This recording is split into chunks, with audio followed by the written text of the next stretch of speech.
Hi, welcome back guys. This is your sensei, back with another fanfiction. This is the first part of What If Naruto Was Madly in Love with Hinata. Now before starting, please give this video a like and subscribe to the channel if you want more videos like this. Now let's get into the fanfic. Her eyes slowly skimmed the ceiling, counting the tiles above her one final time in an attempt to get some sleep. 190 again, whispered Hinata. It had been 2 weeks since the 6 paths of pain had attacked and destroyed the village, and only a week ago since she had woken up. While she was unconscious, Yamato had rebuilt the hospital in record time for everyone who had been severely injured. Tents were also set up outside for anyone who had minor injuries. Out of everyone in the hospital, herself, Kakashi, and Choji's dad had been the worst off. All of them had been on the brink of death, and it was all thanks to Tsunade and Sakura that any of them were still here. Rebuilding of the village had begun immediately. The Kasuke, Gara of the Sand, had sent out as many ninjas and medics he could to lend them a hand. Even Kinkuro and Temari had come to help them out. During her 2-week stay in the hospital, so far only her teammates, Neji and Sakura, had come to visit her. Her mind wandered to her conversation this afternoon with Neji. Hayashi-sama has requested that only a few people may visit you and for a guard at your door at all times. He wants you to recover as quickly as possible, said Neji, pouring her a glass of water. He and Hanabi-san are on their way back and should be here tomorrow night. Hinata had simply nodded. Her father had become less strict and harsh over the years, but to simply disobey an order he had given was practically like committing suicide.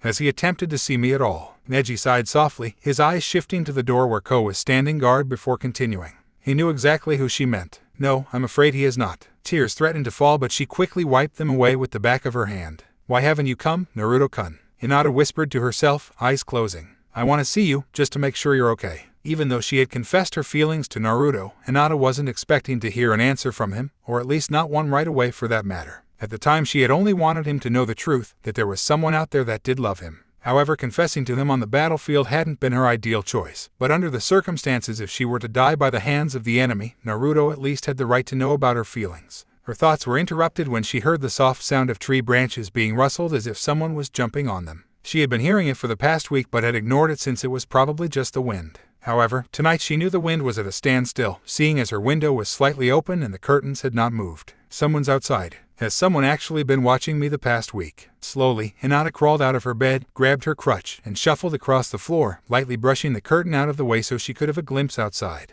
Even though none of her legs were broken, Sakura had suggested she use a crutch for balance since the strength in her legs hadn't fully returned from being in bed for over a week. The full moon shone brightly in the night sky, and at the foot of the tree closest to her window was the one person she had hoped would come visit her. Naruto was pacing back and forth, and even with her window open she could barely hear what he was saying to himself. After quickly thinking it over, Hinata turned her gaze to door and activated her Byakugan. She had been expecting to see someone, but there was no one there. I thought Neji-san said he would be guarding my door tonight, so why? A soft smile spread across her face as she shuffled out the door and into the dark hallway. Again there was no one there, and the only sound that could be heard were Kakashi's snores in the room across from hers. Closing the door behind her, she made her way down the hall, hoping the stairs wouldn't cause her too much trouble. So, Hinata, nice to see you back on your feet. You know about what you said 2 weeks ago, I arg, god damn it. That sounds so stupid, hissed Naruto, hitting the tree trunk with his fist. He closed his eyes in frustration and tried to slow down his breathing. It had been a week since she had woken up, and the first thing he was told was that he couldn't see her right away. Direct orders had been given from Hayashi, who had heard of what had happened to Konoha and his daughter. He had almost picked a fight with the Hyuga guarding the front door, but Neji had pulled him away and lectured him to calm down.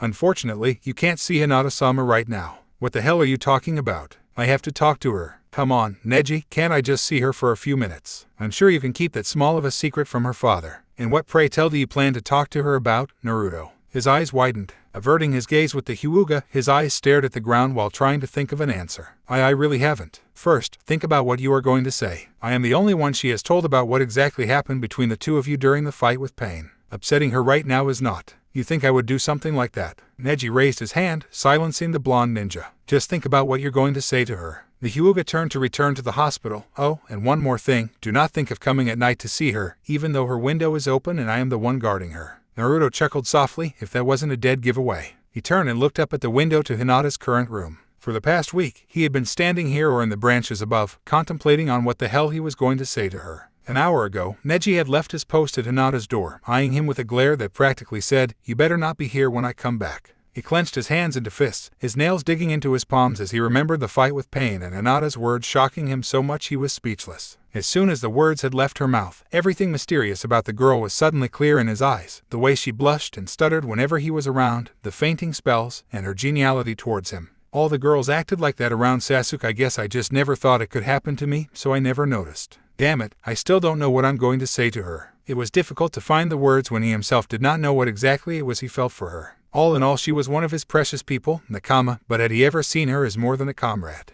He had never really had a long conversation with the Hyuga heiress, but because they shared the same pain of wanting acknowledgement and being called failures, they had formed a bond. Through the years, he had kept his eyes on Sakura, oblivious of Hinata's feelings. At first he saw her as dark, plain, and timid when they were children. But now she's really pretty with her long midnight hair. She doesn't dress like Ino and Sakura-chan who show off their bodies, but a blush spread across his cheeks at a comment Keba had made about how the size of her chest had nothing to do with the bulkiness of her large coat. And yet she was the very first person to say she loved him. After hearing those words, he was overwhelmed with the feeling of want, happiness, fear, and confusion. For years, he had hoped and dreamed for those exact words to be said to him, but now that they had been said, he had no idea what to do. Why can't I figure out what to say to her? Why, you could start by saying hello and Naruto-kun. Naruto whipped around to see Hinata standing behind him. She was leaning on her crutch for support as her other hand was on the hospital wall for balance. A blush spread across his cheeks as he took in her black tank top and sweatpants. What are you doing outside? You must be freezing, stuttered Naruto, shrugging off his orange and black jacket. The blush didn't disappear from his cheeks as he walked over to her and placed the warm jacket on her shoulders. His fingers brushed against her soft skin, which only caused his face to turn redder than before. Thank you, whispered Hinata. Naruto smiled softly before shifting his gaze away from hers. So, why are you up? Shouldn't you be sleeping?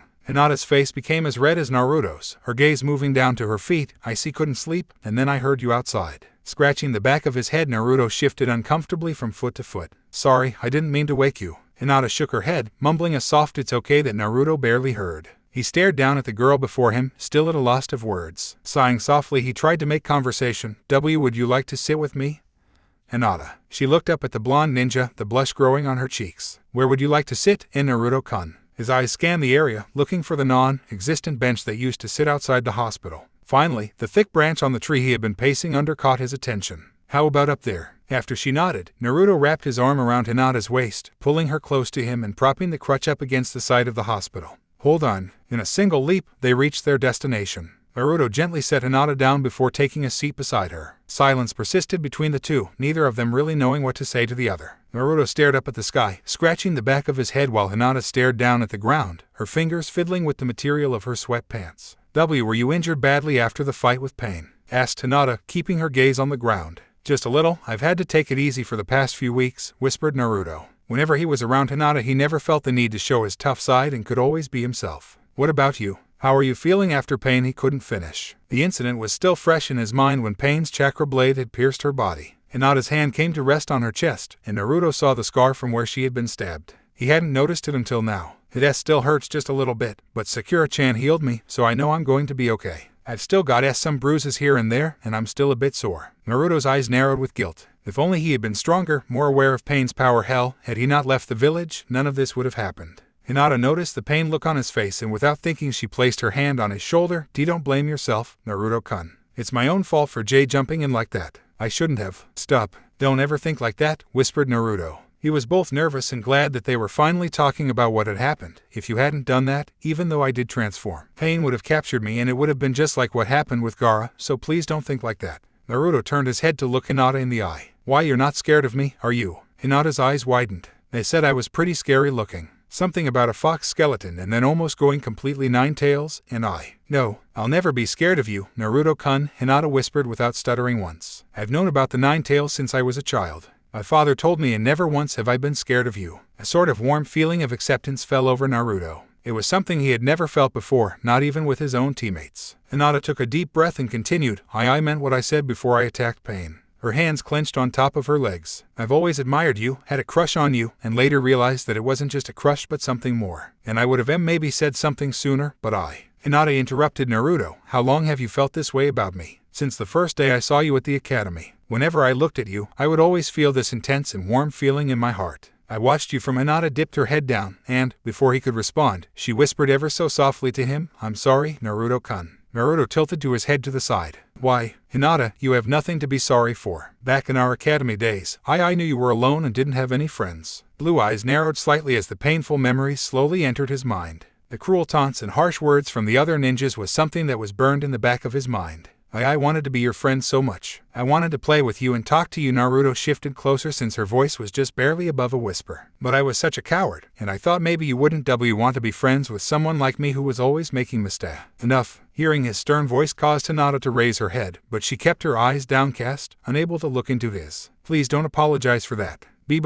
It's okay, Hinata. I don't regret anything that happened in the past, no matter how painful it was." Nodding softly, Hinata shifted her gaze to look at Naruto out of the corner of her eye, his own staring up at the full moon above them. Silence fell between them, but it wasn't awkward at all, almost peaceful. "Hinata, I have to be honest like I always have been with you." His gaze fell on her own, piercing blue against soft lilac. "About what you said 2 weeks ago, I don't." "You like Sakura-chan, right?" interrupted Hinata. She had always known Naruto harbored deep feelings for his teammate. It had been obvious to everyone. His eyes widened momentarily before the hand closest to hers lifted to scratch the back of his head, a trademark sign that he was getting nervous. "I don't really know what it is I feel for Sakura-chan anymore. Maybe it's just a crush, maybe it's something more, but then again I've been asking her out for years, and she's always said no. I guess it's time I moved on, but, in all honesty, I don't know what love is." Hinata nodded softly, knowing perfectly well why he didn't know anything about love. "However, when I'm around you I feel at ease," he whispered softly. Memories of seeing her before the final round of the Chunin exams flashed before him.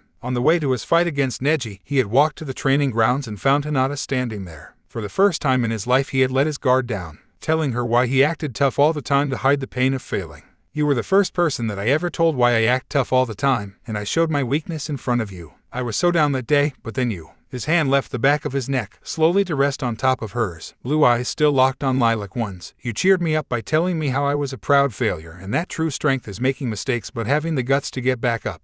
Hinata was too distracted by his words to notice his hand on hers. "You always seem to leave me speechless. Back then you did, and when you jumped in to save me from pain it happened again." His hand lightly squeezed hers, finally getting Hinata's attention that Naruto was holding her hand. I want to find out more about you, Hinata, and whether we just end up staying friends or perhaps something more." A dark blush slowly spread across Naruto's cheeks, his eyes finally leaving hers to stare at the ground below. Hinata's cheeks were redder than his while she stared at their hands. His on top of hers. She could feel the calluses and blisters on the palms from all his training on the back of her hand. How many times had she always dreamed and imagined his hand holding hers? Taking a deep breath and gathering all the courage she could muster, she turned her hand in his, interlocking their fingers together and lightly squeezing back. "We can start out slow, Naruto-kun. Just talking like this is a good start," she whispered softly, holding onto his hand as if it were a lifeline. Naruto squeezed back just as hard, scooting closer to her. "Slow would be nice. I really don't want to start anything serious until this whole mess is over. Alright, and even if you do come to realize that you still like Sakura-chan, we will always be friends." His trademark smile appeared. "Thanks, Hinata." Their eyes left each other's to stare back up at the full moon, and the comfortable silence returned as they listened to the sound of the night.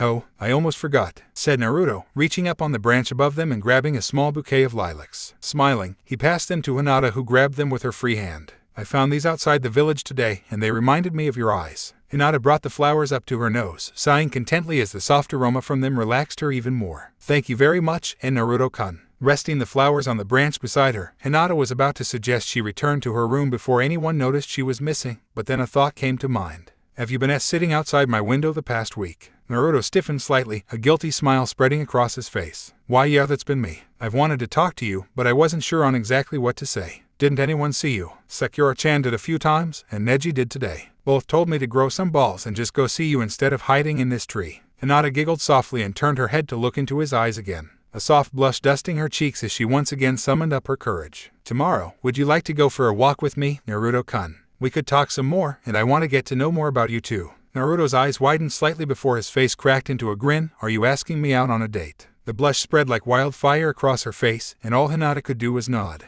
He laughed softly. "Sure, I have to help out with rebuilding the village first, but after I'm done, I'd like to go for a walk with you, that is, if you're allowed to leave the hospital. I think going for a walk would be fine, but I just can't overdo it. As long as it's before my father comes back, then everything will be fine." Smiling softly, Naruto released Hinata's hand to stand up. He raised his arm up to stretch out his body before kneeling down to offer his back to Hinata. "Let's get you back into bed. Can't have you tired for our walk tomorrow." Returning the smile, Hinata nodded and crawled onto Naruto's back, her arms wrapping around his neck. He could feel the heat radiating off her face as his hands reached down to pass her the bouquet of lilacs before grasping her thighs. Naruto jumped down from the tree and headed back into the hospital at a slow pace. His own face was beet red, feeling her chest pressed into his back. "I think having both my senseis as perverts has rubbed off on me the wrong way." Sakura's hand shook as she watched Naruto and Hinata walk back into the hospital. her breath coming out in short shaky pants while her other hand was clenched against her chest. She had come to check on Hinata but discovered that the Hyuga heiress was missing. Slightly panicking, she was about to search the hospital, but movement and voices outside caught her attention. Drawing back the curtain slightly, she watched as Hinata and Naruto sat in the tree talking. What had happened between them during the fight with Pain was a mystery to everyone. She had seen Naruto outside of Hinata's room countless times and could not figure out what the hell he was so nervous about. At first, she had thought it was just Naruto feeling guilty that Hinata had gotten hurt on his behalf. Practically everyone in the village except for Naruto himself knew that Hinata had a crush on him, which was obviously the reason she had gone down to help him. However, as she watched them talk, and saw as Naruto grasped Hinata's hand in his, it was obvious that something had changed. Had Hinata confessed to Naruto before she was struck down by Pain? But as the two continued to talk and move closer to each other, it became clear that she had. But what Sakura could not figure out was why did it bother her so much when Naruto handed Hinata a small bouquet of flowers and then knelt down to let her climb on his back. Her body shook with jealousy and betrayal as if Naruto had just cheated on her. Naruto had always been asking her out for dates and, like always, she refused. The date requests had lessened a lot since he got back from his training mission with Jiraiya. Sensing that Naruto and Hinata were getting close, she opened the window wider and darted outside. Landing on the tree branch that moments ago occupied the said couple, Sakura quickly hid herself in the leaves and watched through the open window. The door opened and Naruto carried Hinata to her bed, turning to set her down. "I'll see you tomorrow, Hinata. Have a good night, Naruto-kun." Sakura could see the red blush quickly spread across Naruto's face as he reached down to grasp Hinata's hand, brought it to his lips and lightly kissed the back of it. "You too, Hinata. Sleep well." Once again Sakura's hand clenched against her chest. Why? Why does it hurt? I don't have those kinds of feelings towards him, do I? Or is it that I'm jealous that he... She concealed herself more in the trees, watching Naruto stroll out of the hospital, a great big smirk plastered across his face as he hummed an unknown tune. Neji finally returned, hoping he had given Naruto enough time to talk with Hinata. Upon seeing the said blonde ninja and the big smirk on his face, he knew the answer to his question. Naruto didn't even notice the Hyuga as he walked by, still humming and smirking. Shaking his head, Neji walked back into the hospital to return to his post but stopped momentarily to regard the female medic Kunoichi hiding in the trees. Does it hurt because the one you yearn for isn't here? Or is it because deep down you've always had hidden feelings for your other teammate? His statement was met with silence. Either way, you need to move on and stop sulking in the past, let go even if it will be painful. Neji didn't even wait for a response as he headed back into the hospital. Climbing the few staircases, he returned to his post at Hinata's room. Opening the door slightly, he peeked in to find her fast asleep and a small smile on her lips. The clouds rumbled in the sky before erupting with bright lightning, almost shaking the ground below. None of the villagers even jumped at the thunderous weather above. It had been raining hard for 3 days, and rebuilding the village had been put to a standstill for now. However, there was still a lot of work to be done. With the ground wet, it was a lot easier for Yamato to continue his job of filling in the crater that was once Konoha. Most of the rubble from the previous buildings had finally been moved and disposed of, and now they could start to rebuild Konoha on its original foundation. Kakashi turned from watching Yamato and continued his work along with the other ninjas, searching through the wreckage to see what had and had not survived the blast. A soft sigh escaped his lips, watching his footing on the muddy ground as he moved to a different location to search. During the attack, this was the closest he had come to being killed. So close that he had even seen his father on the other side. 1 full month had passed since Pain had attacked and been defeated, however the sorrow and pain was still fresh in everyone's minds. 3 days ago, a message from the wreckage in the Hidden Cloud Village had brought even more painful news, especially for his 2 students. Sasuke was involved with Akatsuki, and now both Naruto and Sakura were heartbroken when they heard the news. No one could make heads or tails as to why Sasuke would join up with Akatsuki until Naruto made a comment about what had happened when he almost went 9 tails and about his discussion with his father.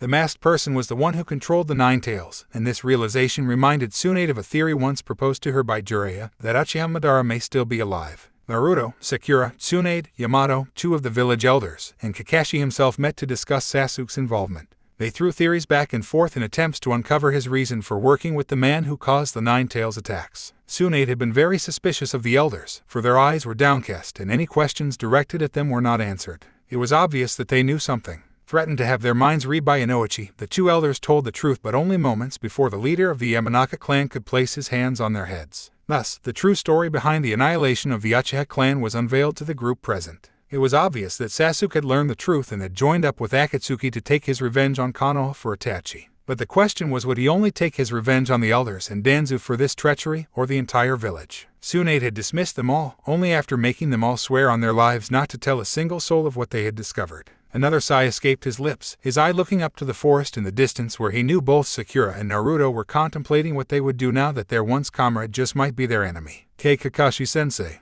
The silver-haired ninja looked up from his work to see Hinata walking towards him. She had an umbrella propped up against her shoulder as she carried a tray full of hot drinks over to him. "Ah, Hinata, thank you very much," smiled Kakashi, taking one of the drinks from her and taking a sip. That hits the spot. Tsunade-sama is suggesting everyone take a break for a while and come inside. She doesn't want anyone catching a cold." Kakashi nodded. "I'm surprised that she's still here. Hasn't she left for the 5-cage meeting in the Land of Iron to discuss Akatsuki yet?" The Hyuga heiress shook her head. "No, not yet. She wants to make sure that everything is in order here before she leaves. Well, hopefully when she attends this meeting, a solution can be found. Though I highly doubt it, I don't think the 5 cages have ever really seen eye to eye." Hinata nodded and turned to leave but stopped suddenly. "Have you seen Naruto-kun today, Kakashi-sensei?" The question didn't surprise him at all. For the past 2 weeks, Naruto and Hinata had been seen regularly together. Ino was convinced they were a couple now and giggled whenever the two were spotted together. However, Kakashi knew his student well, and to all of a sudden jump into a serious relationship was not like Naruto.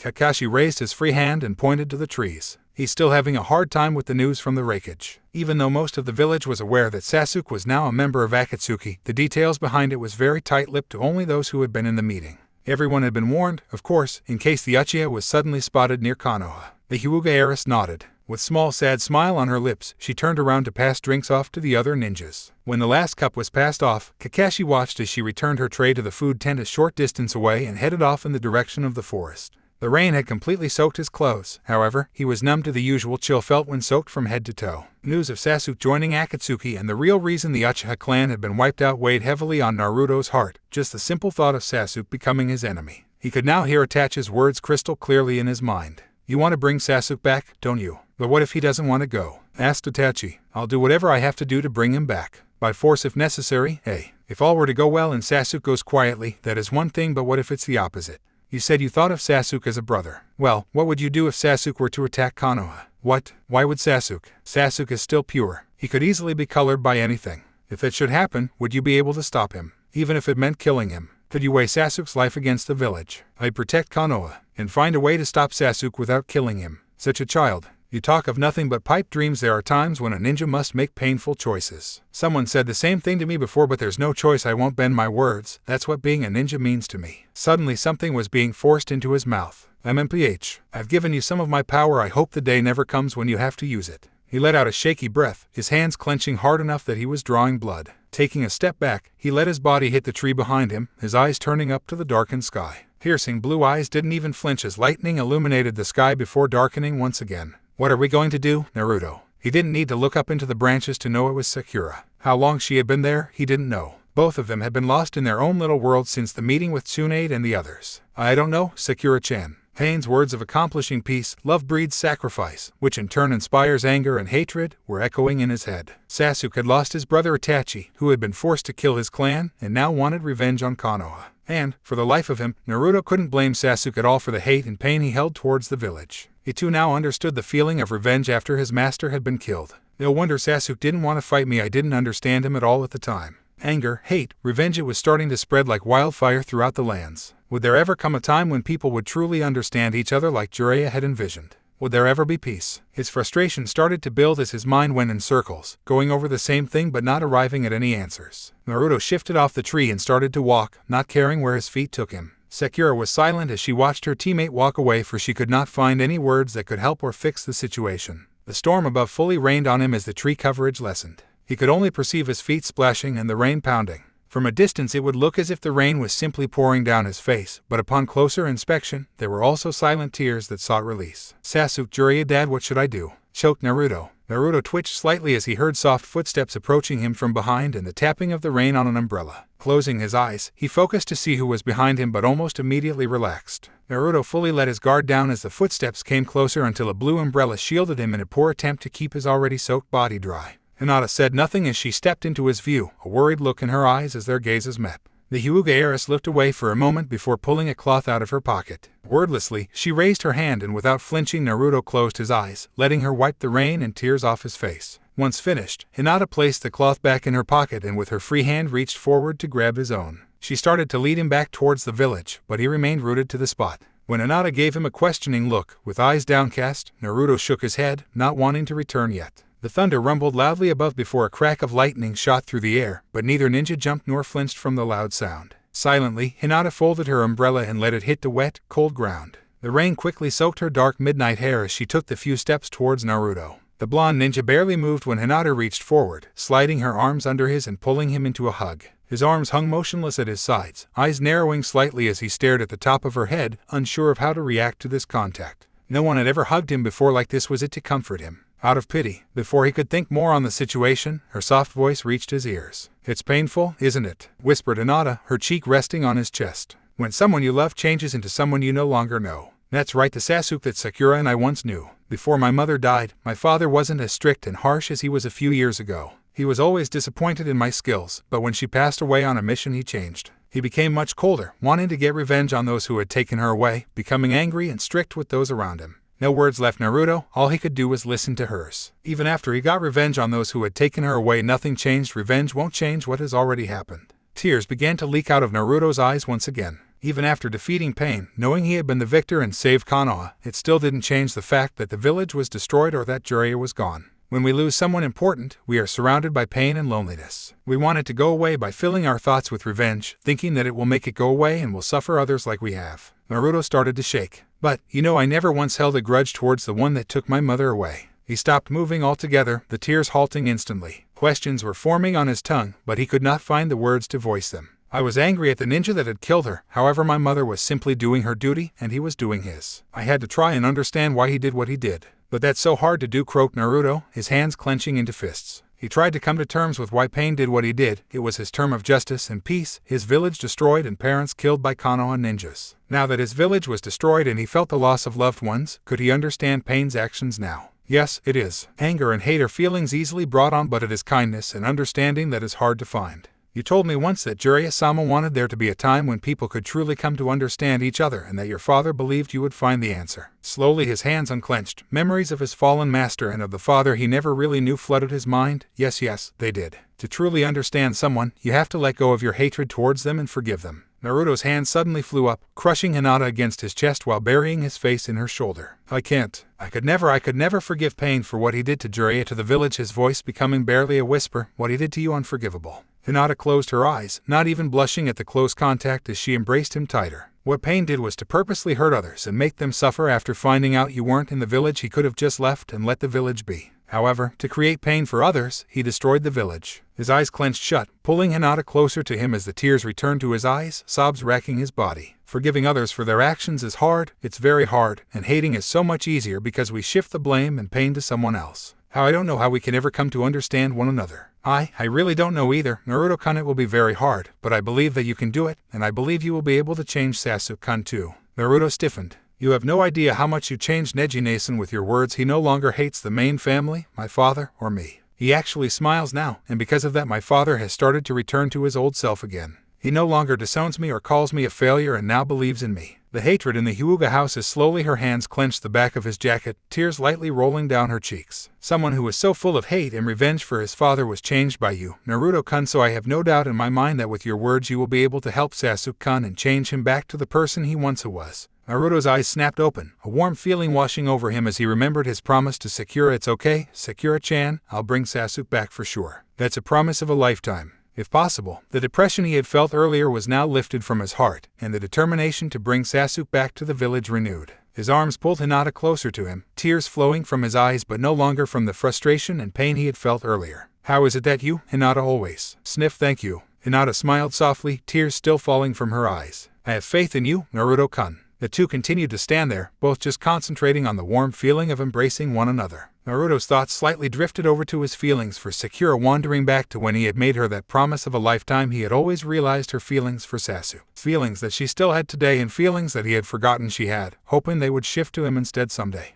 It slightly hurt to finally come to terms that the person you wished would look your way and yearn for would like you back, that the person would never have those kinds of feelings for you. Yes, it did hurt, but I have Hinata here and maybe someday. As if on cue, the rain lessened into a light shower, and the thunder and lightning faded into the distance. His gaze shifted down, taking in the image of Hinata and him embracing each other. He liked this feeling, he liked being held by her. Her body trembled slightly from being soaked by the rain, but she refused to let go him, holding him to let him know she understood his pain and would gladly take some of the weight off his shoulders. Was this what you do when you love someone? To always be there for them, to listen to their pain, to comfort them? Hinata did all of these things without a second thought, did them for him. A light blush crept to his cheeks as he let his hands caress her small back. She was much smaller than him and having his arms wrapped around her. He felt so right. "Thanks, Hinata, I feel a lot better now," he whispered into her ear. "You're welcome, Naruto-kun. I'm glad I was able to help," she whispered back. Smiling softly, Naruto was about to slowly pull out of Hinata's embrace so he could properly look at her but stopped when he felt something warm and soft against his whiskered cheek. The contact didn't last for long, only a second as Hinata had pecked a light kiss on his right side.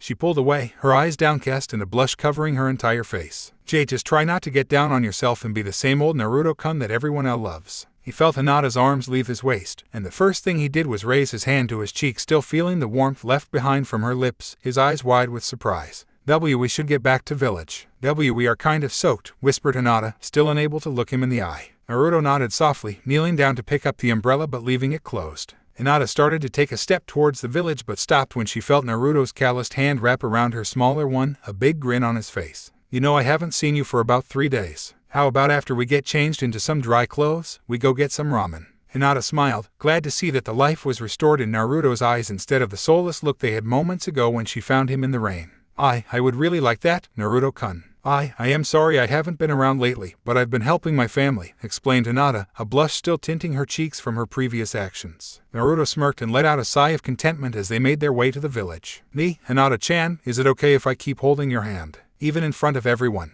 The blush increased tenfold from his suggestion and also the fact that he called her Hinata-chan. She was afraid that she would faint on the spot. Holding her ground, Hinata managed to stutter, "Yes. I would." "LL like that, Naruto-kun." Somehow through that little ordeal she had managed to keep her gaze locked with his, but her eyes widened as he brought their combined hands up to his lips, kissing the back of hers. "Great." Hinata took deep breaths, trying to control her hammering heart. Naruto simply chuckled as he watched her, his hand slightly tightening around hers. "Did I ever tell you the time I gave my first kiss away? Although I'm told it doesn't count with another guy." What? How did that happen, Naruto-kun?" Naruto smirked, breaking into the story what had happened between him and Sasuke, then Sakura almost beating him half to death. Hinata giggled as they continued to reminisce about the past. Painful tears rolled down her cheeks, her body racking with sobs, her eyes watching the blonde ninja walking away hand in hand with Hinata. They became smaller and smaller in her line of vision. Her chest tightened at the loss of something she never knew was there. It was ironic how true the saying was, you don't realize how precious something is until it's gone, and now it really was gone.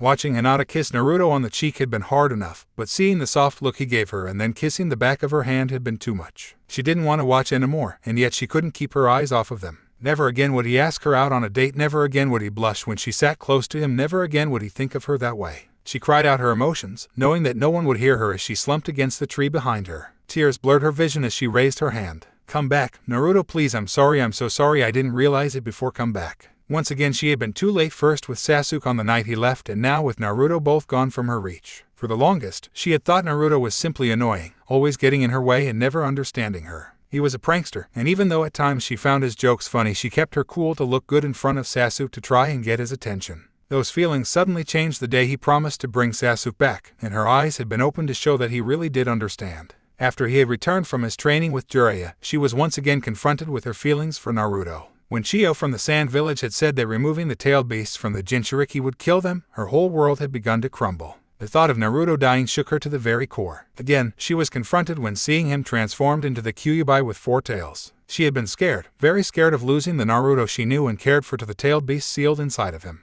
Never again did she want to see him transform into that horrible creature. But he had transformed again, and now she had found out the truth as to why he had. Eavesdropping one day on her way to see her master, Neji had reported to Tsunade to tell her what exactly had transpired when Hinata had jumped in to save Naruto. Hinata had confessed to Naruto and attacked Pain, and upon seeing her cut down, Naruto had immediately transformed. Jealousy shook through her entire body at the thought. Even knowing of Hinata's crush for Naruto, she never would have guessed in a million years that the Hyuga heiress would gather enough courage to confess. Nor did she ever imagine Naruto returning those feelings to Hinata. Now the two were seen on a daily basis together, talking, walking, side by side, though not showing any public display of affection until now, holding hands. She knew that Naruto would take things slow with this new development and not want to rush into this since it would be all so new to him. Not to mention the mess with Akatsuki and Sasuke still loomed over him. Sakura, the pink-haired Kunoichi, looked up, not even startled to see Sai standing before her. Sometimes, her teammate could appear and disappear on a whim without anyone noticing his presence. His face was emotionless as ever, but there was now a change in his eyes which showed a note of concern for her. He held an umbrella in his left hand while he extended his right to her. Are you alright? Yamato Teichu was getting worried about you and Naruto, but I saw Naruto walking with Hinata back towards the village, so I came looking for you. Sakura sighed softly, taking his hand to pull herself up.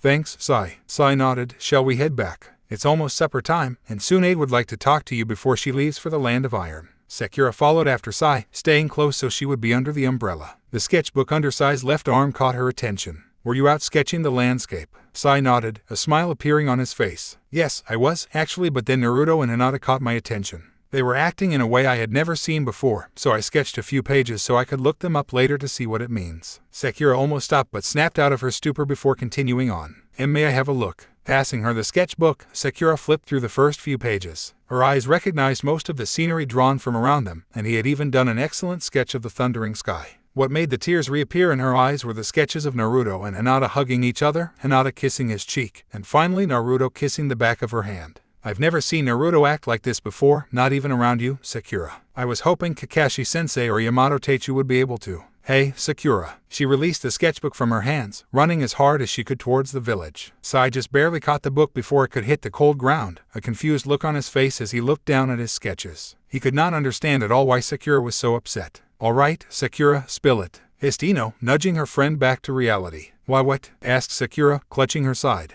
You've been spacing out constantly for the past 3 months, barely eating at times, and half the time you look like you're going to cry. What the heck is going on? Sakura sighed, pulling the white sheet that she was washing out of the river and hanging it on the clothesline. Well, asked Ino, sounding more aggravated than before. It's nothing really. I've just had a lot on my mind, that's all you know, with Sasuke and liar. Both you and Naruto look like you lost your souls there for a few days, but he seems to be fine and dandy, Ino sighed softly. I thought we were friends, Sakura. You know you can tell me anything, right? Sakura was about to respond, but movement in the distance caught her attention. A group from the Hyuga clan was making their way back on what appeared to be a very successful hunting trip. Looks like deer meat is on the menu for tonight for the Hyuga clan. She stiffened slightly as she caught sight of Hinata, who was in a deep conversation with her cousin. Ino noticed immediately, her eyes darting back and forth between Hinata and Sakura. What the heck had the Hyuga heiress done to make Sakura look so rigid? Suddenly, it came to her. Are you jealous of Hinata? Sakura spun around so fast she almost knocked down the sheet she had just cleaned. What? Oh, come on, Ino. That's silly. But the look in Sakura's eyes could not fool Ino. Sighing, she finished washing her sheet, hung it up on the line, and grabbed Sakura by the hand. We are going to talk, now. Tsunade smiled as she watched the Hyugas deposit the 5 deer bodies into the food tent to be butchered for tonight's meal. Good work, all of you. It was nothing, Hokage-sama, quite the easy hunt for us, commented Ko. You are all dismissed for today. Tomorrow the supplies will arrive, and you can start building the Hyuga estate, announced Tsunade. Finally, we can start the actual rebuilding of the village. The past 3 months had been mostly cleanup, taking down of the outer wall that had surrounded Konoha, and trying to come up with the architectural plan. Now that everything was in order, it was time to actually start building. Bowing to the Hokage, all the Hyuga turned to take leave. Oh, Hinata, can you come here for a second? Smiled Tsunade, watching the Hyuga heiress turn around with a curious look on her face. Yes, Hokage-sama. Still smiling, Tsunade leaned forward to whisper in Hinata's ear. He will be back tonight from his mission. The soft blush touched her cheeks along with a smile. Thanks, Hokage-sama. Tsunade nodded, laughing softly as Hinata caught up with her clan and almost ran into Neji. Sighing softly, she returned to her office, which was currently one of the larger tents in the area. Kakashi was already in there waiting for her. Feeling like your old self again. The ninja nodded. But making me not take any missions for 2 months was a little over the top, Tsunade-sama. Nonsense. I haven't been accepting a lot of missions since we need everyone here to help with the village. Not to mention I figured you needed a well-deserved break, and we still need some reliable ninjas in case we are attacked. I understand. So then I take it the ones on missions right now will be back soon. Yes, with all the lumber we have collected and the supplies coming in from the sand village, we can finally start rebuilding. So, why is it that you wish to speak with me, Tsunade-sama? In all honesty, it's based on a personal issue. Kakashi tilted his head to the side, perplexed. Pardon, it's about Sakura. She's been acting stranger than usual, and I'm trying to figure out what's going on with her. Not concentrating on her work, constantly making mistakes, and most of the time in her own little world. Even with her as my apprentice, I've never seen her like this, so I figured since you were her team leader maybe you would have some idea. The copy ninja stared at the Hokage, wondering if she was actually being serious or pulling his leg. He had also noticed Sakura's strange behavior, but for him to be asked the reason behind it, no, Tsunade-sama, I do not know what is wrong with her. Tsunade sighed softly. Well, I'm hoping she snaps out of it soon. A good distance away from the village and high up in one of the tallest trees, Ino decided this was as good a place as any for a private conversation. She was determined to find out what was wrong with Sakura, even if it meant beating it out of her best friend.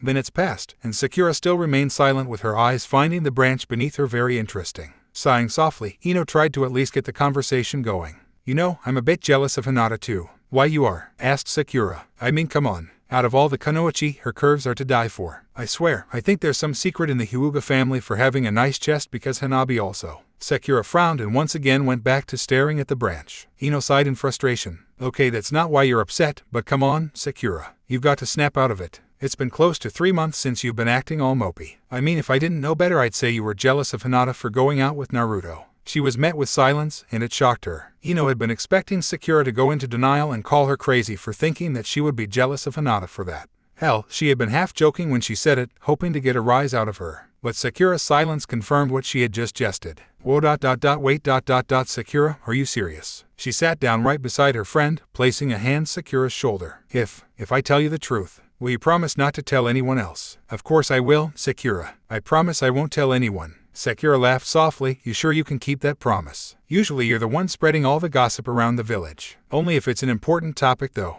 I mean, come on, you got to admit that Naruto finally dating someone is big enough news to get written in the paper, and Ino immediately shut her mouth. Another sigh left her lips, and Sakura clasped her hands in front of her. I never thought of him as more than a friend, maybe even like the brother I never had, but this, I never even thought about it until I saw him in Hinata. Ino shifted closer, wrapping an arm around Sakura's shoulders for support. Are you sure you're not just jealous of him being with somebody? I mean, maybe it's not him that you actually like. What do you mean? Well, for the longest time, all of his attention was focused on you. Even if it did annoy you, deep down I'm sure you liked him always asking you out. You liked the attention you were getting from him, but now you see him with Hinata. You see the way he looks at her, and you wish that was the way someone would look at you. Sakura shook her head. I've already taken that into consideration, but it's more than that. Ino's eyes widened. Wait, so does that mean you're really? Yeah, I was mostly trying to catch Sasuke's attention, but over these past few years with him gone, Naruto he grew on me, sort of snuck into my heart without even noticing. They were silent for a moment, both watching the sun slowly starting to set in the distance. Ino finally interrupted the silence. So, what do you plan to do? I really don't know. Well, I think you should tell him. What? I can't possibly do that. Naruto and Hinata are together. Ino smiled and pulled her friend closer. Of course you can. I mean, they are only dating right now. Nothing serious is going on between them. What if he really does have feelings for you? Maybe they are stronger than his feelings are for Hinata. Ino, I simply can't. And why not? You'll never know if you don't tell him. If he does reject you, though, then you'll know it's something that wasn't meant to happen between you two. Then you can move on instead of staying where you are right now. You can't keep thinking of what if situations or what could have been, because it's getting you nowhere, Sakura. So you either need to step up and confront him or step down and move on. You can't just stay stuck in the middle. Can I really do that? Could I really ask him if he likes me back? But Ino is right, I can't stay like this forever. I've got to get a freaking grip. Geez, I'm surprised Tsunade hasn't hit me one upside the head yet. He is coming back tonight from a mission with Sai and Yamato-sensei. You should corner him after he reports to Tsunade, suggested Ino. I'll think about, replied Sakura. As they watched the sun finally set, Sakura somehow felt better than she had in a long time. So no troubles then? Asked Tsunade. Nope, easy as pie, smirked Naruto. Sai and Yamato nodded in agreement as they passed her their reports. Good to hear. I'm sure by now you've heard of what's going to be happening over the next few weeks. Finally we can actually start rebuilding Konoha. I got to say, sleeping in a tent isn't. Would you rather be sleeping on the cold ground with no shelter, Naruto? Questioned Tsunade. Or perhaps you would like to stay in the hospital with the rest of the patients. Seeing Tsunade crack her knuckles, Naruto shut up immediately. You are all dismissed. The three ninja left without another word. Idiot, mumbled Tsunade, but soon smiled. If he ever becomes Hokage, it could mean our doom. Outside, Naruto and his team went their separate ways. Being away for a week, he suddenly had a huge craving for ramen, and he knew exactly who he wanted to join him. Moments later, he found himself outside of the area where the Hyuga clan had pitched their humongous tents. It surprised him how much Hinata's father never really said anything about him and her actually spending more time together, but sometimes he would catch a glare from the head. Of course, I can't count the last time I brought her home, thought I was dead there for a moment. If anybody, Neji had been the best sport out of them all, but, of course, he did get the one death threat that if he ever hurt Hinata his body would never be found. Naruto. Naruto jumped slightly from hearing his name being called and turned around to find himself almost nose to nose with Sakura. Whoa, Sakura gasped as he jumped away from her and ended up hitting the back of his head on a low branch, falling to the ground. Naruto, are you okay? Asked Sakura. Oh, mumbled Naruto, rubbing the back of his head while his face was buried in the grass. Yeah, Sakura-chan, I'm okay. What are you doing here? Sakura winced and tried to come up with an answer. Not that I'm not glad to see you or anything, but I've never seen you around this area before. You looking for Hinata or Neji? Sakura started to fiddle around with her hands. No, actually, I was looking for you. Naruto stopped rubbing the back of his head and jumped to his feet. Looking for me? Is something wrong? Come to think of it, you have been acting strange for a while now. Want to tell me what's going on? I'm all ears. I'd like that, Naruto. Do you want to talk it over ramen? I was going to ask Hinata, but if you want to we can go instead, and I can meet up with her later. Sakura blushed. Actually, I was thinking if we could go somewhere private. Alone. That bad? Alright, where do you want to go? Smiling, Sakura grabbed his hand, and without saying a word lead him off deeper into the forest. Her cheeks reddened at the thought of holding his hand, but there was still a slight sting at the fact he wasn't holding hers back. As the two disappeared into the trees, Neji stepped out of his hiding place. His eyes locked onto where they had disappeared. I wonder what Sakura's up to. Yo, Neji. The Hyuga turned around to see Keba and Shino walking towards him. Good evening. Keba's smile turned into a frown as his eyes turned in the direction where Naruto and Sakura had gone off into the forest. So what's going on? I don't know yet, but I'm certainly going to find out. Okay, I know you don't really trust Naruto that much when it comes to him being closer with our teammate, but you need to relax a little. I don't think Naruto's the one he's worried about, commented Shino. I know what she plans to do, sighed Neji, starting to follow after them. What? You're going to spy on them? Asked Keba, rather stunned. Spy? Really, you think I would sink so low and do something like that? I'm just merely going to observe. Laughing softly, Keba followed after him. Well then, allow me to help you observe as well. Shino didn't say anything. Instead he continued on his way into the Hyuga area to find Hinata. Thanks for distracting Hinata for us, Shino, called Keba, waving at his teammate. You could keep your voice down just a little, whispered Neji, picking up the pace a bit after activating his Byakugan. The two ninja jumped from tree to tree, using all of their stealth techniques so they would not be noticed. So what's the deal with Sakura anyway? She's been acting strange since Hinata and Naruto started seeing more of each other. I'm sure you can piece together what that means, Neji whispered. But that's ridiculous. He's been asking her out since we were genin, and she's always found him so annoying. Even after he returned from his training, You ever heard of the saying you don't realize how precious something is until it's taken away? Keba was silent for a moment. So what? Naruto starts paying attention to Hinata, and Sakura realizes she actually likes him that way. Exactly. A soft growl escaped his throat, and she plans to tell Naruto she likes him then. You got another reason she's dragging him off into the forest. Alone. Well, how do you think Naruto's going to react? If he lets Hinata go to be with Sakura, I'll beat his ass, then beat him some more until. You will do no such thing, hissed Neji. With your temper, you'll leave evidence. If I do it, no one would ever know. Keba tried to keep his laugh quiet. Protective of your little cousin, That's a nice change. Neji finally came to a halt and leapt into the nearest tree, quickly followed by Keba. Close enough now. I'll watch them. Can you hear what they are saying? Closing his eyes, Keba listened. Concentrating, he blocked out all other sounds and finally heard Sakura's voice. So your mission went well then? It was fairly easy, just had to deliver a scroll, said Naruto, taking a seat on the rock next to him. So, what's on your mind? Everyone's been worried about you. At first, we thought you were sick or something. Does this have to do with Sasuke? Sakura's face fell slightly, her eyes drifting down to the ground. No, you see, it has to do with something that happened. Sorry, Sakura-chan, can you speak up? Her mouth opened but still he couldn't hear anything. Frowning, he stood up and walked towards her. Sakura-chan, if you don't speak up then I can't hear. Sakura's head lifted up, and the look that she gave him made Naruto stop in his tracks, his eyes widening with shock. A soft pink blush covered her cheeks, and her eyes, the only way he could best describe them was that they were identical to the way Hinata always looked at him. Before he could say a word, Sakura took a step closer to him, placing her hands on his shoulders and closing her eyes as she leaned up to kiss him. His lips are so close to mine, so close I can feel his breath against mine. Naruto suddenly grabbed Sakura by the waist and pushed her away. Their lips had only been a centimeter apart. She stumbled backwards, almost tripping over her own feet. Naruto backed away so that there was some distance between them, his mind racing, trying to sort through what had almost just happened. Keba had been ready to pounce, but Neji held him back. He stopped her. Don't worry. Sakura looked back up at Naruto, who looked pale as ghost, scared and confused, almost as if she were to take a step forward he would run away. Tears pooled in her eyes, head dropping down as her hands came up and clenched against her chest. Sakura-chan. I am sorry, Naruto, she cried out. I wanted to tell you that I.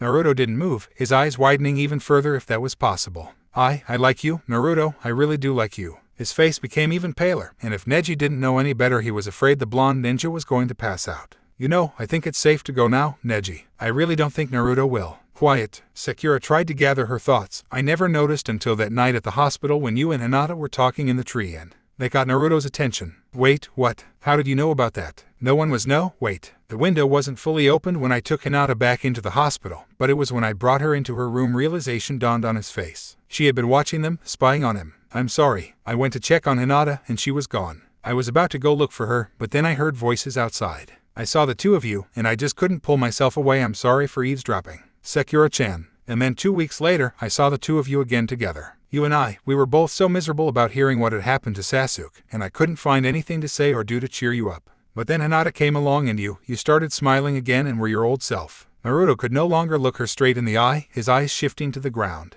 You've been spying on me. Sakura shook her head. Not intentionally. I've just happened to stumble upon you two a few times. But instead of walking away like a normal person, would she really started to cry now, her body racking with sobs. I'm so sorry, Naruto. You constantly asked me out ever since we were kids, and I never really noticed you until you promised to bring Sasuke back. After that I slowly started to like you more than just a teammate, more than a friend, and you got under my skin without me knowing it. Naruto didn't say anything, so she continued. I know that you're seeing Hinata, but I had to tell you. Ino finally brought me to my senses that I should let my feelings out. Wiping the tears with the back of her hand, she started walking towards Naruto. He didn't run from her, but his eyes remained on the ground. I like you, Naruto, I really do. The Jinchuriki didn't even move or react when Sakura wrapped her arms around him, resting her cheek against his chest. Sakura waited and waited for him to say something, anything, but she heard nothing. Please, say something, Naruto, please tell me what you're thinking. Naruto still didn't say a word as he took a step back, gently putting his hands on Sakura's shoulders and pushing her away. Sakura looked up, but he wouldn't meet her gaze. His hands remaining on her shoulders, he took in a deep breath before speaking.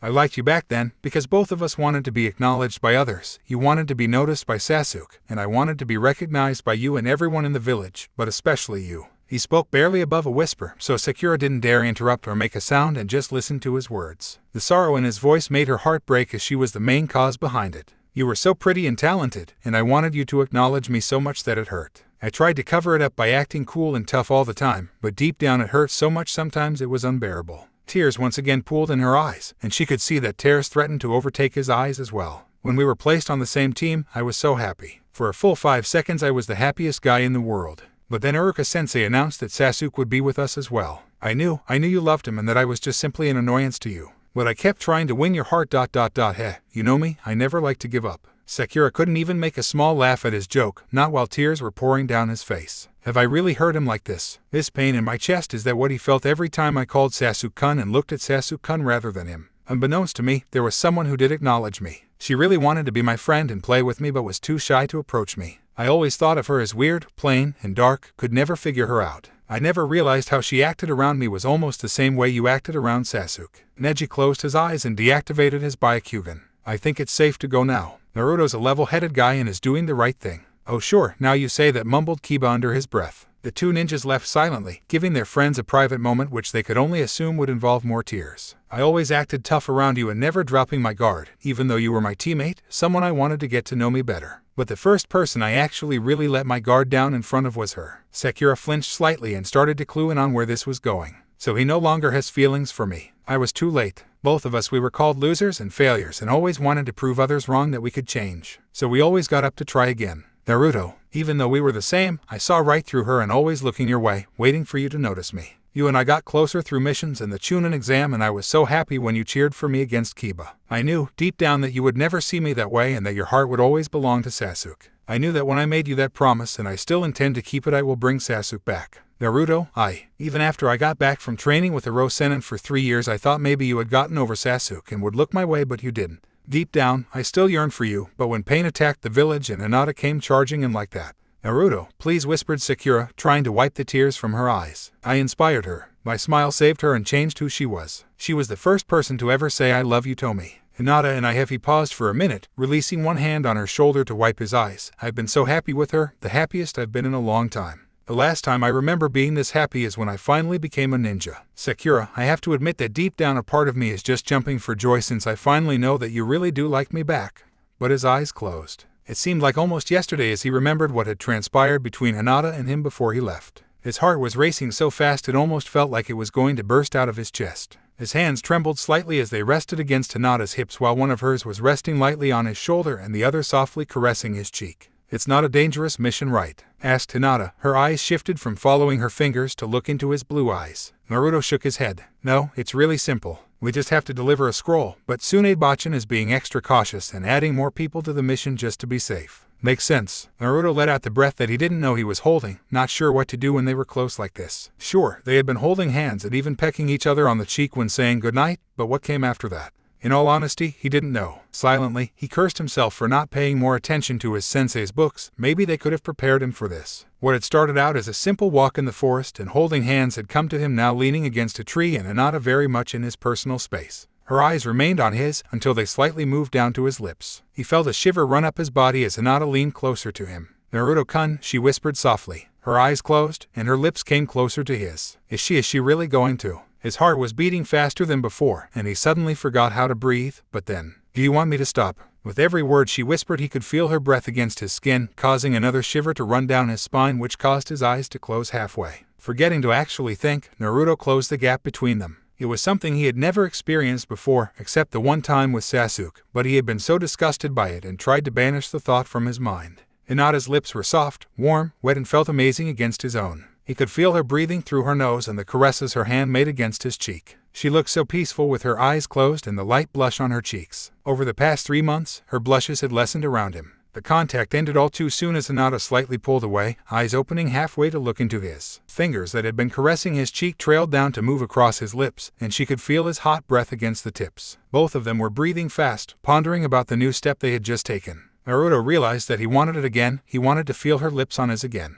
"Hinata," he whispered. Hands that had remained on her hips moved up to her back, pulling her to him. Her own hands moved away from his face and onto his chest, and she could feel his heart pounding against her fingertips. The blush on her cheeks increased in color as she once again closed her eyes. He kept his open. Again, the mysterious shiver returned to his body as their lips reconnected. His eyes remained half closed, wanting to see her peaceful face as they kissed but also wanting to make sure that this was real, that he was really kissing her. Just when he was getting used to the feeling of their lips pressed together, he gasped when Hinata's lips moved against his own, caressing them. Another shiver ran over his entire body, and he liked it. He liked the feeling and wanted more. Hearing his gasp, Hinata pulled away again, her eyes not able to meet his as she stuttered, "I really don't know what I'm doing." Naruto laughed softly. "Neither do I, but I do know one thing." The blush increased on her cheeks from the hooded look he was giving her and the slight huskiness that had taken over his voice. Leaning forward so that his back was no longer against the tree and with quick maneuvering, he switched their positions. "I don't want to stop," he whispered, hands braced against the tree as he leaned into her. A small gasp escaped her lips before they were covered by his again. The night passed on, but time seemed to stand still for them as they experimented and enjoyed this new contact.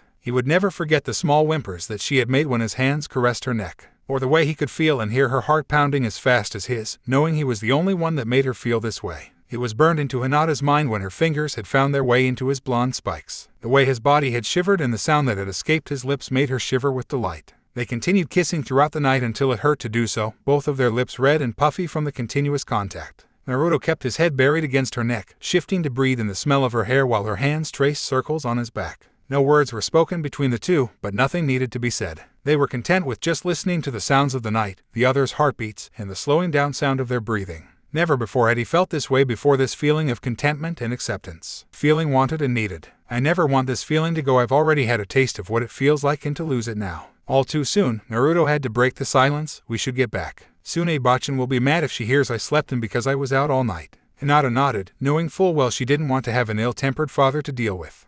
Blue eyes reopened to meet Sakura's gaze. "What I feel for Hinata is more than what I ever felt for you, more than I will ever feel towards you." Sakura stepped back, her eyes leaving his and back to the safe zone of the ground. She could no longer look into his intense blue eyes, knowing that every word he had just said was the truth. "Sakura-chan, it's okay, Naruto, really it is. I'm glad that you told me the truth. I'm sorry." She shook her head. "You have nothing to apologize for. I'm the one who..." Turning around, she wiped the remaining tears from her eyes. Even though she felt crushed that she had lost Naruto, she also felt relieved as well for letting him know her feelings. Silence fell over them. He stared at her back, and she gazed up at the starry sky. "You should get going. I'm sure Hinata has been waiting to see." "I know, but, Sakura-chan, are you going to be?" Sakura whipped around to face him, a soft smile on her lips. "I'll be fine. I just really needed to get this off my chest, and now that I have, I feel much better." Naruto frowned slightly, knowing he was the cause of the pain behind her eyes. "I want to thank you for being completely honest with me. Sakura-chan, go. I know you want to see her too." After a slight hesitation, Naruto started to head back. A soft "I'm sorry" could be heard as he passed her before breaking into a run. Sakura turned as she watched his retreating back.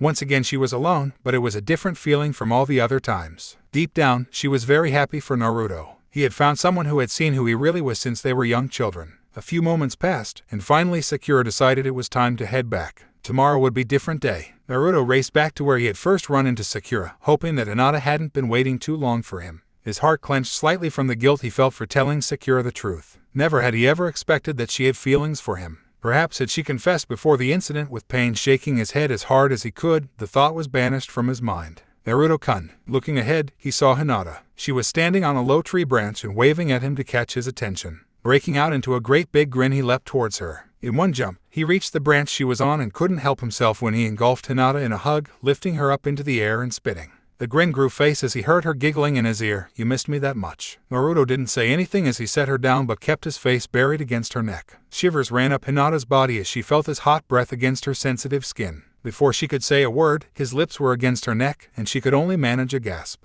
The blonde ninja smiled at her reaction and noted a small apology to Hirosenin when he had called his books boring and useless. During his mission he had had some free time to do some reading of his master's books. Feeling her body slightly trembling and the way she was gripping the sides of his jacket, he couldn't help but feel male pride burning through his body. Pulling away, he pecked her on the forehead and released her from his embrace. Hinata's face was beet red, and he couldn't help the chuckle that escaped his throat. The previous event was washed from his mind, and all he could think about was the girl standing in front of him. "I don't know about you, but I'm starving." Hinata nodded. "Ramen." Laughing softly, Naruto collected her hand in his as they jumped down from the tree. "Do you even need to ask?" As they walked into the direction of Ikaraku's small temporary booth, a voice behind them stopped Naruto cold in his tracks. "If she's out late again like last time," called Neji, eyeing down the blonde ninja. Turning around slowly, Naruto looked into the eyes of Neji, Shino and Keba, who weren't exactly glaring at him, but it wasn't a friendly stare either. "Yeah, I know, her father gave me a mouthful. Oh, Hayashi-sama was quite generous the last time, but I will warn you if it happens again. Well, you have heard my threat before, and it still stands." Sweating bullets, Naruto bobbed his head up and down that he understood perfectly and turned to continue his way onto Ikaraku's with Hinata.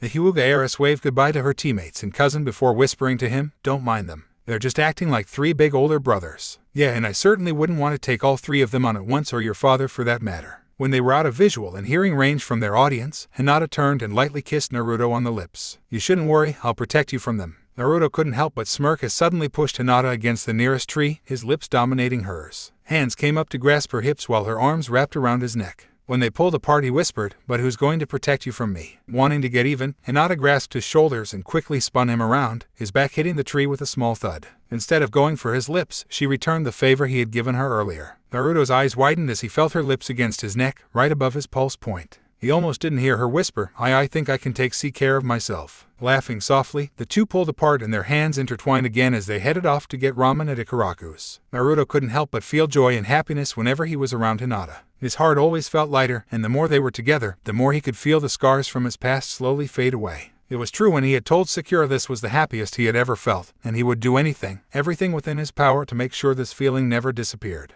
Hell, he would take pain on with one hand tied behind his back if it came down to it. "You never did finish telling me your stories from your training session with Jiraiya-sama." "Oh, that's right. Let's see, where was I? Oh yes, so while the women chased Hirosenin out of the bathhouse, I was laughing so hard I could barely stand up," Naruto continued, waving his arms and adding action to his stories. Naruto stood outside of the newly built Hyuga compound, his fist raised to rap on the door. He stood there for a moment before sighing softly in defeat, lowering his hand back down to his side. "Coward. You've avoided her long enough and made her cry. So grow some balls and knock already." Feeling the courage he had moments ago slowly slip away, Naruto turned and headed back to his apartment. 2 weeks. It had been 2 weeks since he had started avoiding Hinata, and all because of his own lack of confidence and stupidity. Shoulders sagged as he remembered what had caused this whole mess in the first place. He had finally been successful in bringing Sasuke back to Konoha, but only after beating the ever-loving crap out of the said Uchiha. Once Sasuke had been down for the count and unable to move, Naruto had tried to convince the Uchiha that revenge against the village was not the answer. However, after fighting for almost an entire day, it had been hard to speak. Sasuke, unfortunately, was unwilling to listen at the moment, screaming at Naruto that he had no idea how he felt about losing someone close to him.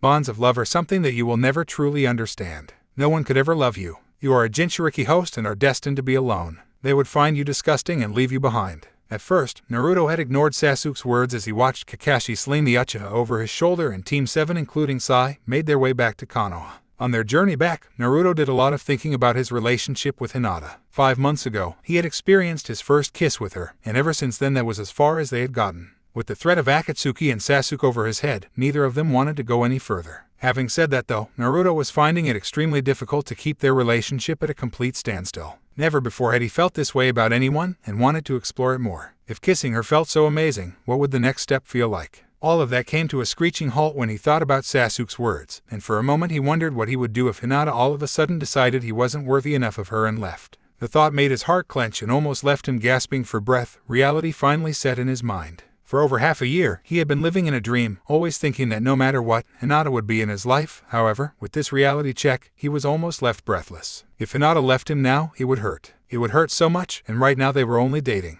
2 months ago, they had finally admitted to everyone that they were officially dating. What if things got more serious between them and then she left? Don't go there. Don't even think about it. Would he be able to stand it? In all common sense, Hinata could have anyone she wanted, so why him? Doubts and negativity soon flooded his mind. She was the heiress to the Hyuga clan, and he was a demon container. If anything, he would be nothing but a burden to her. Everyone's perspective of him over the years had changed drastically, and no longer were hateful words whispered between the villagers. Unfortunately, there were still some who saw him as nothing more than a monster. He could handle people hating him, but could he stand people hating Hinata as well for being with him? Would she even want to deal with it? Only now was she regaining respect in her own clan, but to be shunned by the villagers for just being his girlfriend. Now, 2 weeks after returning to the village, he avoided Hinata at all costs, coming up with every excuse in the book not to spend time with her or go have lunch at his favorite ramen booth. He was scared of the reality that one day she would no longer want to be with him. All of this, holding hands, hugging, kissing, was so new to him, and being able to finally experience what he had only once dreamed of, it went beyond his expectations. He had been so happy with Hinata by his side, so happy that he wasn't even living in reality. Now that he was aware of what could happen, he didn't want it anymore. The clenching feeling around his heart, the shaking in his hands, and the continuous lumps in his throat were bad enough. If their relationship went farther, how would he feel when she left? No, it was better to break things off now, so before she could leave him, he would leave her first. Every time he told Hinata he was busy with something or couldn't spend time with her, her expression broke his heart each time.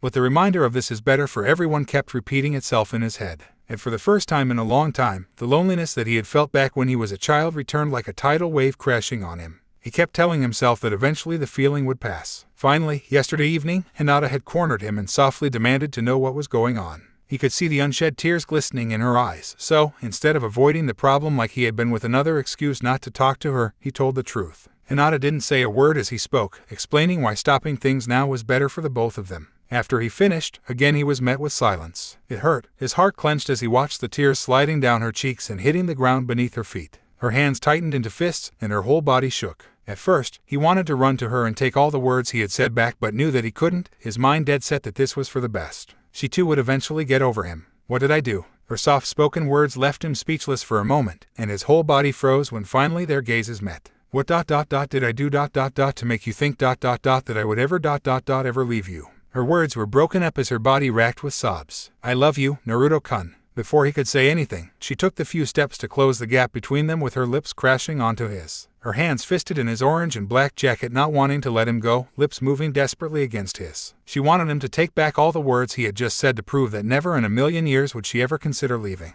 It hurt so much that he would even think such a thing. Finally breaking the kiss but unable to look him in the eye, she rested her head on his chest. I've had a crush on you since we were children ... and never have I thought. Naruto's eyes widened. Please don't go, Naruto-kun, she cried, gripping his clothes even tighter. He wasn't sure what to do. His mind was telling him that it was for the better, logically speaking it was for the best. But his heart was telling him the exact opposite. Was this truly for the best? Was he really being a fool here? Hinata, you bastard. Naruto turned his head just in time as a fist connected with his jaw, forcing Hinata to let go as he crashed into the ground. Keba-kun, Hinata cried. Naruto groaned as he tried to sit up, watching as Keba glared at him. The dog ninja's body tensed and muscles flexed, preparing for another attack at Naruto. And before Naruto could say another word to Hinata or yell at Keba to stop, the Inuzuka came charging at him again, grabbing him off the ground and slamming him against a nearby tree. You avoid her for weeks, and now you make her cry. You're dead meat, growled Keba, pulling his fist back to punch him in the face once more. With the force of Keba's punch and the tree behind him, his world went black. When he had come to, he was alone in the forest with a bruise on his right cheek and a black eye. The sun was slowly beginning to rise, meaning he had been lying there most of the night. Slowly getting to his feet and dusting off his clothes, Naruto turned to head back to the village, but suddenly came nose to nose with Neji. You're finally awake. I was beginning to think Keba had knocked you out for good. Luckily, I managed to convince him to escort Hinata-sama back home and that I would deal with you.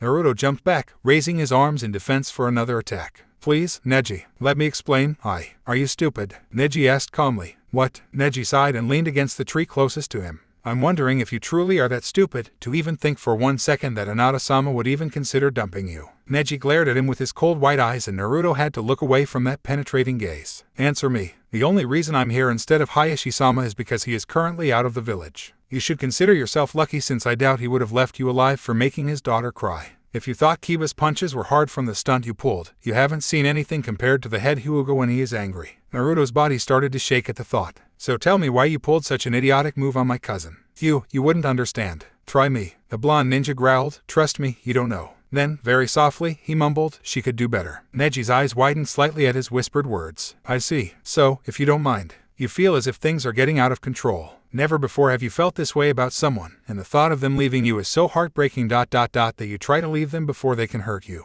Naruto's eyes shot up from the ground, staring at Neji with his mouth wide open. Wake up, Uzumaki. Everyone who starts a relationship for the first time has felt like this, and you're not the only one. His hands clenched in anger. Not everyone has a demon sealed inside there. We all have our demons, barked Neji, silencing Naruto. Faults that we figure will eventually scare the person away. Before Naruto could react, Neji grabbed him by the front of his jacket, almost lifting him up into the air. You are afraid ... you are a coward, fearing that Hinata-sama will suddenly see you as someone who is unworthy of her. Is that what you think? Well, you're dead wrong. I have known Hinata-sama most of my life, and I have never seen her this happy before. If she continues to stay by my side, then it will make her unhappy. I'm one of the Jinchuriki. Neji continued to glare at Naruto, his grip not lessening on his jacket. Let me tell you something I have told no one else, and the only reason I'm telling you is because I think it will get through to your thick, stupid skull. I know exactly how you feel because I tried to pull the same stunt. Naruto's eyes softened at that statement. Neji did the same thing. But who? So then, the rumors that you and Ten.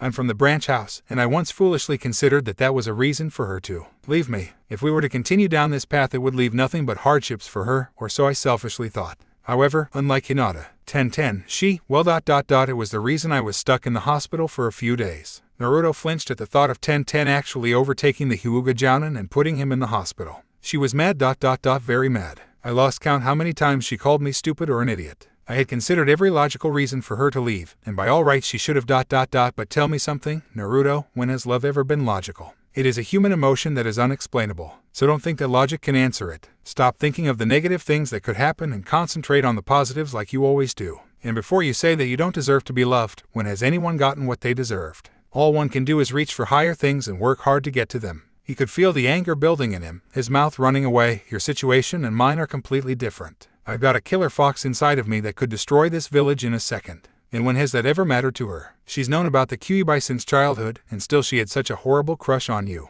Why would that change now? Naruto felt his anger slowly start to fade, and memories played through his mind of her constant reminders to him that the Kyuubi did not affect her feelings for him. To her, he was Naruto and would always be just Naruto, even with a demon still sealed in him. Releasing the Kyuubi container, Neji regarded him for a second before turning to leave. Think about what I said ... and give Hinata a moment to calm down before you talk to her. If you don't come tonight, Keba and I will be hunting you down. After that, Naruto had found the tallest tree in the forest, and on its highest branch he sat there thinking about Neji's words. Pushing aside all of the negative thoughts that had plagued his mind during the past 2 weeks, he concentrated on the good ones. The feeling of someone waiting for him when he was gone, it was something he had longed for ever since childhood. Every time he came back from a mission now, Hinata was usually waiting for him with a smile on her face. The feeling he got from it was a deep longing and happy one that almost brought tears to his eyes. He had nearly cried the first time he had said to her Tadema, to which she responded with Akari Nasai after a long hard mission. Holding hands, embracing someone, Eskimo kisses, actual kissing. Never had he experienced any of these physical contacts before, and now that he had, he didn't want them to disappear. In fact, he wanted more. Getting to know Hinata was the best thing that ever happened to him.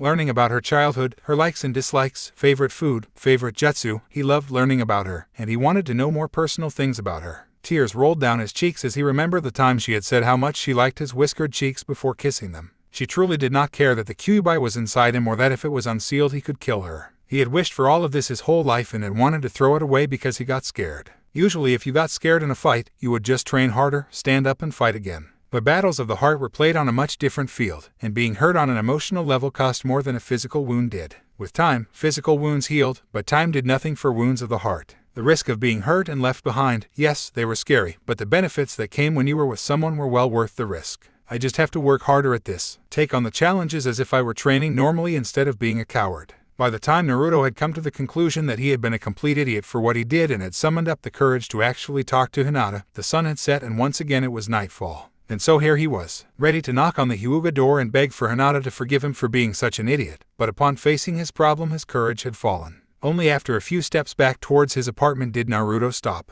What the hell am I doing? I can't just leave like this. For one thing, Neji and Keba will kill me and hide my body if I don't, but more importantly, if I don't fix things with Hinata now, they may never be fixable. Smacking himself on the forehead, Naruto whipped right around, ran towards the Hyuga door and knocked loudly 3 times. He could hear whispered voices on the other side, and the sound of bolts moving to unlock it. As the door opened, Naruto came face to face with Tenten. The weapons ninja regarded him with a solemn look, twirling a kunai on her right hand. How come all you guys are idiots? I've been trying to tell Hinata she should have just kicked your. That's enough. Tenten looked to her left before disappearing, and within a few seconds Neji had taken her place. Hinata-sama is currently in her room. I've taken the liberty of removing all servants from the house for a few hours so that no one will interrupt. Naruto blushed, but it quickly disappeared when Neji cracked his knuckles. By interrupt, I mean you telling Hinata-sama how much of an idiot you were, apologizing, and making it up to her. If you decide to do anything else that involves the removal of clothing, I'll cut off your head, and I don't mean the one above your shoulders. Pale as a ghost, Naruto nodded.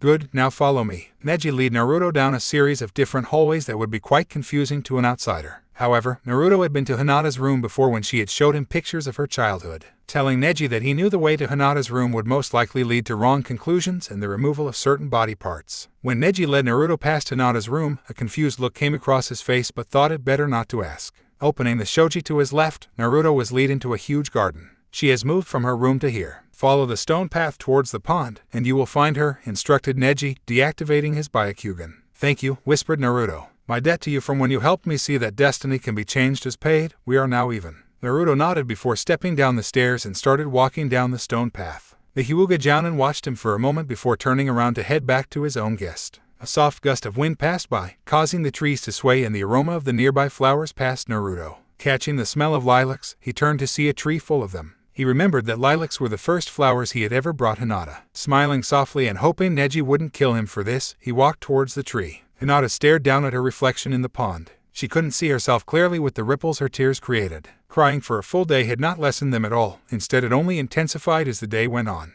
Tenten had come by her room to cheer her up, trying to explain that boys were nothing but idiots. She even told her a similar story when Neji had tried to convince her with logical reasons why it wouldn't work between them with him being in the branch house. Hinata couldn't help but smile a little now that she knew the real reason her cousin had been in the hospital for a few days. Naruto just got cold feet is all, and it happens to everyone when things between them get serious. I heard from Sakura that Sasuke said some pretty mean things to Naruto when the two of them fought. Something along the lines of him being a Jinchuriki and that no one could ever love him. He's just being an idiot right now, and you've got to knock some sense into him. Taking a deep shuddering breath, Hinata attempted to wipe her tears away, but the memory of Naruto's words were still fresh in her mind. I don't think it's right for us to see each other anymore. You're the heir to the Hyuga clan, and I'm a demon container. It will never work between us. I know you've known about the Kyuubi for a long time, but I don't think you've considered all the hardships that could go along with it. So, before this gets any more serious between us and you decide to leave me, I think it's best that we break it off here. Tears once again started to roll down her cheeks. She had never thought of leaving Naruto. Never. The very thought of him disappearing and never to see him again was so painful to think about it instantly made her heart clench. She had felt this pain before when Naruto had battled against the leader of Akatsuki and was almost taken away. The thought of Naruto disappearing from her world had been so overwhelming, her body had moved all on its own. Jumping down into the huge crater without even a second thought to protect the one she cared and loved most. Even though she knew she didn't stand a chance against the enemy. Naruto had fears that she would leave him, and she had the same fears. Scared of opening her heart more to the blonde ninja, thinking he would find her weak and useless, being left behind by her crush. Her boyfriend. Hinata-chan. Gasping in surprise, Hinata whipped her head around to see Naruto standing behind her at the beginning of the dock. She had been so deep in her own thoughts she had been completely oblivious to someone coming up behind her. What kind of ninja might have let my guard down like that? If it had been an enemy, I would have been dead. Her eyes fell on the small bouquet of flowers in his hands. Lilacs, those are. Naruto scratched the back of his head and couldn't help but shift from foot to foot in nervousness and guilt. He had been watching her for a few minutes, seeing the tears rolling down her face. Tears that he has caused. Can we talk? Hinata wiped the tears from her eyes and nodded. Sighing with relief that she was actually willing to talk to him was the first good sign that he could fix this. Swallowing the lump in his throat, he slowly approached Hinata where she sat on the end of the wooden dock with her legs dangling over the edge. Moving the flowers to his right hand, he took a seat beside her, leaving his left hand free to grasp her smaller one in his. He half expected for her to jerk her hand out of his, but she didn't. Instead, she squeezed his hand back. A sort of awkward silence engulfed them as Naruto tried to find the right words to explain himself, and he ended up blatantly telling Hinata the truth like he always did. I got scared, whispered Naruto. Hinata lifted her gaze from their locked hands to look at him, her pale violet eyes shining in the moonlight. I've been alone most of my life, and I've always longed to have someone welcome me home, to have physical and emotional contact with someone. It was the first thing I ever dreamed about before becoming Hokage. Then when finally I got what I wished for, I was overwhelmed with a happiness that I have never felt before in my life. Naruto stopped for a moment, placing the flowers in his hand down so that he could reach forward and caress Hinata's cheek. She leaned into his touch, welcoming the contact, which made Naruto relax more and speak from his heart. I've been so happy these past 8 months, and I started to think I was living in a dream. I tried to see this from a logical point of view and couldn't figure out what you see in me in the first place. I'm someone who has a demon sealed in his body, and I'm with the heir to the Hyuga clan, who are practically royalty in Konoha. Thinking only of the negative things it got to me. The thought of you realizing that I'm not that you. Thinking you would leave me, and it just hurt so much that I couldn't stand it. So I thought if I broke it off first it wouldn't hurt as much. Hinata remained silent. Deep down, she wanted to wipe all his fears away but continued to listen, letting him get his worries off his chest.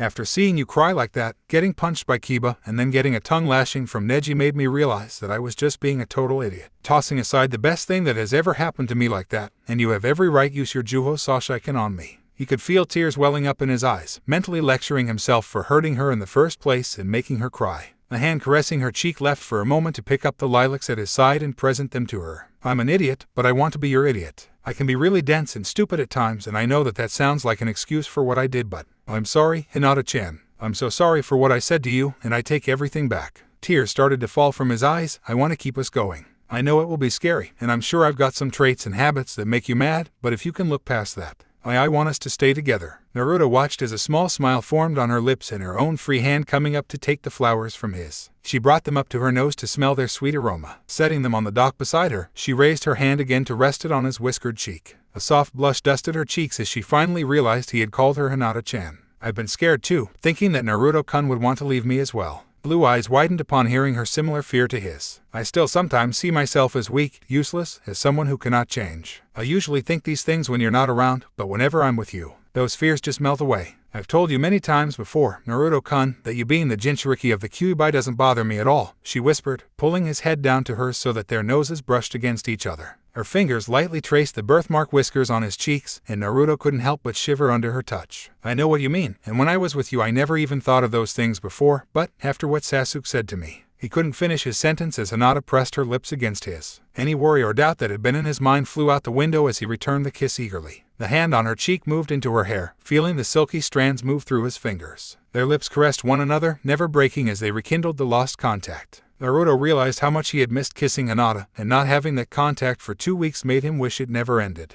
Hinata pulled his face closer to hers, tilting his head slightly to the side to deepen the kiss. Fingers continued caressing his whiskered cheek as she savored the taste of him. An addiction she had started to crave ever since their first kiss. Too soon for them, they pulled apart, gasping for air as their eyes stayed locked. I forgive you, Naruto-kun. The blonde ninja couldn't help but smile. I'll make it up to you, Hinata-chan, and I promise I won't ever make you cry again. Unless it's tears of happiness. Hinata couldn't help but giggle as she bumped her nose against his. Next time, though, if you ever have fears or doubts about anything between us. Let's talk about it, okay? I don't want for you or me to just suddenly jump to conclusions. I promise, Naruto whispered, closing his eyes and claiming her lips again. Their kisses became more desperate, their breathing and heartbeats increasing by the moment. When air became essential again, they pulled apart, gasping. Hinata-chan, he whispered again, leaning in to kiss her, but was surprised when her fingers pressed against his lips, stopping him. I think it's time we stopped for tonight since it's almost 1 in the morning. Naruto smiled and was about to protest but couldn't argue as a yawn escaped his lips. Point taken. Hinata pecked him on the lips one last time before moving to stand up, and Naruto followed after her, their hands never letting go as they made their way back through the garden. Feeling tired, yet playful, Hinata couldn't help the idea she formed when she released Naruto's hand from hers. Smiling, she lightly tapped him the shoulder, whispering you're it before breaking in a run towards her house. Hey, no fair, cried Naruto, taking off after her as she weaved in and out gracefully through the trees and bushes. Her laughter was music to his ears as they continued their game of tag throughout the garden. It was as if the past 2 weeks had never happened and everything was back to the way it was before. At one point, with Naruto being it, he caught sight of his girlfriend making a break towards the Hyuga house and moved to stop her. He meant to just move in front of her to block the path, but, without seeing a rock hidden by some lilies, he tripped. Hinata didn't have time to move or catch Naruto as he came toppling onto her. She found herself on her back in the lush green grass with Naruto on top of her. A blush quickly spread across her cheeks. She could feel one of his legs between her own. Naruto braced his upper body on his elbows with her head resting between them, their lips a mere inch from touching. Their gazes locked as they tried to slow down their breathing from running around the garden. Naruto couldn't help but stare down at her in awe. Seeing the stars above reflected in Hinata's eyes made her seem more beautiful to him. Before he could even think about the compromising position they were in, Naruto leaned his head down to kiss Hinata on the lips. A new feeling swept over him, something he had not felt before. Being in this position, him on top and her below, made his body shiver in a whole new and wonderful way. Hinata, at first, felt nervous and even slightly scared with Naruto on top of her, but her worries soon left when his lips found hers. Soft, dainty hands that had been resting in the grass moved, with one wrapping around his shoulder to pull him closer, and the other entangled his blonde spikes to caress his scalp. The blonde emitted a soft groan as his head tilted slightly to deepen the kiss. Experimentally, Naruto wanted to try and take another step, so he opened his mouth slightly. Hinata jerked at the feeling of his tongue against her lips, which caused them to pull apart. The rose color on her cheeks intensified greatly as she stared up at Naruto with wide eyes, his face as red as hers. Sorry, I just stuttered. Naruto. He made a slight attempt to get off her, but the grip she had in his shoulder and scalp didn't lessen. The blush on her face intensified as she pulled Naruto back down to her, kissing him before she returned the favor by lightly flicking her own tongue against his lips. Feeling a shiver run up his spine from the contact, Naruto opened his own mouth and could not help the small whimper that escaped his throat as their tongues touched. He tasted her. She was warm and sweet. Shivers continued to run up and down his body as his tongue fully slipped into her mouth. If he thought kissing had been amazing, this new experience created something on a whole new level. He couldn't help but smirk inwardly as Hinata fought back and pushed his tongue back so she could explore the contours of his mouth. If she hadn't been lying down, Hinata was afraid she would have passed out by now. Her hand gently fisted in his hair to pull him closer, allowing her to taste more of him. Regular kissing had been addicting enough, but this ... it was as if she couldn't get enough of it. Both were lost in the sensations of their tongues massaging one another. Small sounds of whimpers were slowly filling the quiet garden. Hinata felt him shift slightly, moving his left arm so that all of his weight went onto his right elbow. His body leaned more into her, deepening their kisses even more, if that was possible. She could feel his hand move along her side before slipping under her back. Her hands in his hair and on his back, the taste of her, the smell of her skin, the sounds she made were clouding his brain.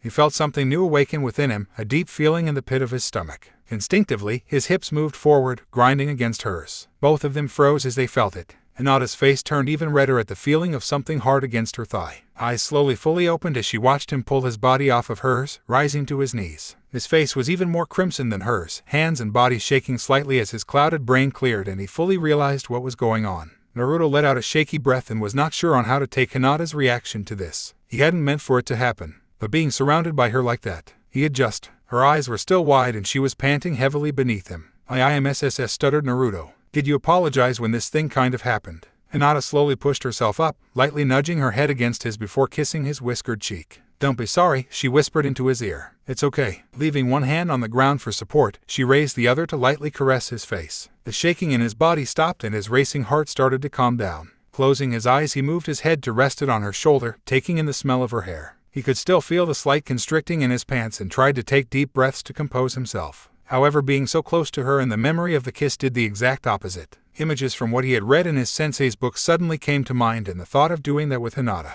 The sound of loud footsteps from the Hyuga house caused the two push away from each other and move to their feet. Naruto was half expecting Neji to come flying out of the shoji, but instead it was Ten who came running out and closed it behind her. We've got to move now, she hissed, grabbing Naruto by the arm and dragging him towards the wall. What the hell? Asked a baffled Naruto and didn't get a chance to say anymore as Ten leapt into the air with him in tow. They landed on the other side and he was slammed into the wall with her hand covering his mouth. Lower your chakra to a bare minimum and don't make a sound. Wondering briefly what the hell she was talking about, he was about to protest when a familiar presence caught his attention. Eyes widening, Naruto did as he was told and listened as he heard the shoji slide open again. Hinata, why are you out in the garden so late? The sound of Hayashi's voice sent a chill down his spine, and not the good kind he had been experiencing moments ago. Both ninjas listened as Hinata and her father talked before they heard the shoji close again with both Hyugas inside. Sighing in relief, Ten released Naruto and stepped away from him. That was close. I thought he was gone, whispered Naruto, following after the weapons ninja as they made their way to the main street and away from the Hyuga complex before anyone saw them.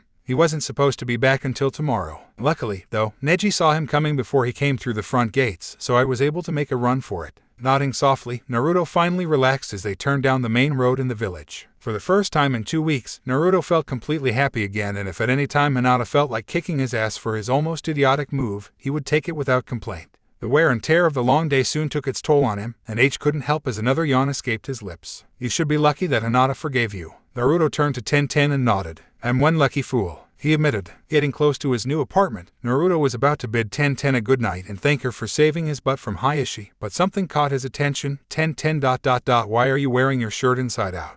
The weather had started to cool considerably with winter on the way. Never did it snow in Konoha, but most of the villagers were now wearing long-sleeved clothing because of the nippy weather. Naruto, on the other hand, however, did not notice the change in temperature. Breathing hard against a tree, he could not help but smirk at seeing Keba lying on the ground face up. The Inazuka had been utterly defeated in his match against the blonde ninja, and even though it hurt his pride a bit, he couldn't help but smirk at how strong Naruto had actually gotten over the years. Hey, you sure put up a hell of a match, Naruto, but don't let your guard down, I'll beat you someday. Naruto laughed softly. Bring it on, Keba, I'll take you on any day. Both of them laughed this time, but there was one that remained silent in the trees. Boy Shino, are you going to challenge Naruto? I wore him out quite a bit, I'm sure you could take him down. Called Keba into the high branches. No, I won't. Why? Because the only time we have a chance at beating Naruto is when he has wronged Hinata in any way. And why is that? Because due to our immense anger of the wrong he has done to our little sister, we are more powerful, Shino said matter-of-factly. Keba burst out laughing and Naruto hung his head in shame on how true that statement actually was. In a normal sparring match he could beat Keba, Shino, and even Neji, but when it came to their overprotectiveness of Hinata, they were downright scary. The time when Keba had pulled a punch at him 3 months ago had knocked him right out. Never had he felt the Inazuka hit that hard before. It was incredible how strong someone was when they were angry. He couldn't help but shiver at the time when he himself had completely lost it in anger and had just gone ballistic. The times of when Gaara had been killed, Orochimaru flaunting how Sasuke had just abandoned them, and Hinata being stabbed were the first to come to his mind.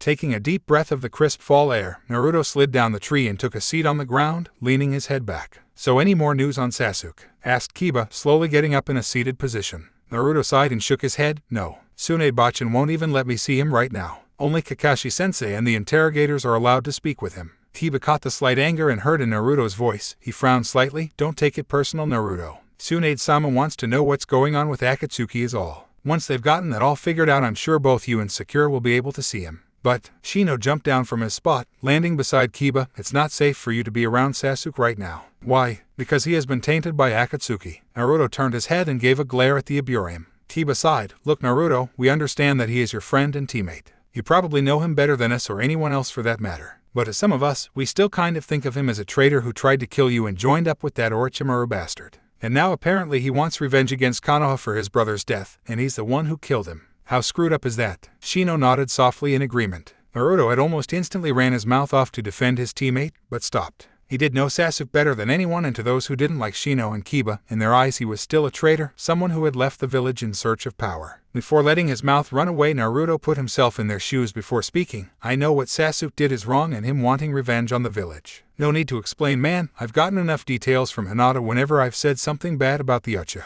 Ever since he had brought Sasuke back 2 months ago, Hinata had been his shoulder to lean on. He would talk and rant about Sasuke to her, trying to figure out on what he would say to the Uchiha. Hinata believed that she could change Sasuke and make him see that revenge was not the answer. He knew deep down that Hinata did not really have a liking for Sasuke since he had tried to kill him after all, but still she defended his friend. Looking over at Keba and Shino, he decided to drop the subject. Speaking of Hinata, where is she today? She's babysitting for Kurai-sensei. Soon she will be back into her role as a ninja again, commented Keba. What about Hitori? Who's going to be looking after him? Between Team 10 and us, Kurai-sensei has all the help she needs. Shino once again nodded softly in agreement. Although Shino doesn't babysit that often, because he makes Hitori cry with his shady outfit. Laughed Keba. Naruto couldn't tell with Shino wearing his dark glasses, but with the aura he felt from him he could tell that Shino was giving Keba the death glare. Laughing nervously, Naruto stood up. Well, I promised Lee I would spar with him today as well, so I'll see you guys later. Before anyone could say a word, the blonde ninja was gone. Kurai watched with a smile on her face as Hinata played with Hitori on the living room floor. For some reason her son found it very amusing and laughed every time Hinata activated her Byakugan.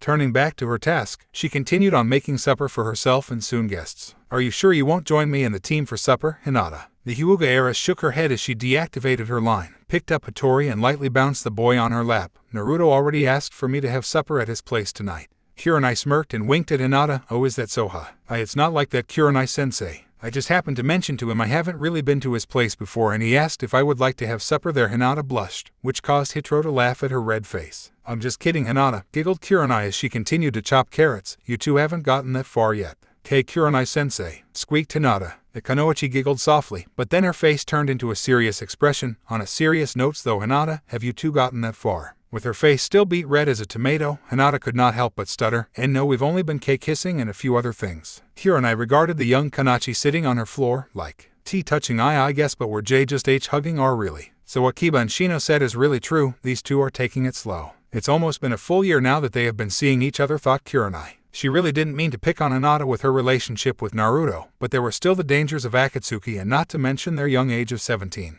Well, almost 17, Hinata's birthday wasn't until another month away. Hinata was like a daughter to her, and she couldn't help but feel like an overprotective mother to her sometimes. However, mother or not, if Hinata wanted to take that step with Naruto, then really she had no say in the matter, but at least she could make sure her student took the extra precautions. A rap at the door interrupted her thoughts as Keba and Shino came walking into her home. "Yo, Kurai-sensei," called Keba. Hitori suddenly squealed with delight, pointing out the window where Akamaru was sitting. Deciding quickly, Kurai turned to Keba to whisper into his ear, "Would you mind taking Hitori out for a ride on Akamaru? I want to talk to Hinata for a moment." Keba didn't question his sensei as he walked over and picked up Hitori. "Want to go for a ride on the big doggy?" The toddle only smiled and continued to point out the window. "Come on, Shino," called Keba as he walked back out the door. Shino followed without a word, and Hinata watched with a confused expression as her teammates left, leaving her alone with her sensei. She walked slowly to Naruto's apartment, and for the life of her could not get rid of the blush on her cheeks. She had talked to Kurai-sensei about her relationship with Naruto so far, even though it had been embarrassing, and she couldn't stop stuttering. Her sensei really was the only mother figure in her life, so no matter how tough it was to tell her, Hinata was glad she did have someone to talk to about this kind of thing. It had been really weird at first when she and Naruto had started talking. Never before had she been this close to a boy aside from her own teammates, but they were like brothers to her. Now her dream had actually come true, and she was actually Naruto's girlfriend. As much as Ino lightly teased her about it, she really liked the slow pace that she and Naruto were going at with their relationship. They were both new to this, and never once did Naruto try to pressure her into doing something she wasn't comfortable with. A very dark blush soon covered her cheeks at the memories of their previous encounters together the past week. She had finally gotten the courage to take both her large jacket and mesh shirt off in front of Naruto 2 days ago. Not that she had been naked or anything from the waist up, always wearing a tank top or black t-shirt underneath. It had been a big step for her, feeling self-conscious about her body. Naruto, however, blew her nervousness out of the water when he had mumbled, "Beautiful," to her, and then proceeded to kiss her senseless. They soon found themselves on the ground like many times before, kissing and wrestling each other with their tongues. Their hands only touched neutral areas on their bodies such as arms, shoulders, and the back. At first Hinata had been fine with that, especially when after a while of them kissing in the grass she would feel Naruto's excitement against her thigh. Every time so far he had pulled away, mumbling a small apology to her when it happened. Now, however, she wasn't surprised like she had been the first few times, but flattered that he found her attractive and wanted her that way. It made her body tingle and face burn. She knew, though, that neither of them were ready to take that big of a step yet. But there was a craving that was making itself present in her mind, the craving to touch him. Yes, she had touched him when both of them were wearing clothes, but what she wanted was to feel his skin on her hands. It made her blush to think about it, but it was something she really wanted to do. Asking for her sensei's advice, she had been given a very interesting answer that she had not even thought of doing.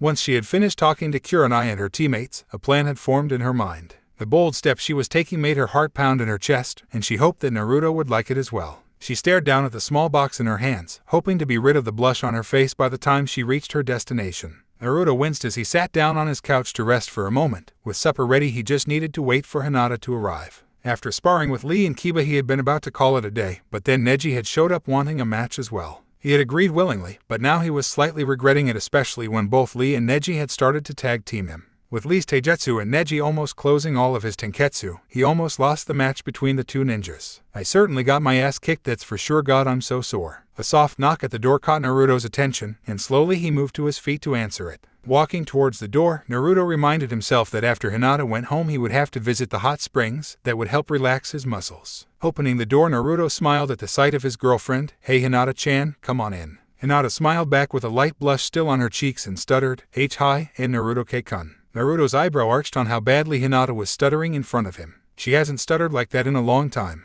Is she nervous about something? Putting that thought aside for now, Naruto stepped out of the way and let Hinata in. It was the first time she had been invited into his apartment. He watched nervously as she looked around. It was a small place with the living room and kitchen in one room, and down a small hallway was the bathroom and bedroom. There wasn't a lot of furniture either aside from the couch and TV in the living room, a table in the kitchen. Even thought it wasn't very big, Hinata found it cozy. "So are you hungry?" asked Naruto, pulling up a chair for her. "Why yes, thank you," Hinata whispered, her eyes now downcast from his questioning gaze. "There, she's stuttering again. And now she won't look me in the eye. Okay, now I'm getting worried. What did I do?" The two ate in silence, both of them nervous for different reasons. Naruto was trying to piece together what was wrong with Hinata. It had been months since had stopped stuttering in front of him. She wouldn't look him in the eye, was fidgeting with her hands nervously, and her body language was practically screaming how uncomfortable she was. Hinata, on the other hand, was debating if putting her plan into motion was a good idea or not. Throughout the entire time they ate, she continued to change her mind to do it or not do it. She was nervous, and unbeknownst to her, Naruto could tell immediately. Is something wrong, Hinata-chan? Naruto was almost scared to ask her. Was there some kind of bad news that she had to tell him? Don't tell me she wants to break up with me. Hinata looked up from her food at Naruto's serious and scared face. Was he nervous about something too? Instead of telling him no, that she was just fine, Hinata took it as an opportunity and softly stuttered. Actually, I heard from Keba-kun that you had a sparring match with him and Lee-san today. Yeah, I did. Your cousin also decided to join in too and tag team with Lee. I was wondering you could, I whispered Hinata, her face becoming crimson red. Hinata, what do you like a message? Hinata had spoken so fast and softly that he had barely heard what she said. A massage. Why yes, I thought you might be sore from sparring all day. Is this what she's been nervous about? It's just a massage, why would she be so nervous about it? I mean, all she's doing is Naruto couldn't help but smile as he stood up from his chair to come kneel in front of Hinata. Is this why you've been nervous ever since getting her? Asking if I would like a massage, which I would have to be crazy to turn down. Why yes. Leaning forward, Naruto lightly pecked Hinata on the lips. I'd love one. Hinata smiled, and soon the nervousness she had been feeling slowly started to fade. I'll clean up the kitchen, and you do whatever you need to do to get ready, suggested Naruto. Nodding softly to his response, Naruto kissed her one more time before starting to clean up the table and kitchen. Out of the corner of his eye, he watched her grab the small box she had brought with her before she disappeared into his bedroom. She's going to give me a massage in there. It was the best place after all, he reminded himself. Otherwise, the only places left were his small couch or the carpeted floor. And with only 3 options to choose from, he would take the bed any day. The bed immediately, a blush crept up on his cheeks with the thought of Hinata and him both on his bed. Stop thinking perverted thoughts, you idiot. She's just going to give you a massage and maybe a bit more afterwards. As Naruto washed the dishes, he kept glancing over his shoulder now and then to look towards the bedroom. The door was closed, which he couldn't help but wonder what exactly she was doing in there. Shaking his head, he continued on his task to clean the dishes. His mind wandered to the last time he and Hinata had been together, which had 2 days ago actually. They had been in the forest sparring with each other, and afterwards had decided to go sit along the river together. It had been warmer than usual that day, and Naruto had taken off his black and orange jacket, along with his mesh shirt. He hadn't expected Hinata to do the same, but she had, leaving both of them in t-shirts. She openly admitted to him that she was very conscious of her body and rarely took her jacket off. For the first time, he got to see the natural curves of her upper body without her bulky coat. Just the mere sight caused him to blush, and now he fully understood the jealousy behind the other kunoichi in the village. He couldn't understand why she would be ashamed of her body, because in his eyes she was perfect. The thought of her body almost gave the blonde ninja a nosebleed. How I've longed to run my hands down her side, across her legs and her chest. Naruto banged his head on the cupboard in front of him, trying to get that thought out of his mind. But it was there in his brain, and it was there to stay. Sighing softly in defeat to his perverted mind, he began putting the clean dishes away just as Hinata came out of his bedroom. She had removed her jacket and mesh shirt and was only wearing a tank top this time. Her hair had been pulled up into a messy bun, and he could smell a strange yet relaxing aroma coming from his room. It's ready, whispered Hinata, another blush darkening her cheeks. You'll need to change into some shorts though. Why? I was going to massage your legs too, but if you don't want me. Yes I do, and I'll change into a pair of shorts, said Naruto, unable to look her in the eye with the way his perverted mind was taunting him. Hinata moved to sit in the living room while he went into his bedroom to change. She tried to control the racing of her heart and her fast breathing. Quickly she went over the list in her mind to make sure she hadn't forgotten anything.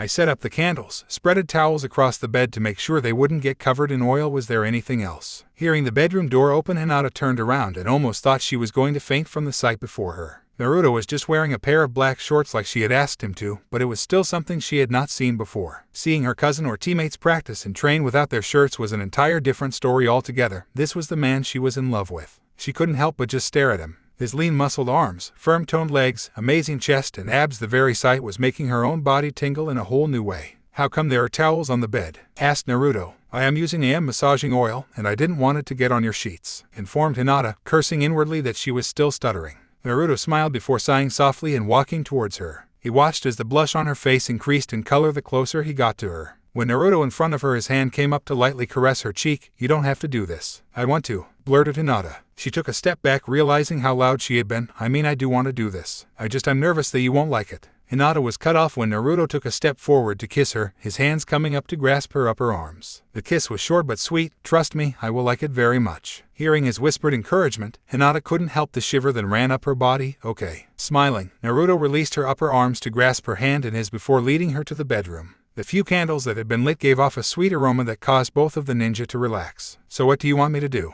"Just lie on your stomach and make sure that you're comfortable," said Hinata, closing the door to keep the room dark. "You want to be completely relaxed for this." Crawling onto his bed, Naruto lay down and grabbed one of the pillows to rest under his chin, his arms folded in front of him. "Is this okay?" "For now it's fine. When I get closer to your shoulders you'll have to spread your arms out so I can massage them too." Naruto shifted slightly so he could watch Hinata grab a brown bottle off the floor and squeezing the contents onto her hands. She moved to stand at the end of the bed, and even in the darkened room he could still see a rose-colored blush on her cheeks. Her eyes scanned his body with closer inspection. She could see bruises from Lee's kicks and the small red dots in places his tenketsu had been sealed off by Neji. "They really did a number on you," commented Hinata, her hands reaching forward to his feet first. She heard Naruto gasp from the cold oil on her palms. "Sorry, it will warm up in a moment." Naruto at first shivered from the cold oil on Hinata's hands, but as she started to rub her hands up and down his feet it warmed up. He couldn't help the sigh of contentment that escaped his lips as Hinata began to work her magic on his beaten body. Deep down he could feel a part of his past slowly start to fade away into dust. The desire for physical contact was finally something he got to fully experience here with Hinata on his bed.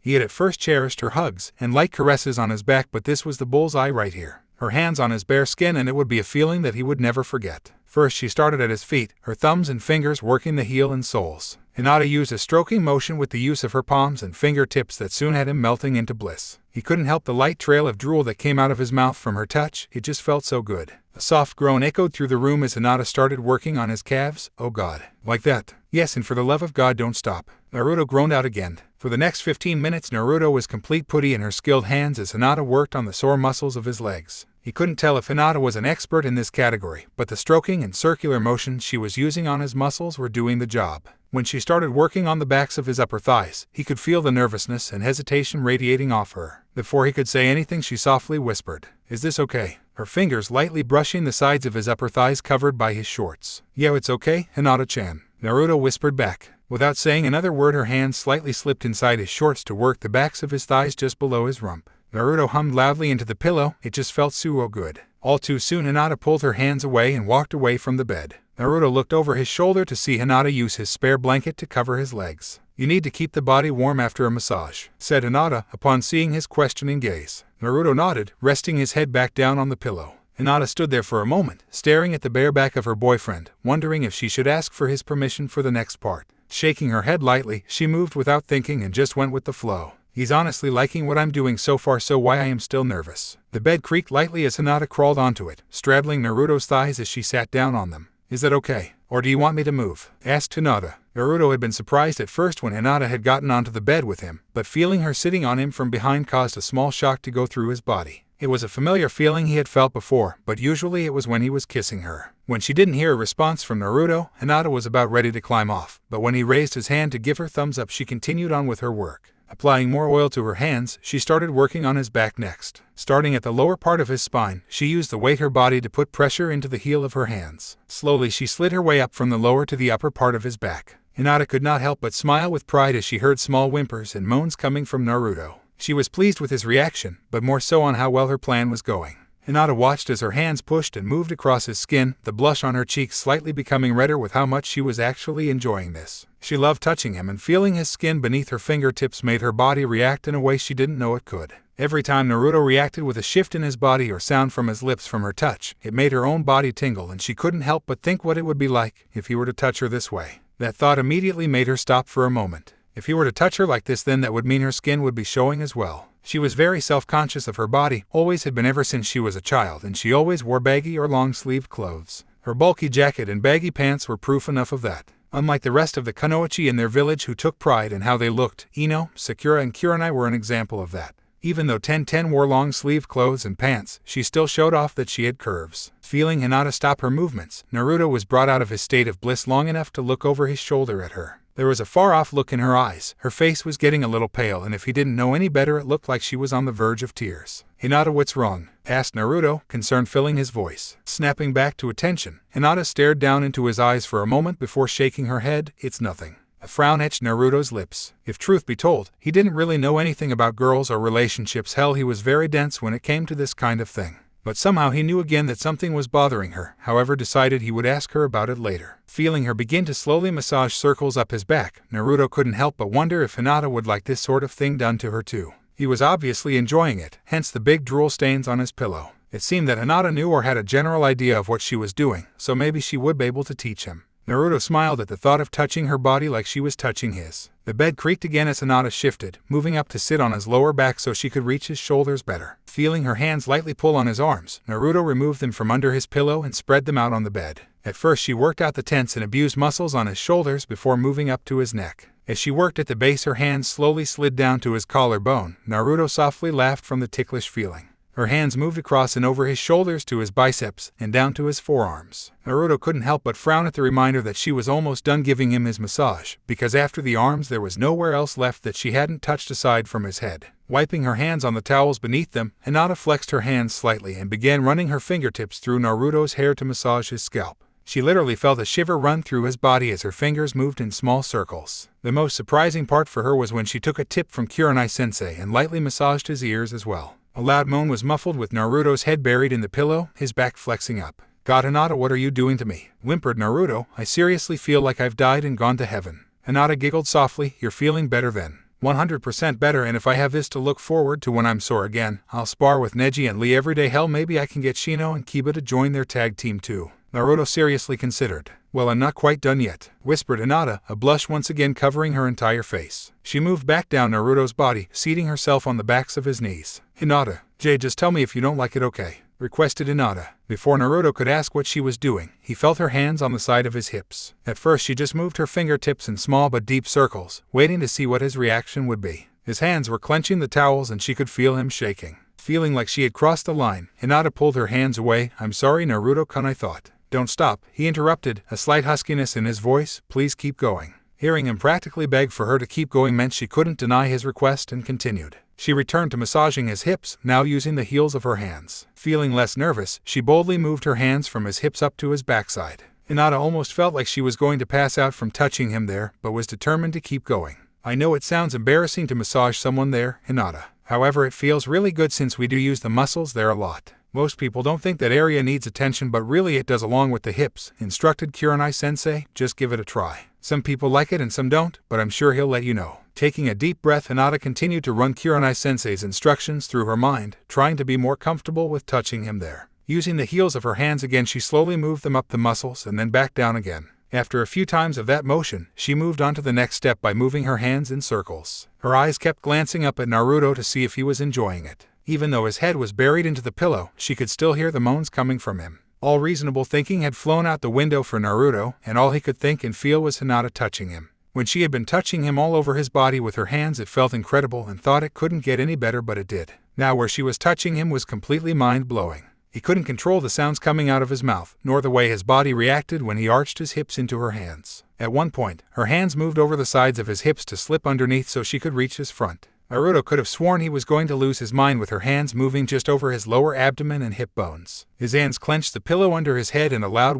groan echoed throughout the room. That deep feeling started to churn in the pit of his stomach again, and he could feel his body starting to heat up. A certain part of his anatomy became hard between his legs as her hands started to move in small circular motions over his hip flexors. Every time her fingers moved across his hips, a jolt of pleasure shot through his body. His breathing was becoming ragged and heart was pounding loudly in his chest. Had anyone else been touching him like this, the outcome would have been completely different, but it was Hinata. Hinata was the one touching him. Suddenly it became all too much for him to handle, and the pleasure that was coursing through his body was hitting an extreme high. Images started to run through his head at what he was now craving now and the feeling inside of him that needed release. Hinata was surprised when Naruto suddenly lifted his upper body off the bed and in a ragged voice whispered to her, "Stop, Hinata." Pulling her hands out from underneath his hips, she quickly got off of him. Moving to the end of the bed, she watched him for a moment. His body was visibly trembling and his breathing was coming out in loud pants. Hinata couldn't figure out what had happened. Hadn't he been enjoying it? "Naruto-kun, I'm sorry," Hinata-chan whispered Naruto. He moved to the edge of the bed, sitting with his feet planted firmly on the floor, and the pillow was now in his lap, hands completely covering his face. It was just becoming too much to handle. Confusion swept across Hinata's face at first, wondering what he was talking about. Even in the dimly lit room she could see his face was flushed beneath his hands, his breathing slightly shaky, body trembling, and he wouldn't look at her, almost as if he was ashamed of something. Her eyes fell to the pillow covering his lap, and suddenly it all came together. Had touching him like that really gotten him excited? Kurai-sensei surely didn't mention that would happen to him. I was just massaging his hip flexors and lower abdomen, but then again. Hinata blushed as she reminded herself on where exactly she had been touching him and how close her hands had been from touching his. She had to sit on the end of the bed to prevent herself from passing out. Her heart was now also pounding in her chest, trying to figure out what to do now. Glancing over her shoulder, she saw Naruto was still hunched over and trembling. Hinata didn't know a lot about boys, but from some guidance from her sensei, she knew very well why Naruto was trembling and looked uncomfortable, but the real question was what she could do to help him. Her hands trembled slightly as she came up with her own answer. Can I really do it? I've never touched a man there before, and Hinata also covered her face with her hands as she tried to make up her mind quickly about what she wanted to do. 10 months. We've been seeing each other for over 10 months. Even though I'm not ready to have sex with him yet, I'm sure there are other things I can do with him that won't lead to it. I mean, get a grip, girl. It's not like he's forcing you to do this. Every time he's pulled away knowing that it makes me nervous. But now what is this feeling? I don't really understand why I'm thinking this, but I really liked it when he was groaning and shivering when I touched him. It felt so. Finding her courage, Hinata got up off the bed and walked over to Naruto, standing in front of him. Naruto's face remained buried in his hands, but his head soon snapped up at the feel of her fingers caressing his blonde spikes. Perhaps it was the aroma from the candles, the setting of the darkened room, or perhaps it was something different altogether, but the look that Hinata was giving him made his body start to shake all over again. At first he wanted to tell her to stop, that right now it wasn't wise to be near him when he was like this. Before he could say anything to her, hands fell onto his shoulders, lightly pushing him towards the bed. When she pulled the pillow from his lap, Naruto finally found his voice. What are you doing? Hinata could tell from the tone of his voice that he was confused and perhaps slightly scared. In all honesty, she was too, but was too determined to stop now. Move up more on the bed, Naruto, so you can lie down. Hinata-chan, I don't think. Please, just lie down. Naruto blushed, but, Hinata-chan, do you trust me? Of course I do. Then please lie down, she asked, her hand starting to lightly caress Naruto's face. I think you'll like this. Finally obliging to her request, Naruto scooted back on the bed so he could lie down. Hinata soon followed his pursuit, lying half on top of him but keeping her upper body up on her left elbow. She was nervous beyond belief, never having done this before. Hinata was unsure if what she was about to do was right or not. But what did feel right was doing this with him, Naruto, the man she had been in love with since she was a child. The only person she had ever thought doing this with. She debated on whether or not to tell him to keep his hands on the bed while she did this. Without a doubt he would want to touch her, and probably in places that he hadn't before. It made her shiver at the thought, but also made her slightly paranoid. Even after deciding to do this with Naruto, she was still very body conscious. Mentally she tried to snap her mind out of that rut and tried to remember that he had called her beautiful. Hinata-chan, questioned Naruto, never taking his eyes off her as they lay together on his bed. She did not answer, but instead leaned down and kissed him on the lips. It was a light kiss at first, but soon turned into something else. Passion soon swept over them when their tongues started to dance together. Hinata's right hand started to caress the skin on his chest, tracing over the muscles. Naruto groaned softly from her touch and kiss, his own hands moving over her body. Right hand moved up over her shoulder to caress her back, while the other moved into her hair. He removed the clip holding up her hair so he could caress the scalp and pulled her closer for a deeper kiss. Once again he was getting lost in her touch, the scent of her skin, the shampoo in her hair, and the closeness of their two bodies. All rational thinking had left his mind. Moving his hand up to the bare skin of her shoulders, a small moan left Hinata's throat from the contact. He had never touched her bare skin before aside from her arms and neck. Her skin was so warm and soft that he wanted to feel more. His hand moved back down, finding the end of her tank top before slipping his hand underneath. Feeling his hand on her bare back made Hinata want to pull away at first, but she calmly reminded herself that this was Naruto, and that it was okay. Breaking the kiss, Hinata sat up slightly and watched as her hand moved across his upper body, across his pecs, down towards his abdomen and up again along his sides. She was completely captivated as she watched her own hand caress his upper body, and soon she was touching him everywhere. Fingertips gliding across his shoulders, down his biceps towards his forearms, moving lightly over his hand and then making her way back up to his shoulder. A small whimper caught her attention, her eyes moved back up to his, and he was watching her, mesmerized by her actions. Smiling softly from his reaction, she leaned down to kiss him again and decided it was time to make her move. Slowly her hand moved back down across his abdomen and she felt a small shiver run over his body, but he did nothing to stop her. Taking her time, she traced his ab muscles with the tips of her fingers, memorizing every little detail. Scared that he wouldn't like what she was about to do, Hinata pulled her lips away from his and moved her head so she could kiss his neck. Finding his pulse point, her lips started lightly caressing and nibbling the skin. A shaky noise left Naruto's lips that encouraged Hinata to continue. Finally her hand started to skin the waistline of his shorts, listening and waiting to see how Naruto would react. Too lost in the moment, Naruto was too oblivious to actually think about where Hinata was touching and kissing him. It felt so good that all he wanted was more, feel more of her skin and kiss her until he felt dizzy. Feeling her lips start to nibble just below his ear caused Naruto to turn his head to the side so she could have better access. Shiver after shiver ran up his body, and the tightness in his pants was almost becoming unbearable. He had no idea what Hinata was really trying to do, but it all soon became clear when he felt her hand start to slowly slip inside his black shorts. Hinata-chan, wait. I want to. Hearing her whispered words caused Naruto to freeze. Hinata moved her head from his neck, but for some reason couldn't look him in the eye. I want to do this for you, I do. You don't have to, whispered Naruto. What she was about to was something he had thought of many times when he was having a cold shower. Never had he thought of asking her to touch him there until she was completely comfortable with it. As much as I would gulp, like you to do that for me, I won't force you to. I know, but I want to feel you and I want to please you. Her eyes finally looked into his, and for the life of him Naruto couldn't tell her to stop again. Instead he softly nodded. Getting his approval, Hinata leaned down and pecked his lips, but before she could move back to kissing his neck, he held her place. His blue eyes bore into hers, telling her he wanted to keep eye contact with her for this new step. Trying to swallow the lump in her throat, Hinata obliged. The hooded look he was giving her was making it hard to breathe.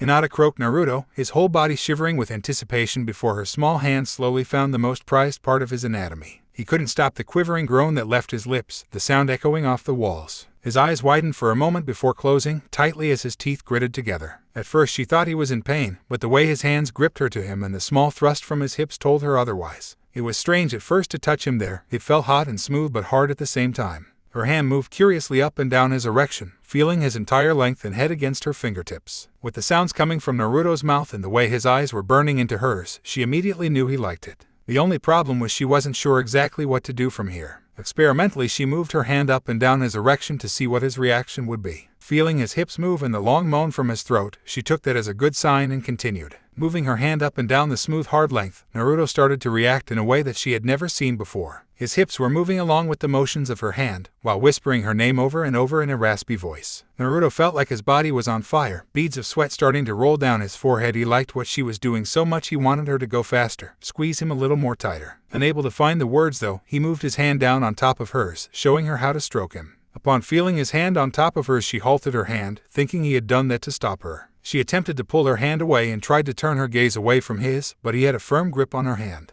His free hand came up to cup her cheek, gently turning her to look at him again. Scared met pleasure-filled eyes as Naruto tried to calm the shy, timid girl above him who had taken such a huge step out of her comfort zone. He smiled softly and Naruto tried to tell Hinata with just his eyes to trust him as his hand started to move, trying to guide hers. A shaky breath left Hinata's lips as she felt his hand move along with hers, guiding her on how to stroke up. At first she had been holding him tenderly in her hand and make slow strokes up and down his erection. However, Naruto was now showing her what to do, how he wanted to be touched. His hand flexed slightly to tell her he wanted to be held tighter, and the motion of their combined hands was picking up in speed. Naruto could already start to feel the coiling spring of release start to wind tighter and tighter as she stroked him. It felt completely different compared to touching himself. The pleasure he felt from this was so much more blinding he didn't think he would last much longer. Half faster please, Naruto gasped. Hinata obliged, her eyes watching with complete fascination at the different emotions that seemed to cross his face. Sometimes his teeth would grit together and eyes clenched tightly shut as if he was in pain. Then blue eyes would fully open wide and his lips would part as a shaky moan passed through them.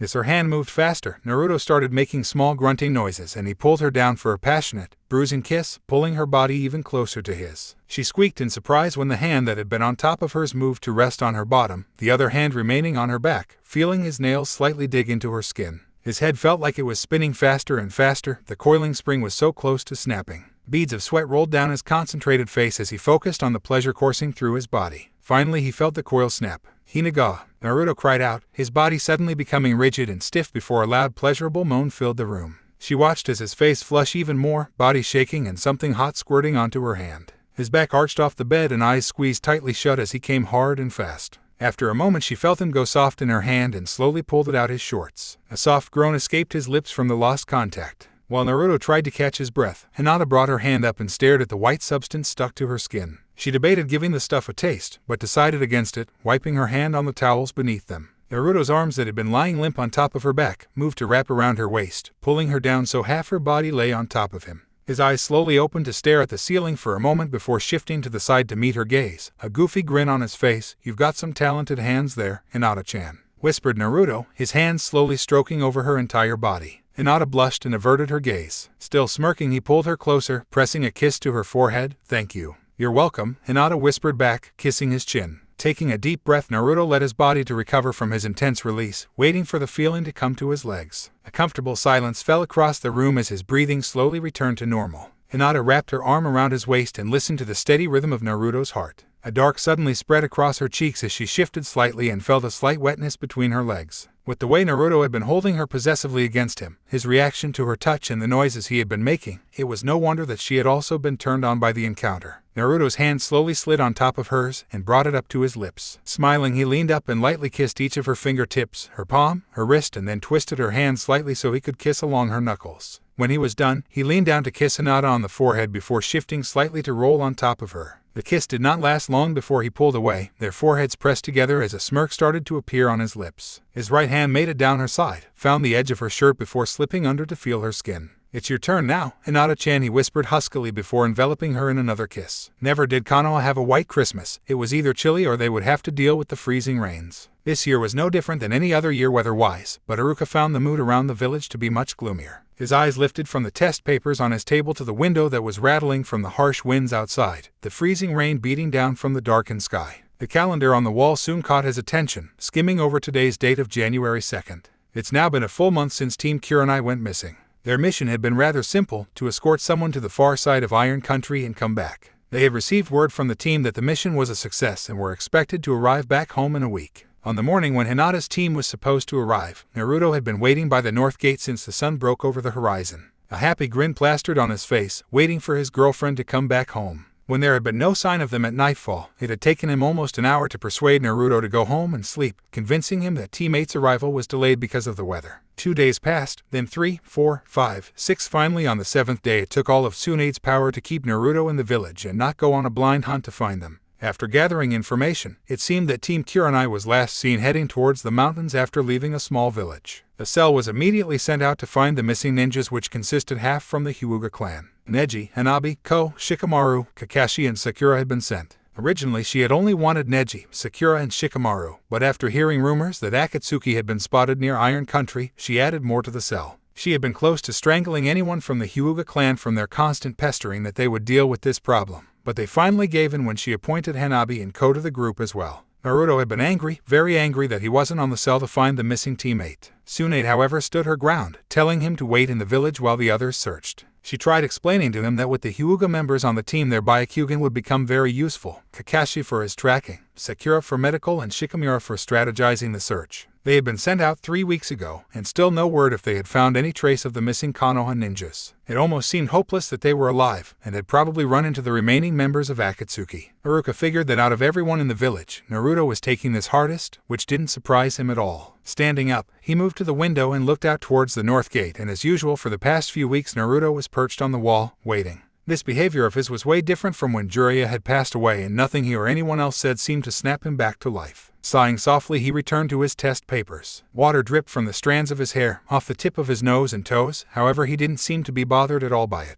The rain had soaked him to the bone, but he refused to find shelter and leave his spot on the north gate. Eyes remained on the trees ahead. He felt empty, like his soul had been ripped out, and then pain. Sasuke's Chidori through his chest seemed like a simple flesh wound compared to this. Blue eyes twitched softly at the sound of someone coming from behind, his hands lightly gripping the wooden edge he sat on. Naruto wasn't really in the mood for another pep talk from anyone. "How long do you plan on sulking like this?" Hayashi's voice caused Naruto to increase the strength in his grip, wood cracking beneath his hands and teeth clenching. "Hinata wouldn't want you acting like this. I thought our future Hokage had more pride than this. Perhaps I was mistaken." I'm sure Hinata-chan would be utterly disappointed and heartbroken to know that the father she thought maybe gave a damn about her now doesn't give a shit that she's missing. Hissed Naruto, feeling the anger within him start to shake his body. Only the sound of the rain could be heard from his sudden outburst, the two men not saying a word to each other at first, but then Naruto continued. "I promised Hinata-chan I would be waiting for her here when she got back, and I always keep my promises. That's my Nindo way," he whispered, not really caring if Hayashi heard him or not. He started to wonder why the head of the Hyuga clan was here anyways, talking to him, since the two rarely exchanged words and only saw one another when he was picking up Hinata for a date. His eyes shifted to stare at the man behind him. Hayashi remained silent and continued to look at him with an expressionless gaze. Perhaps with him here, Naruto figured he could get some answers from the head Hyuga, not to mention say a word or two that he had been itching to say for a while now. "I used to think having no parents is the worst thing that could happen to a child. Not knowing what love and support is, wanting to be acknowledged, I thought I had it pretty bad. Then when I started to get to know Hinata a little better and I realized that no, I didn't have it worse off after all. Here she actually had a father, someone who could acknowledge and support her, protect her, but instead he always beat her down with harsh words, calling her weak and useless, saying she was basically just a piece of trash in the house of Hyuga and not needed at all. To hear those words from your own father, even if I can't imagine my own father saying those kind of words to me. I don't understand how you could treat your own daughter like that. She's the most kind-hearted person I know. You Hyuga and your goddamn pride. Does family not mean anything to you? Did you actually give a damn when your brother sacrificed himself for you, so that he could protect his older brother? Hinata has tried so hard to live up to your expectations so that you would finally compliment her. Be proud of her. She told me that things were better in the Hyuga clan now, saying you were actually smiling now, and I thought perhaps you were being so protective of her when I was around, thinking you were just being like any normal father would be around someone dating his daughter. Naruto had to stop for a minute, taking deep breaths and trying to calm his anger a little bit, feeling the power of the Kurai surge through him from his out-of-control emotions. He finally looked Hayashi straight in the eye. How long were you going to let this continue? Us seeing each other like that? I know what your whole clan thinks of me, and I know they wouldn't want a nobody like me around in your circle. Probably would want someone of pure and noble to be with her, not someone who's got a demon sealed in their gut. Hayashi said nothing from his outburst. Don't you care about your daughter's happiness at all? She's your flesh. And still the head Hyuga said nothing, so Naruto turned his gaze back to the forest. The only ones in your clan who actually give a damn about her are Neji and Hanabi, and they are already out there looking for her. So the only thing I can do right now is sit here and wait for her to come home. After a moment and hearing nothing, Naruto at first thought that Hayashi had left, but he knew that the Hyuga was still behind him. He almost wanted to snap at him to say something, but thought against it. I have made many mistakes in my life, one has been with my daughters. Blue eyes widened as he heard the deep voice behind him, but continued to stare straight ahead. The way I treated them was unforgivable, especially with Hinata. However, I have slowly began to start over and, like you said, actually smiling around them. Hinata has already passed my expectations when she beat Neji this fall, and you have no idea how proud I was of her. The last time I remember hugging her like that was when she was a child. So before you run your mouth off like that, know what you're talking about first. Hearing the coldness in his voice made Naruto flinch slightly. You aren't exactly the best choice I would choose for my daughter, however, this is the happiest I have ever seen her. So I have been telling the elders to stand aside and let you two be for now. For now? Questioned Naruto, still not looking the man in the eye. Right now the relationship between you two isn't very serious at the moment. However, when that time comes there will be things that would need to be done. Naruto laughed softly before harshly whispering, like what? You are going to put the sealed bird cage on her too? Of course not. However, the elders would not like it if the heiress marries someone who is not of noble. Even though you are practically next candidate for Hokage and it would bring a huge benefit to us, they refuse to have the Jinchuriki in the clan. The only choice would be either for Hinata to choose to either stay with the Hyuga clan or with you. I could go into more details, but I will save that for another time when things are more solid between you two. And before you say anything more about me not caring that my daughter is missing, think again, Uzumaki Naruto. However, as head of the Hyuga clan I cannot show such weakness in front of them and must remain strong, unlike you who look as if he has lost his soul. Which is why I am here. Go home. I know Hinata wouldn't want you sitting in the rain here freezing to death. At first the blonde ninja didn't move. Hayashi was about ready to show Naruto what happened when you didn't follow orders from the head of the Hyuga, but at the sight of his shoulders shaking he stopped. She promised me she would be home before her birthday, shouted Naruto, his hands fisting and slamming into the wood beam. His whole body shook now with sobs and sounds of grief leaving his mouth. Walking forward, Hayashi placed his hand on the Jinchuriki's shoulder. Sometimes promises are broken. You couldn't bring Sasuke back the first time like you promised, but eventually you did. Hinata didn't come home when she said, but you know she will eventually. Hayashi said the last little bit with slight shakiness in his voice, and Naruto wondered if that was from the worst-case scenarios of Hinata being shaking the thought from his head. Naruto nodded softly. Now go home, ordered Hayashi in a voice that booked for no argument. Slowly Naruto got to his feet and he turned to face the man behind him, unsure of what to say to him. However, nothing had to be said as Hayashi clasped a hand on his shoulder, gave him a slight nod before disappearing into the rain.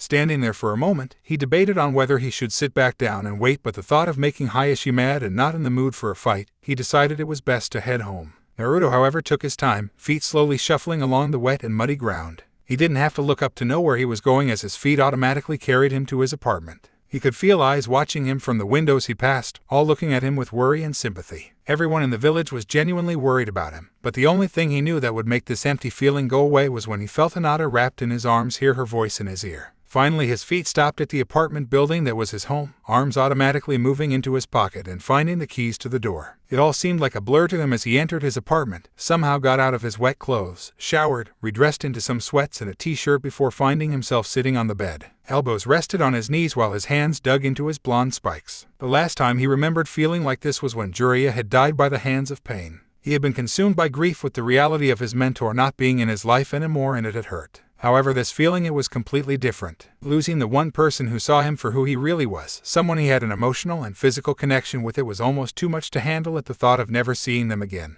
He remembered a time when he had once thought that not having her in his life would be for the better. Had he really been that stupid? He was never the smartest ninja like Shikamaru, and could never understand why Hinata had chosen him, grateful for every day she was by his side. Now that she wasn't by his side, he finally realized what he had taken for granted. Someone to hold his hand, someone to embrace, someone waiting for him to come home from a mission, someone who he could. Eyes fell onto the bed beneath him, memories flooding his mind from the last time she had been at his house. "It's your turn now, Hinata-chan," he whispered huskily before enveloping her in another kiss. He heard her moan softly as his tongue invaded her mouth, his right hand moving along her side, feeling her bare flesh. "And Naruto-kun, wait," gasped Hinata, pulling her lips from his. The blonde ninja pulled away, looking down at her with a slight confused look in his eyes. "What is it?" I don't," stuttered Hinata, her hands coming up to cover her face. He watched as her body tensed and could practically feel her discomfort radiating off her body, his eyes narrowing slightly. Did she not want him to touch her like that? Maybe it was different for her to know his body like that, but maybe she didn't want him to. I'm sorry, Hinata-chan." She pulled her hands away from her eyes to look in the eyes, gasping at the hurt expression on his face. I just thought I'm sorry." He moved to get off her. "No, wait," cried Hinata, her arms suddenly coming up to wrap around him, pulling his body closer to hers. I want you to touch me." But. He could see tears welling up in her eyes and could not figure out what she was so upset about. "What's wrong, Hinata-chan? You can tell me." Leaning down, he kissed her forehead and then her cheeks, wanting to chase away whatever was making his girlfriend cry. "You want to touch me, see my body too?" questioned Hinata. "Of course I do," confirmed Naruto. "But, what if it's not? How you expect?" His eyebrow arched in confusion. "You don't think I'll like what I'll see?" Blushing a deep crimson, Hinata nodded softly, and he couldn't help the deep chuckle that escaped his throat, lips crashing on hers. "Hinata," he whispered after breaking the kiss, "do you remember how excited I was a few moments ago?" The Hyuga nodded again, the blush on her cheeks intensifying. "You think I would have been like that if I wasn't attracted to you?" Her eyes widened softly from his whispered statement, the hands on his shoulders lightly gripping him harder. To hit a few more points home, Naruto decided to be completely honest with her. "You are the only one I have thought about doing this with. I want to touch you so badly that just the mere thought is getting me excited all over again." To prove his point, his hips moved and she felt a familiar hardness against her thigh, a soft squeak leaving her lips. "But if you don't want me to, I'll stop." "Would you like me to stop?" She stared at him for a long time, soft violet searching intense blue, before finally she shook her head. Grinning like an idiot, he leaned back down to kiss her briefly on the lips before pulling away. Rolling off of Hinata, he moved to sit cross-legged near the top of his bed and smirked at the confused look she was giving him. "Come here," he whispered softly. Not knowing what he was planning, Hinata rolled up onto her knees in front of him. His hand came out to grab her wrist and pulled her towards him, pulling her onto his lap. She could not help but gasp softly as Naruto pulled her into such an intimate position. Her legs were wrapped around his waist, crossing like his were beneath her. "Is this okay?" asked Naruto, his eyes burning into hers. She could only nod softly, unable to find her voice.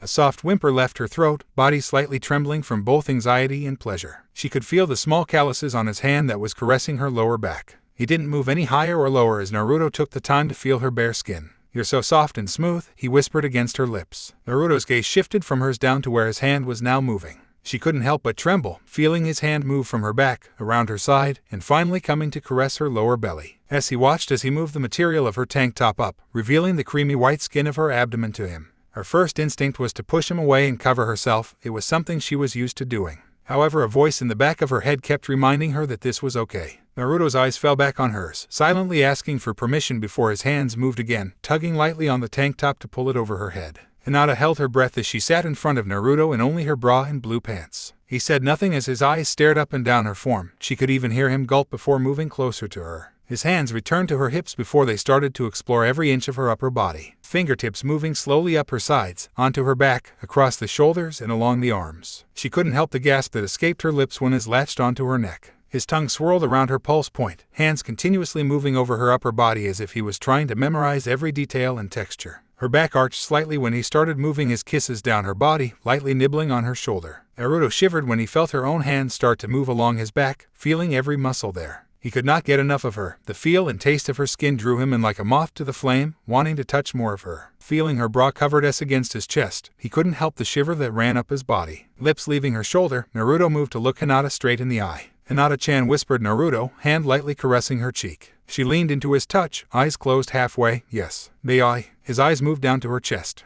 Hinata blushed at the sort of longing look in his eyes as he stared down at her ass. Her breathing started to come out in faster pants at the thought of him touching her there. Just touching was not really a big deal, but if he wanted to remove her bra, could she handle it? Shaking her head and mentally kicking herself, she whispered, "Oh, okay." Smiling softly, Naruto leaned forward, kissing her lightly as his hands moved from her back and ever so slowly to take his time, cupped her ass in his hands. He couldn't stop the groan that left his throat as he felt the weight in his palms and hear Hinata's soft whimper. Leaning his forehead against hers, noses lightly nudging against each other, "You okay?" Hinata nodded softly before Naruto closed his eyes and captured her lips in his again. Hands continued to explore the weight and feel of her while his tongue explored the all-too-familiar contours of her mouth. At first she had felt extremely nervous with the thought of him touching her chest, but now that he was, the feeling slowly started to fade and she was actually starting to enjoy his hands on her ass. A sort of burning sensation started to make itself known in the pit of her stomach, and an urge to move her hips against his. Naruto's lips slowly left hers, making their way down across her cheek and neck to finally stop along her collarbone. Feeling his hands leave her as she was about to question why he had stopped. However, she didn't get any coherent words out as his hands moved, lightly forcing her to arch her back as his lips started to kiss the swell of her ass. Sounds of pleasure once again started to echo throughout the room as Naruto's lips paid attention to her ass. Even though they were mostly covered by her bra, she still felt a tingling sensation that swept through her entire body that went all the way down to her toes. Instinctively, her hips rubbed against his as her mind was clouded with pleasure. Nails lightly dug into his shoulder when his lips moved down to lightly kiss over the silky material of her bra to where her nipple would be. Hinata couldn't help as a lone moan left her lips when she felt his teeth lightly nip against the material, hips moving slightly harder against his own. An aching feeling between her legs along with a burning sensation in the pit of her stomach made her whimper, not knowing why she was feeling this way. Hinata was so lost that she hadn't even noticed his hands undoing the clasp on her bra. Pale violet eyes slowly opened halfway, meeting wide bright blue. Both of them watched as Naruto slowly slipped the straps off her shoulders, down her arms until the garment was finally off her. It slipped onto the floor, but neither of them noticed. Hinata watched with fascination and nervousness as Naruto simply just stared at her naked upper body. Blue eyes were abnormally wide, his chest heaving as he got excited. It made her own body burn in a whole new way. Before she could say anything, he pulled her closer to him and cupped her ass again. Her own eyes widened as she drank in Naruto's soft grunts as he grinded his hips against hers, then leaned back down, kiss and nibble her newly exposed flesh. Hinata felt like she was lost in a haze of pleasure, and any thoughts of being body conscious flew out of her mind completely. All she could feel was Naruto, and all she could hear was her own pleasurable whimpers and soft groans from him.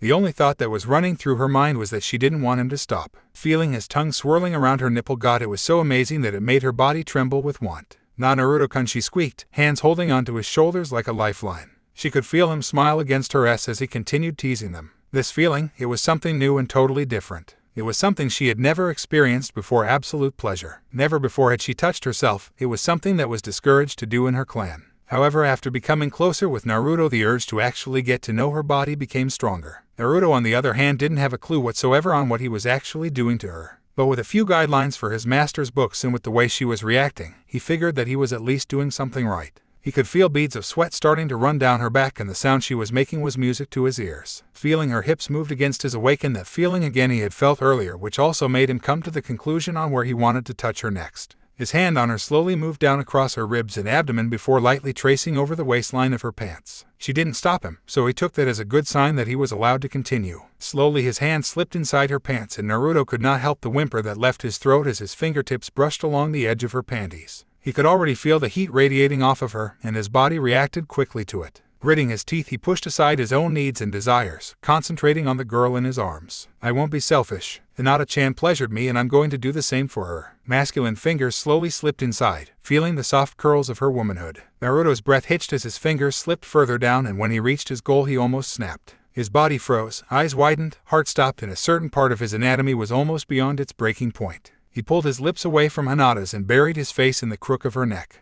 Hinata froze the moment she felt his fingertips slip into her panties. She certainly hadn't been expecting him to touch her there, but now that she was both nervous and yet excited at the same time. Then she felt him bury his face into her shoulder and watched as he didn't move an inch. His body was now visibly shaking. She could hear and feel his breath speed up as if he were suddenly running. When he pulled away to finally look at her, his expression was one that Hinata had never seen before. He was staring at her as if she were food, a delicacy that he longed to eat. Naruto stared at her for a long moment before shifting forward so their foreheads were touching. She could feel his fast breath against her lips and was about to ask him if he was all right, but after a moment he spoke. "Well, I wasn't expecting that." "Expecting what?" Hinata whispered back. "This." Naruto's fingers shifted slightly inside her soaked underwear, causing Hinata to whimper softly. "God, Hinata-chan, you have no idea how good it feels to touch you there. You're so wet and dear gods are you hot. Does it feel good for you?" Hearing his husky voice, blue eyes burning into hers, and the way his inexperienced fingers were caressing her down below, she couldn't find her voice and so she nodded her head. "Show me, Hinata-chan. Show me like I showed you how to please me." Her face being piping hot red and her mind was so hazed with pleasure that she wasn't able to think to herself how embarrassing his words were. Instead, Hinata slipped one of her own hands down to join his. Naruto grunted softly when she felt her hand on top of his. Slowly she moved his fingertips onto the most sensitive area of her body. A soft moan slipped past her lips to show Naruto that that was the spot to touch her. "Right there?" he asked, experimentally moving his fingers in a circle over what felt like a hard nub.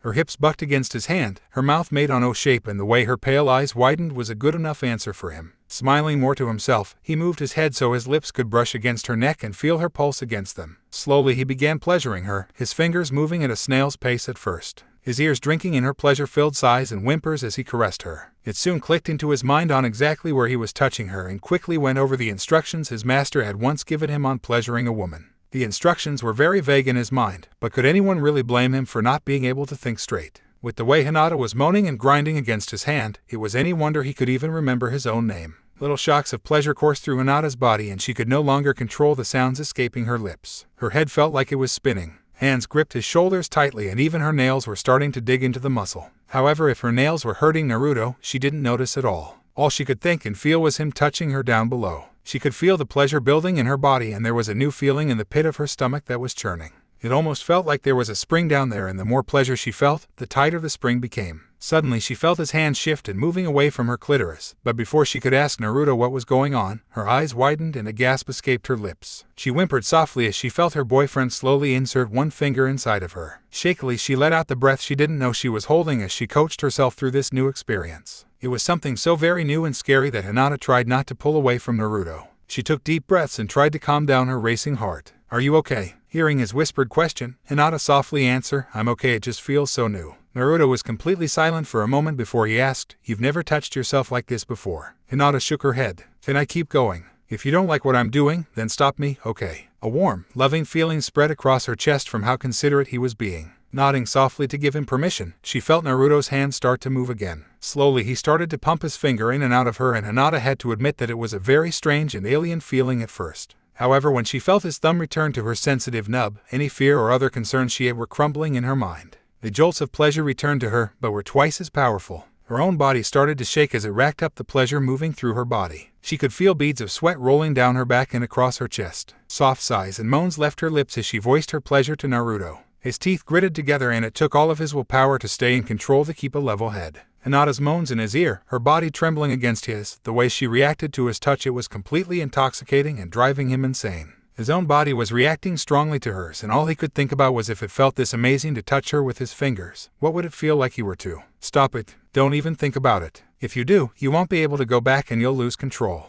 Is that what you want, Uzumaki? To force yourself on your girlfriend who is willingly letting you touch her like this?" Naruto grunted softly and tried to think about anything else, but also concentrated on pleasuring his girlfriend. He knew she was getting close with the way her hips were bucking against his hand and the high-pitched moans echoing off the walls. He moved his hand faster inside her, desperately wanting Hinata to feel that same release he had felt early on. Suddenly he felt her body tense up, legs gripping his hips as she felt her body start to tremble uncontrollably. Her inner muscles tightened around his fingers and he felt a hot liquid ooze onto his fingers. Through all of his, Hinata didn't say a word, however he could feel and hear her harsh breathing against his neck. As her body became less tense, he slowly pulled his hand out of her panties and brought it up to his line of vision. Staring at the wet substance on his hands, he didn't even think about it as he brought it to his lips and tasted it. Naruto couldn't help but groan at the erotic taste now in his mouth. It wasn't exactly a delicious taste like ramen, however it did make his body tingle and quiver. His masculine pride was practically bursting at the seams. He had just successfully pleasured his girlfriend into absolute bliss. Naruto's own body was now begging for another release, however he pushed it aside. Slowly he laid both of them down on his bed and shifted his hips so Hinata wouldn't feel his member on her lower back.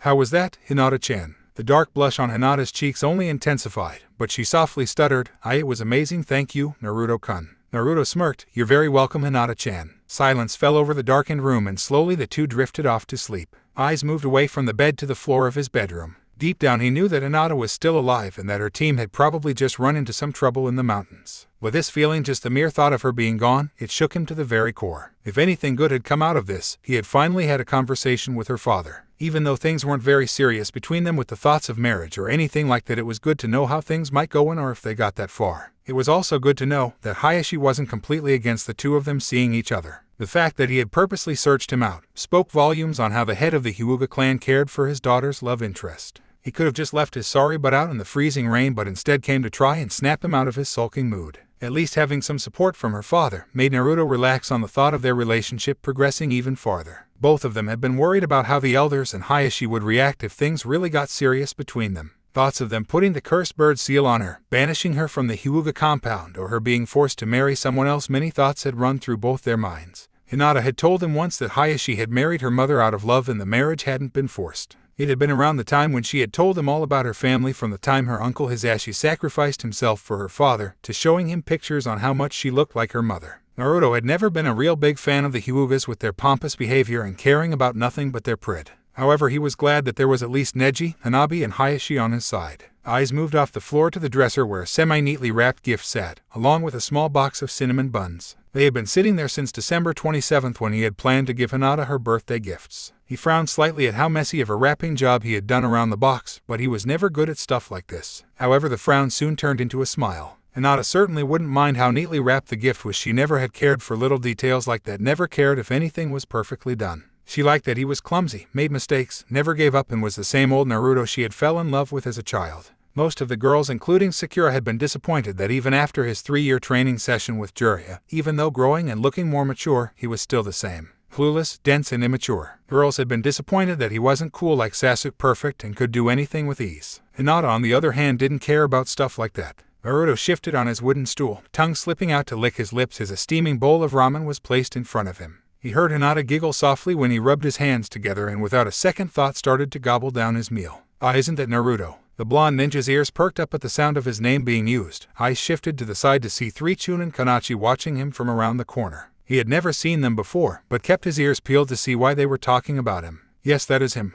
Isn't he dreamy? So powerful, he defeated all 6 pains by himself. I know. Isn't he also the apprentice of Jiraiya, one of the 3 ninja? He was on a 3-year training session with him. I bet he knows all kinds of new moves after learning the sage techniques. Naruto couldn't help but smirk that girls were finally starting to notice him. Even though he already had Hinata by his side, it still didn't hurt for a pride booster that other females noticed him too. Without thinking, he turned his head to smile at the 3 Chunin, but when their eyes met they looked back at him with horror and disgust. Gross, the 3 of them whispered in unison. Looking down, Naruto noticed that he still had a mouthful of noodles hanging out of his mouth. Feeling slightly embarrassed, he tried to slurp up the rest of the noodles into his mouth, but almost ended up choking. Little pieces of noodles remained on his face and he flinched slightly when the girls started talking again. Doesn't he have any table manners? He's eating like he was raised by animals. Isn't the girl sitting beside him grossed out by this? Naruto glanced over at Hinata. She was sitting up prim and proper, eating her ramen with such table manners. Meanwhile, he was slouched over and had bits and pieces of his meal all over his face. He couldn't help the slight frown that curved his lips, thinking how much of an embarrassment he was to her. Naruto-kun. Hearing Hinata call his name, he turned around to face her and was knocked speechless when she leaned forward and started planting kisses all over his face. Her tongue ran over his cheek and lips as she cleaned up the slight mess. Hinata's hand released her chopsticks to cup his cheek and tilt his head to the side as her tongue suddenly invaded his mouth.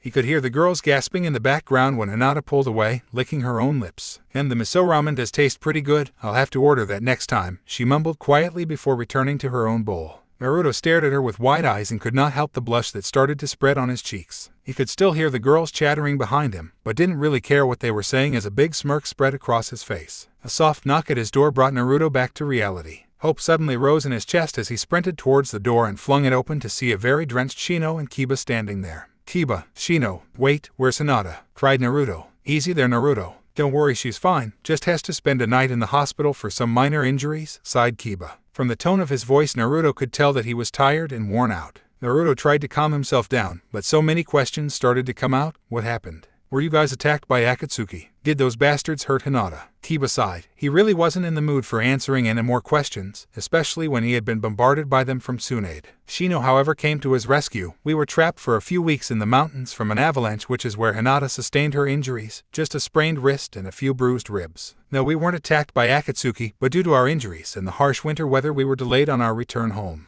Naruto suddenly disappeared from the doorway and reappeared moments later in his usual orange and black outfit. Closing the door behind him, Naruto brushed past Shino and Keba as he made his way to the hospital. Thanks, guys. Keba shook his head and started off towards his home, wanting to get out of his soaked clothes and find a bed as soon as possible. That guy has a one-track mind. Shino nodded in agreement as the two teammates returned to the muddy streets and on their way home. Hinata stared up at the hospital ceiling and a sort of deja vu feeling came over her. She was in the exact same room she had been last time when pain had stabbed her, however her injuries weren't that severe this time. Flexing her right hand, she winced slightly in pain from the sprained wrist. Her bruised ribs had been almost completely healed by Sakura, but it still hurt if she had to laugh or cough. Eyes drifted from the ceiling to the corner of the room where Neji was seated, his head leaned back against the wall. He had carried her most of the way home, so it was no surprise that he was tired, and even if he wasn't really sleeping, he was sure doing a good impression of it. What had seemed like a simple escort mission had officially gone to hell and back. A blizzard had broken out in the mountains on the way home, followed by an avalanche that had trapped them for 2 weeks,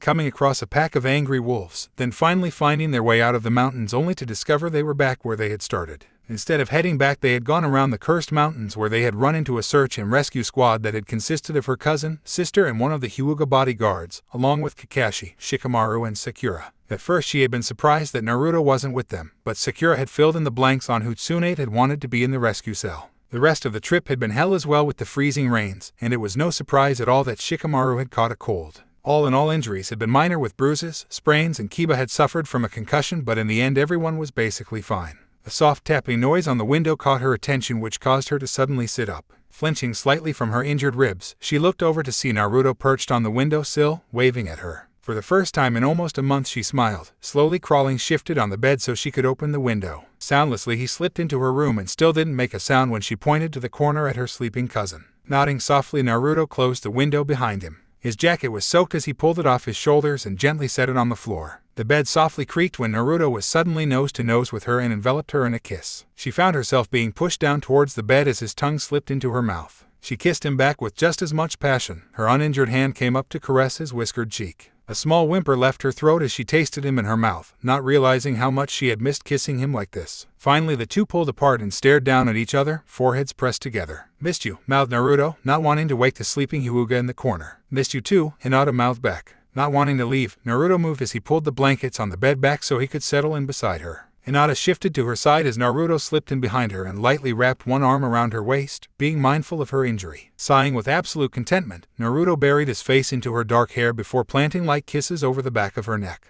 Hinata shivered slightly from the soft kisses, but all too soon she started to relax and could feel her body start to succumb to sleep. Naruto too could feel sleep start to take over his body as his eyes slowly closed. The feeling of being wrapped in each other's arms was just what the couple needed after being separated for a month. They didn't care at the moment what her father or Neji or anyone would think in the morning when they would be found cuddled together. For the first time in a month, both Naruto and Hinata slept better than they had in weeks, knowing that the other person would be there when they woke up. Usually when Naruto was in the Konoha hospital he was visiting a friend, or very rarely had injuries of his own. When he had been injured, it took at most only a few days to heal, thanks to the Kyubai's power inside him. However, this time around was much different than any other time he'd been here. Covered from head to foot in bandages, he looked almost exactly the same after his first battle with Sasuke, but after fighting against Uchiha Madara he felt 10 times worse. It hurt to move, it hurt to breathe, it hurt to blink, hell it even hurt to think. Compared to every battle he had ever won, this one had definitely taken the worst toll on him. Never before had he used up all of his energy and the Kyubais as well. For the first time, and probably the last, he and the Kyubai had worked together to defeat the Uchiha. As the Kyubai had quoted when the fight was over, "I would rather be sealed in your sorry ass than to be used by Madara again as some sort of weapon for his bidding." Naruto chuckled lightly at the memory, but instantly stopped from the pain that racked his body. In all honesty, it did feel like every bone in his body was broken, and since he had used up all the Kyubai's power, there was not even a speck left to help heal him. Sasuke was somewhere in the hospital in a room as well, since he too had taken a shit kicking from Madara. His teammate had finally been brought to his senses after he and Sakura had basically yelled at him for over an hour, also adding a few punches here and there. Sasuke had been a huge help with his Sharingan, and it had felt good to fight by his side again. Kakashi had also taken quite a beating as well, also using his Sharingan to its full extent. Tsunade had been utterly concerned that the next time he used it, he could go blind. His sensei had also suffered from a few broken bones, but all in all would be fine. Sakura too had been part of the battle, however she was more there for medical assistance than fighting and had only suffered a few minor injuries. Shugo, Karin and Suigetsu had helped them as well in fighting the other two remaining Akatsuki members, Zetsu and Kasame. Victory had been theirs. Staring up at the ceiling again, his mind started to wander back to his conversation with Nagato about peace. Now that Madara was defeated, what would the answer be to finding absolute peace? Or was there even an answer to this riddle? Even if people could truly understand each other, that didn't exactly mean they could come to an agreement. There would still be people who would kill and just want to see the world burn in chaos. So what was the answer? Slowly he tried to sit up, even though his sore muscles were protesting not to. Tsunade had told him that it would be at least 2 weeks before he would be up and running again. The first week Tsunade was forcing him to stay in the hospital, but the second week he would be able to go home and rest there. His eyes drifted over to a chair in the corner of the room that had a jounin vest draped over the back of it. He couldn't help but smirk at the thought that he was no longer a genin, but a jounin now. Due to his victory against Madara, Tsunade had decided that she would not promote him to Chunin, but Jounin instead. She even had told him that if he thought he already had been on lots of missions, he would be on a lot more now that he had been promoted. Technically speaking, she had bent the rules a bit since he didn't actually take the exam, but she knew without a doubt he would have passed with flying colors. Most of their group were Jounin now, even Hinata had passed the test last month. After getting out of the hospital, he had convinced her that she should take the test. She had been doubtful at first that she would pass, but after he reminded her that she had beat Neji, Hinata decided to give it a try. Even though it meant more missions for both of them, and probably less time together, Naruto had no doubt they would pull through it, or so he hoped. They had been separated from weeks at a time, but sometimes A and B rank missions took months. The distance and time spent apart would definitely take a beating on their current relationship, which meant they would just have to work harder on it. Even though he hated it, he could always ask Neji for some advice. Out of everyone in their group, he was the only one who was in a relationship like his. The Hyuga and Tenten had been seeing each other for over a year and were both Jounin.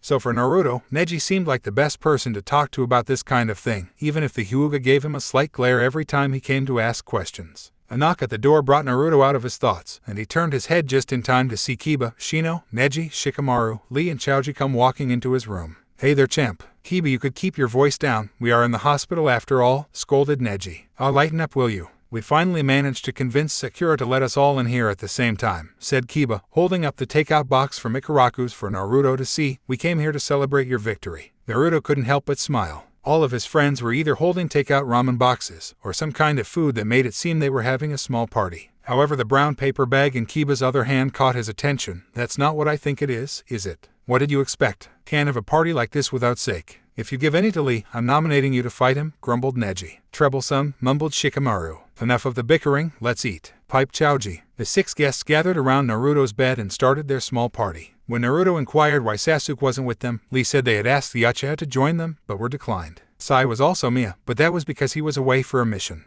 They started reminiscing about the old days, recent missions, and even had Naruto retell the story of his battle with Madara. "I can't believe Tsunade-sama just promoted you to Jounin just like that. She should have made you take the test," grumbled Keba. "I think Naruto's deserved it actually. He did practically beat most of the members of Akatsuki after all," said Chaoji, munching on a bag of his favorite potato chips. "If you say so, Chaoji, but man, that test was hard though." Keba moved to grab the sake bottle off the floor, but Shino beat him to the punch. "And just pray tell, where did you get this from?" the bug user asked his teammate. "Oh, would you relax, Shino? It was a gift from that guy we escorted to the snow country, and lucky for us it somehow survived the trip home. You do realize that if Sakura catches us in here with it, we are all dead," said Naruto. Truth be told, he had always wanted to try sake, however if his teammate caught them. "Oh come on you guys, we are just going to have 1 drink each, alright. Not get drunk and rampage around the hospital," said Keba, grabbing the bottle from his teammate. "A drink for youth," cried Lee. Keba passed each of them a small cup of sake before making a small toast to the blonde ninja. They all drank their cup of alcohol, but most of them hadn't enjoyed it. Naruto found the taste bitter. Chaoji had quickly started gobbling down chips again to get rid of the taste, and Shino almost had to force himself to drink the rest of his cup. Neji and Shikamaru, however, had no trouble with the sake since they had drank it before in their clans. Keba, on the other hand, had enjoyed it so much that he kept on drinking, much to everyone's dismay. Lee then had pulled out a deck of cards suggesting they play some games to keep the party rolling. Surprisingly, even Neji had joined in on the game. "So Naruto, things getting pretty serious between you and Hinata." Everyone could see the blush Naruto was sporting even under his bandages. "None of your business, Keba." "Oh, are you embarrassed? I do know you two haven't done it yet, but what you guys are doing is..." "Keba, that's enough," hissed Neji. "How the hell do you know that?" squawked Naruto, almost dropping his cards. Keba smirked and tapped his nose. "Oh, I can tell, and what are you bitching about, Neji? You and Tenten are actually doing it." Naruto slapped his hand against his forehead, and if looks could kill, Keba would be dead instantly with the glare Neji was giving him. Shikamaru and his girl aren't doing stuff like that yet though, just holding hands and embracing from what I can tell. All eyes suddenly went to Shikamaru, who was now also glaring in the Inuzuka. Troublesome dog, keep your mouth shut. You're seeing someone? Asked Lee. Shikamaru sighed and tried to ignore Lee's question as he drew another card from the pile. Who the hell would be able to put up with you? Asked Naruto, thinking of his friend's laid-back behavior. Temari puts him in his place. Chaoji, hissed Shikamaru. Temari, burst out almost everyone. Yup, he's been seeing her for almost 3 months now. They started talking more when she was sent here to help out with the village, informed Chaoji, ignoring Shikamaru's glare towards him. Keba made the sound of whip-lashing, which was soon silenced by his teammate smacking him in the back of the head. So Naruto's with Hinata, Neji with 10-10, Shikamaru and Temari now counted off Lee. Oi, you don't need to keep count. Hick easy there, Naruto. Some of us are just jealous since you get to see Hinata's big. Keba imitated the size of Hinata's chest. Keba, either zip it or I'll personally cut your tongue off, growled Neji, folding his cards and fingering the kunai in his pocket. We are not interested in the love life of the others here. Oh sure we are, Chaoji and I are the only ones who don't have a partner. Everyone's eyes slowly moved to Shino and Lee, who sat side by side at the end of Naruto's bed. Shino and Lee too? Asked Naruto. Shino remained silent, but Naruto could have sworn he could see a light blush on the Iburame's cheeks. Lee, however, was smirking like an idiot. Well, Sakura and I were going to keep it a secret. Naruto's jaw fell. Sakura, you've only gone on one date with her, Lee, Neji reminded his teammate, and I keep telling you, now that Sasuke's back she's going to have her eyes on him. I'm more surprised with Shino though, said Chaoji. If I had to guess, it's someone from his clan though. Again Shino did not saying anything, but gave a single nod to confirm what Chaoji said. Man, you guys are so lucky. I'm especially jealous of Naruto and Neji, who are actually. The Inuzuka, even though slightly drunk, shut up immediately when he saw the Hyuga activate his line. Keba, you're gossiping like a girl, sighed Shikamaru. I'm with Neji, not interested in hearing about who's dating who. Naruto nodded in agreement. However, deep down he was smirking, wishing he could boast about how great it was to be with Hinata and how sassy she could be when they were alone together. Even though he was just dying to brag, deep down he knew that Hinata would not appreciate him talking about their private life like that to his guy friends. Full house, called Neji, laying his cards down for them all to see. All of them groaned as they lost their bettings, shuffled the cards again and went for another round. Hinata slowly made her way to the hot springs that was located just outside the village. After training with her father for almost 2 hours, she needed a long good soak in the hot water. A blush spread across her cheeks at what really would make her feel better, a massage from her boyfriend. Naruto had been so persistent to learn after she had given him one along with other caresses afterwards that still made her blush. Hinata-chan, slowly turning around, she smiled at the one who had called her name, Kanbanwa 10-10-chan. Heading to the hot springs? Asked the weapons mistress, walking beside Hinata now. Yes, father didn't go easy on me today. I know what you mean, I just finished training with Guy-sensei. Hinata smiled sympathetically. I'm sure a nice soak in the hot spring will do us both good then. 10-10 also smiled at Hinata's non-directive invite, so I hear Naruto is now a jounin. Yes he is. Naruto wanted to go out and celebrate since both of us are now the same rank, but he has to stay in the hospital for a little while longer and then he has to rest at home. Oh, I'm sure when he goes home, you'll take good care of him, giggled 10-10. 10-10-chan. The two Kanachi continued on their journey to the hot springs, soon finding one that had plenty of coverage from the trees. After placing some well-set traps for peeping perverts, 10-10 gave Hinata a thumbs up that it was okay to undress. Just as Hinata was unzipping her jacket, a loud scream came from the distance that made both girls freeze. What in the world, Hinata, stay here, whispered 10-10, taking off in the direction of the scream. Hinata did as 10-10 asked, and if she hadn't known any better, she could have sworn that scream sounded like Ino. Moments later, an annoyed 10-10 returned with Ino and Sakura behind her. Both had leaves stuck in their hair for falling into one of her traps. What the hell, 10-10? You could have killed us, cursed Ino, doing a quick medical jutsu to a cut on her arm. Well, what kind of ninja walks into an obvious trap? Asked 10-10, her hands reaching up to release the twin buns and let her hair down. You didn't need to set up a trap in the first place, grumbled Sakura. With all the perverts in the village, it's stupid of me not to put up any traps. Hinata smiled nervously at her bickering friends while she slowly started to undress. Usually even around her girlfriends, Hinata would be body conscious and would either enter the hot spring when no one was looking or have a towel wrapped around her. Being with Naruto for a year now had changed that, and at least around her female friends, was no longer shy about them seeing her body. 10-10 had immediately noticed that Hinata was less body conscious and could not help but smile at the reason behind it. Sakura and Ino were too busy bickering to notice anything as they stripped. Reaching up to untie her hiashi, Hinata froze, her hands hesitant to remove it from around her neck. A blush spread quickly across her cheeks at what lay hidden beneath there. Quickly glancing at 10-10, she saw a similar mark on her friend's neck as well when she removed her high collar shirt. Sighing in relief, Hinata removed the hiashi and stepped into the steaming hot spring. Soon all four girls sat in completely submerged in a peaceful silence as they savored the feeling of the hot water soothing their sore bodies. Hinata slowly ran her hands over her body, rubbing in spots that were sore from training. A light brush over her caused Hinata to gasp softly, a dark crimson blush covering her cheeks as the memory of Naruto's hands touching her there. The blush intensified, her mind wandering of what would happen if it was Naruto in the hot SRPing with her.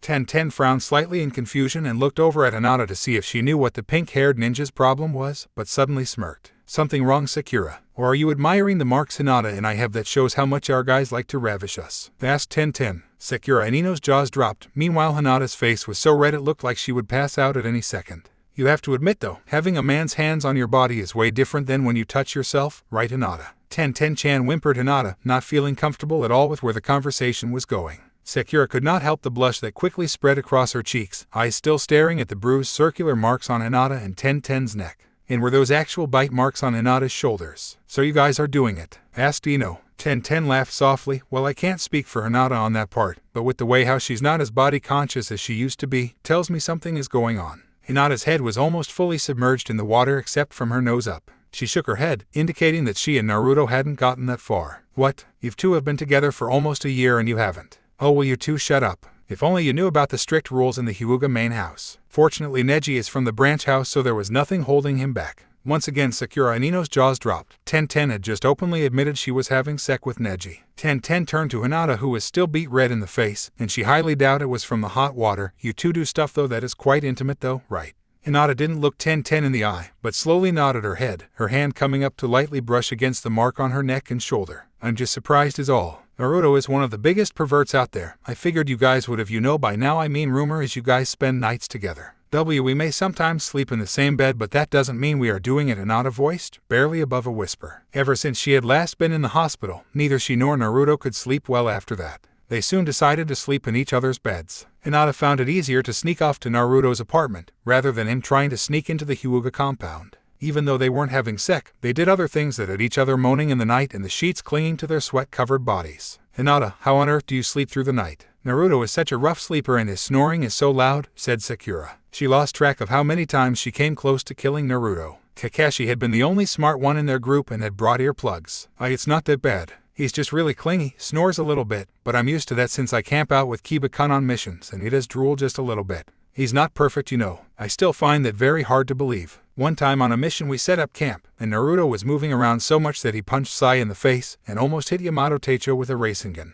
Well, you know, Sakura, we could have Hinata prove it, suggested Ino. Prove it? While Naruto's in the hospital, I'm sure Hinata will be spending the night there with him and then we can see for ourselves. If Ten thought Hinata's face was red now, it became even more crimson when she heard Ino's suggestion. I don't think that's a good idea. Can't you guys just take my word for it? Sakura smirked. I'm afraid we can't, Hinata. I want to see for myself if Naruto is a better sleeper when you're around. Last night he was snoring so badly I thought Sasuke was going to kill him, and he's a floor below Naruto. And no, I mean I haven't stayed with Naruto in the hospital during the night, and that's past visiting hours. Like he cares about stuff like that. When you were hospitalized he stayed the night with you. Unfortunately I wasn't on shift that night, so I really don't know if Naruto sleeps like you say he does. And since I am on shift tonight, I can witness and see if you're a miracle worker. But he's injured. I can't just crawl into bed with him like that. Oh, don't worry about that. Tsunade Shisho is going to be healing him some more before bed, so he won't be in as much pain. At least he'll be able to move around more. Ino nodded in agreement. Count me in. I want to see this too. What about you, Ten? I've got better things to do tonight. Our team is being sent out on a mission tomorrow, so this will be the only night I'll have some private time with him for a while, Ten informed them. The full moon hung high in the darkened sky as they walked back to Konoha and to the hospital. Hinata had tried everything she could think of to convince them that this wasn't a good idea. However, Ino and Sakura refused to listen. Both of the two Kanachi had night shifts at the hospital before when Naruto stayed, and it was such a circus from the way he snored keeping all the other patients up.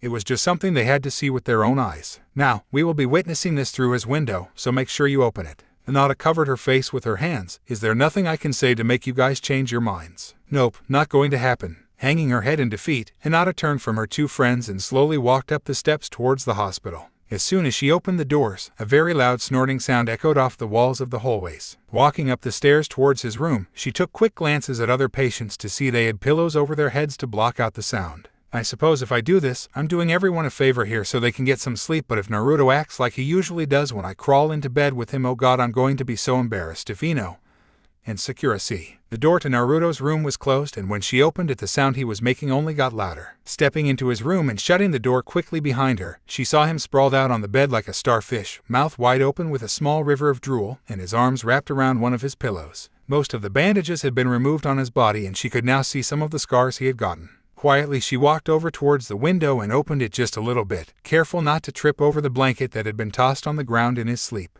Tiptoeing across the room to the chair in the corner, she removed her jacket and any weapons she had on her. Racing, Hinata couldn't help but giggle as she heard Naruto start talking in his sleep. As she watched him from the corner of her eye, she was starting to have an understanding of why Ino and Sakura had doubted what she said. After removing her hiashi, Hinata walked over to Naruto's bed and gently tugged the pillow out of his arms. The blonde ninja whined softly from the lost object, but then immediately went back to his regular snoring and rolled onto his left side. Hinata slowly lay down beside him, raising his right arm so she could snuggle against him. It was as if he knew she was there. His arms moved to wrap around her and his snoring died down so much that even Hinata could barely hear it. His forehead came to rest against hers and one leg moved up to intertwine with hers. Sakura and Ino could not help but watch in fascination. Never before had either of them seen Naruto sleep so quietly before. Sakura was now tempted to bring Hinata along on their missions just so that all of them could get a good night's sleep. However, both girls could not help but wonder if this was all it took. Why had Hinata not wanted them to see this? Hinata sighed with relief and closed her own eyes, wanting to find the land of dreams. However, her relief was short-lived when she felt Naruto move. Her eyes fully opened to stare into Naruto's half-closed ones. He was still asleep, but the smirk that he was wearing, she knew what was coming. His right hand moved from her back, around her side, and found the edge of her mesh shirt, slowly slipping inside to caress her stomach. Before she could say anything, he pulled her into a kiss, lips lightly caressing hers. Feeling his hand slowly moving up towards her ass, Hinata had almost forgotten that she had an audience just outside the window. His lips left hers, leaving butterfly kisses along her cheek and jawline to move down to her neck. "And Naruto, wait," Hinata whispered, her hands on his shoulders, and tried to push him away from her. Naruto ignored her plea and continued on kissing her neck, lightly nipping the skin with his teeth. His right hand finally reached her chest, slipping underneath the bra to cup her bare, his left arm firmly wrapped around her to keep her in place. Hearing the soft moans from the room, Ino immediately bolted and left the couple alone, clearly understanding now why Hinata didn't want them to see this. Sakura knew that she should have just followed after Ino, but for some reason her body would not move from the branch she was sitting on. She had seen Naruto asleep many times on their missions, and never before had that peaceful expression ever been on his face. Usually his hands were slightly clenched, his body always moving as if he were expecting someone to attack him. She could not help but watch as Naruto caressed Hinata's body with his hands, nor could she help feeling very jealous. Sakura had tried getting over her feelings for Naruto, but deep down they were still there. Now seeing him with Hinata like this, she almost wished that was her in his arms, caressing her skin, kissing her neck. The feeling of a man's hands on her body. 1010 had teased her about it at the hot springs, but oh god, how true that statement was. She envied 1010 and Hinata because both of them knew what it was like. At first she had only ever thought of Sasuke touching her like that, then her fantasies had moved to Naruto after she had realized her feelings for him. A month before Sasuke had been brought back, she had finally accepted Lee's offer to take her out on a date. In all honesty, she had a wonderful time with Lee and had considered going on another date with him, but then Sasuke had been brought back. Now she didn't know who or what she wanted. Hearing another moan come from the room, she finally turned and left. Finally, after an hour, Naruto had stopped caressing her in his sleep. Now he lay motionless on top of her, aside from his soft breathing against her neck. Hinata was very thankful that Ino and Sakura hadn't stayed to watch the show and gave them a private moment. The first few times she and Naruto had slept together, he had simply held her, slight drool coming out of his mouth, and his snoring was barely heard. However, after the third time he had started to touch and kiss her in his sleep and kept doing so after that. Not that she had minded, but when Ino and Sakura had wanted to see what Naruto was like when she slept beside him, well, what was she supposed to tell them? Sorry, you can't come because Naruto basically makes out with me in his sleep. They definitely wouldn't have believed that either. Hearing a soft groan come from her boyfriend, she looked down to see that he was starting to wake up. His eyes slowly fluttered open before a great big yawn escaped his mouth. Feeling better. Naruto's gaze met hers and a big smile spread across his face. I was feeling better after Tsunade healed me, but now that you're here I feel awesome. Hinata giggled softly. Well, you seemed fine when you were ravishing me in your sleep. How I did that again, huh? Yes, however I didn't mind, Hinata whispered, kissing his forehead. She thought it was best not to tell him that they had had an audience for the first little bit. All the guys stopped by and we had a little party for my victory over Madara. Keba even ended up bringing Sake over for us to drink, although he was the one who completely finished off the bottle. That must have been fun. I had some girl time with Sakura and the others in the hot spring. Naruto snickered. So when will you go to the hot spring with me? Naruto, I'm kidding, at least for the moment I am. Immediately Hinata's cheeks went red and Naruto couldn't help but laugh at how innocent she looked. A peaceful silence fell over the room. Naruto could almost feel sleep start to claim his mind again as Hinata's fingers caressed his scalp. Just as his eyes were about to close, he finally remembered the discussion he had had with Neji. Hinata-chan. Things are going to be difficult from now on, aren't they? With us being Jounin and with all the missions we will be on, we aren't going to be spending much time together. I'm worried that we might grow apart. I talked to Neji today, since he and Ten are Jounin and are constantly on missions all the time. However, the difference is with them they are on the same team so they always get to see each other, but you and I are on different teams. I'll miss you when I'm gone or when you're away, and I hope you don't think that I would ever cheat on you or anything because I'm lonely. I love you, Hinata-chan. His last whispered words left her breathless. Only twice had he ever said those 3 words to her, and that was because he was afraid to say them. He was afraid that she wouldn't want his love, that she would somehow see it as worthless in her eyes. However, nothing could be farther from the truth. We'll just have to work hard to try and maintain our relationship. It's not going to be easy, but this is something you and I both want, so I know it will work out. Her hand slowly moved to intertwine with one of his own, squeezing tightly. I love you too, Naruto. Naruto shifted slightly so he could kiss the back of her hand, a small frown tugging at his lips. I have to admit, Hinata-chan, that I'm scared. I'm really scared. I wonder why you chose to be with me. You could have anyone, yet you chose me. Please don't ever leave me. I don't think I could take it if you did. When I thought you weren't coming back last month, it was like I had lost my soul. I didn't know what to do with myself, but then you did come back and I was so happy. The hole that was in my heart was filled back up. My worst fear is that one day I'm going to wake up, you won't be there. Naruto shivered at the very thought of Hinata not being in his life, and that feeling had hit close to reality when she and her team had disappeared. I'm not going anywhere, Naruto. There's no reason for me to leave, murmured Hinata, leaning down to kiss his forehead again. I'm always happy when I'm with you. Naruto couldn't help the sigh of relief that escaped his lips and that feeling of acceptance once again washing over him. Hinata-chan, when I get out of the hospital, I want you. Hinata smiled. You already have me, Naruto. And no, what I mean is I want to make love to you, Naruto whispered into her ear. The smile on her lips slowly faded, eyes widening and a blush covering her cheeks. You want to? I know I said that I would wait for you, but I want you to be mine, Hinata-chan, all of you. Her hand started to tremble, heartbeat thundering against her chest, and she couldn't seem to get enough air in her lungs. She watched as Naruto immediately sat up, a worried expression on his face. Hinata-chan, what's wrong? He asked, eyes searching hers for the reason behind her panic attack. Is it that you don't want me? A crushed, pained expression fell over his face that broke Hinata's heart from his assumption. And no, that's not it at all, she cried, pulling him back down to her. I want to make love to you too, Naruto, but I'm scared. Scared? What are you scared of, Hinata-chan? I've already told you I think you're beautiful. I know that, but all girls are scared their first time. They are. But why would they? Naruto's voice trailed off as realization dawned upon him. A deep crimson blush now covering his cheeks as well. Oh, because for girls it's. Hinata nodded, her arms tightening around him. But even though I know what's going to happen, I still want to with you, Naruto. I wouldn't want to with anyone else. A smile replaced the worry frown on his face, snuggling closer to Hinata. I wouldn't want to do this with anyone else either, Hinata-chan. As if they had silently agreed that was a good place to end the conversation, Naruto and Hinata both closed their eyes, sighing with contentment. Both of them soon succumbed to their bodies' urges for sleep, feeling safe in each other's arms. The tiles on the bathroom floor cooled Hinata's burning cheeks caused by the high fever that coursed through her body. She was short of breath and the taste in her mouth almost made her want to throw up again. Beads of sweat rolled down her face while her hands latched onto the toilet beside her, trying to sit up. Violet eyes slowly opened and she tried to stand, but stopped immediately from dizziness, hands gripping the toilet like a lifeline. Gritting her teeth, she tried to ignore the aches in her muscles while attempting to crawl out of the bathroom towards the warm bed. After a few more shuffles, she reached her destination, hands grasping the mattress as she hoisted herself up, burying her body under the heavy blankets. Even under the flannel sheets and fuzzy blankets, the shaking chills would not stop. Wrapping her arms around herself and pulling her legs up, she tried to stay warm and find sleep, but tonight was probably going to be useless as well. Even though she could barely breathe through her nose, the smell of Naruto on the sheets caused her to relax slightly, hands gripping the material even tighter. Eyes slowly opened again to peer around the familiar bedroom. Even though Naruto wasn't here, it still felt more like home to her than the Hyuga compound. With her father, sister, and cousin away on missions, there wasn't anyone to stop her from coming here. Not that Hinata wanted to return to home after the fight she had had with the elders. After returning from a mission, the elders had practically ambushed her, trying to convince her that being with Naruto was a mistake and that for the good of the clan she should try to find someone else. The fight had escalated, and Hinata had to forcibly restrain herself to not attack them with her Juho Sashiken. Instead, she had just left and her feet had carried her to Naruto's apartment. She had only meant to stay at the apartment for only a few days, but now she had been there for over a week. What had first started out as just a small cough turned into something much worse. Now here she lay in his bed, trying to get over her sickness before Naruto and her father returned. She was worried that her father would be angry at her for not returning home right away when she found out she was sick. However, she didn't want to return and face the elders feeling this way. And Naruto Hinata didn't even let her teammate stay for very long.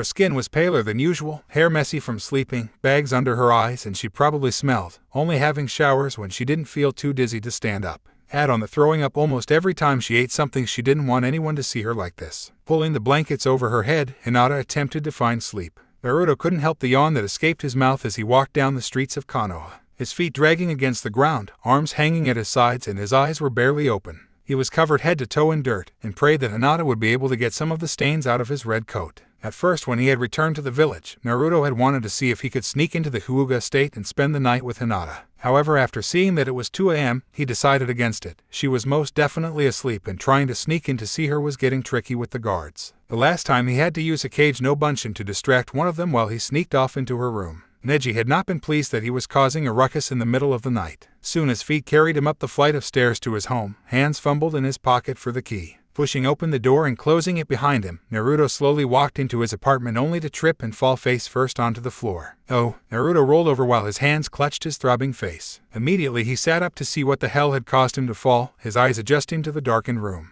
A pair of sandals were tangled in his feet and he recognized them immediately. A great big grin spread across his face, hands pulling off his own footwear before bolting to the bedroom. The grin slowly faded from his face as he stood in the doorway, taking in the sight of Hinata in his bed. Beads of sweat ran down her very pale face, her body shaking as if she was cold before it convulsed as she coughed. Walking over to the bed, his hand reached out to touch her forehead. She was burning up. She's sick. Okay, what do I do? What the hell do I do? Naruto smacked himself in the forehead in an effort to calm down. His eyes fell on the night table where a bottle of medicine sat beside the alarm clock. Okay, so she's taking medicine. He moved around the bed to see a few towels on the floor and a garbage can on top. To the other side of the bed, the bathroom door was open and the toilet lid was up. She's throwing up, has a garbage can on one side and the bathroom on the other side, so no matter which side she gets up from, there's a place for her to. Moving back towards Hinata, he pulled the blankets back just a bit. She was wearing one of his t-shirts and nothing else but her underwear. Had this been another situation, Naruto would be stripping to join her in bed. However, this was not the time to have thoughts like that. With the way she shifted in her sleep and winced as she moved, her body was aching and he could see the chills running up her body. The frown deepened on his face, feeling powerless to do anything. Obviously, she had done a good job so far of taking care of herself while he wasn't there, so really there wasn't anything he could do to help right. Naruto shook his head and almost felt like banging it against the wall. Of course, there was stuff he could do. Quickly, he changed out of his outfit and into a t-shirt and boxers before crawling in beside her. Whatever it was she was sick with, he knew it was no threat to him. With the Kurai inside him, he had never been sick in his whole life. He wrapped his arms around her middle and pulled her closer to him, letting her know that he was there for her. Burying his face into her hair, he could tell that she hadn't showered in a few days. Perhaps to some this would seem disgusting, but Naruto simply smiled and knew what the first thing he would be doing in the morning. Also, he would have to think of what to make her for breakfast. When you're sick, what can you eat? I'll have to phone Sakura in the morning, she would know. Naruto slowly started to close his eyes in an attempt to sleep, but suddenly felt Hinata move. Eyes widened as he watched her try to push the blankets off of her, and a hand flying up to her mouth. Immediately he knew what was happening and flung the blankets off them. Picking her up, Naruto bolted for the bathroom, pulling her hair back as he sat on the tiled floor close to the toilet. Her head dipped down and Naruto couldn't help but wince as she threw up, the smell making him nauseous. However, he gritted his teeth and bore through it. When she was done, he watched as she tried to catch her breath, her body shivering from just emptying out the stomach. Naruto released her hair and grabbed a piece of tissue paper, kneeling down beside her to wipe her mouth. Violet eyes widened as Hinata finally realized that she wasn't alone anymore, her gaze meeting Naruto's. Naruto, hey Hinata. Tossing the tissue paper in the wastebasket, Naruto picked Hinata back up and carried her to the bed. Why, you don't have to do that, whispered Hinata, clinging to his shoulders as another wave of dizziness fell over her. Feeling her cling to him like that, Naruto frowned. Don't worry, I won't drop you. Naruto set her down on the bed before crawling in beside her. I'm here for you now and I'll take care of you. Hinata blushed under his intense gaze. Pulling her close to him, Naruto curled up behind Hinata and lightly kissed the back of her neck. In the morning I'll help you take a shower. She opened her mouth to protest, but was silenced as Naruto spoke again. How long have you been sick? A week. And you've been here all alone the entire time? No, Shino-kun and Keba-kun come check on me in the mornings and brought me medicine. Naruto frowned. Why are you here? Not that I'm complaining or anything, but usually you spend your nights at the Hyuga estate when I'm gone. I had a fight with the elders, and since Neji Nai-san, Hanabi-chan, and Adu-sama aren't home. She didn't need to finish her sentence. He completely understood now why she was here. He couldn't help the smile that spread across his face. I have to admit, I was quite happy to see you were here when I got home. Quite a nice surprise. Hinata also smiled. I'm sure you would have reacted differently if wasn't sick. A soft chuckle left his throat. Well, I haven't had you since White Day, and that was 3 weeks ago. So you can imagine I've got quite the craving. She giggled softly when she felt him nip her neck. I promise we can when I feel better. Naruto smirked and held her tighter. Seeing you in the shower tomorrow might appease my craving for now. Hinata lightly smacked his arm and jokingly whispered, hentai. You're complaining about that now. I seem to remember a certain Hyuga enjoying my hentai ways when we were at Mount Myoboku. Humming softly in agreement, Hinata buried her face into the pillow, feeling better than she had all week. Yes, she still felt the dizziness, aches in her muscles, and all the other symptoms she had been suffering, but with Naruto sleeping beside her it just seemed to all disappear. Sakura walked slowly down the streets of Konoha, shifting the small bag of groceries in her hand. A small frown was etched on her face from being awakened so early in the morning. I'm going to kill Naruto for this, why the hell couldn't he get these? Mumbled Sakura. You know he won't leave Hinata's side when she's sick like this. Sasuke walked beside her as they made their way to Naruto's apartment. I know, but why on earth is she at his apartment in the first place? She questioned.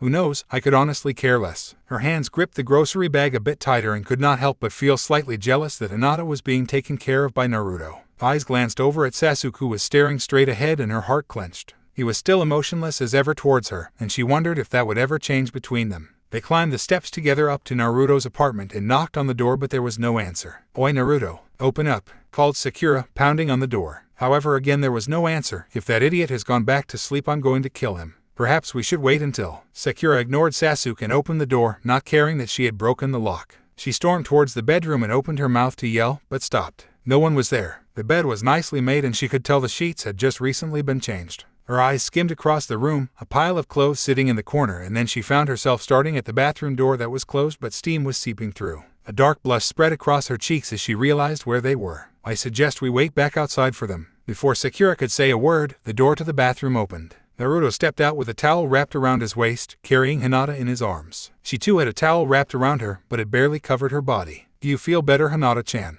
Whispered Naruto, leaning down to lightly nip her ear. The Hyuga didn't answer his question, her eyes looking straight at the two unwelcome guests before she became as red as a tomato and buried her face in his shoulder. Confused, Naruto looked up and froze at the sight of his two teammates in his room, his face becoming as red as Hinata's. What the hell are you doing? Screamed Sakura. That's my line. What are you two doing in my bedroom? Naruto jumped back into the bathroom and slammed the door shut with his foot. Don't tell me you doing that to Hinata while she's sick. You hentai. Who are you calling a hentai? I'm not the one sneaking into someone's bedroom. He called back, his voice muffled from behind the door. Sakura opened her mouth to yell at him again, but was instantly silenced by Sasuke's hand. The Uchiha had his eyes closed and a light blush on his cheeks. We'll be waiting in the living room. He walked backwards out of the room with Sakura in tow before closing the door. Opening his eyes, Sasuke glared down at Sakura and let go of her mouth. I told you we should have waited outside. Stepping back from his intense glare, she watched as he walked over to the kitchen table and sat down. Sakura frowned and walked over towards him, picking up the bag of groceries and depositing the contents into the fridge. A few seconds later, Naruto came storming and wearing only a black t-shirt and orange boxers. Don't you two know how to knock?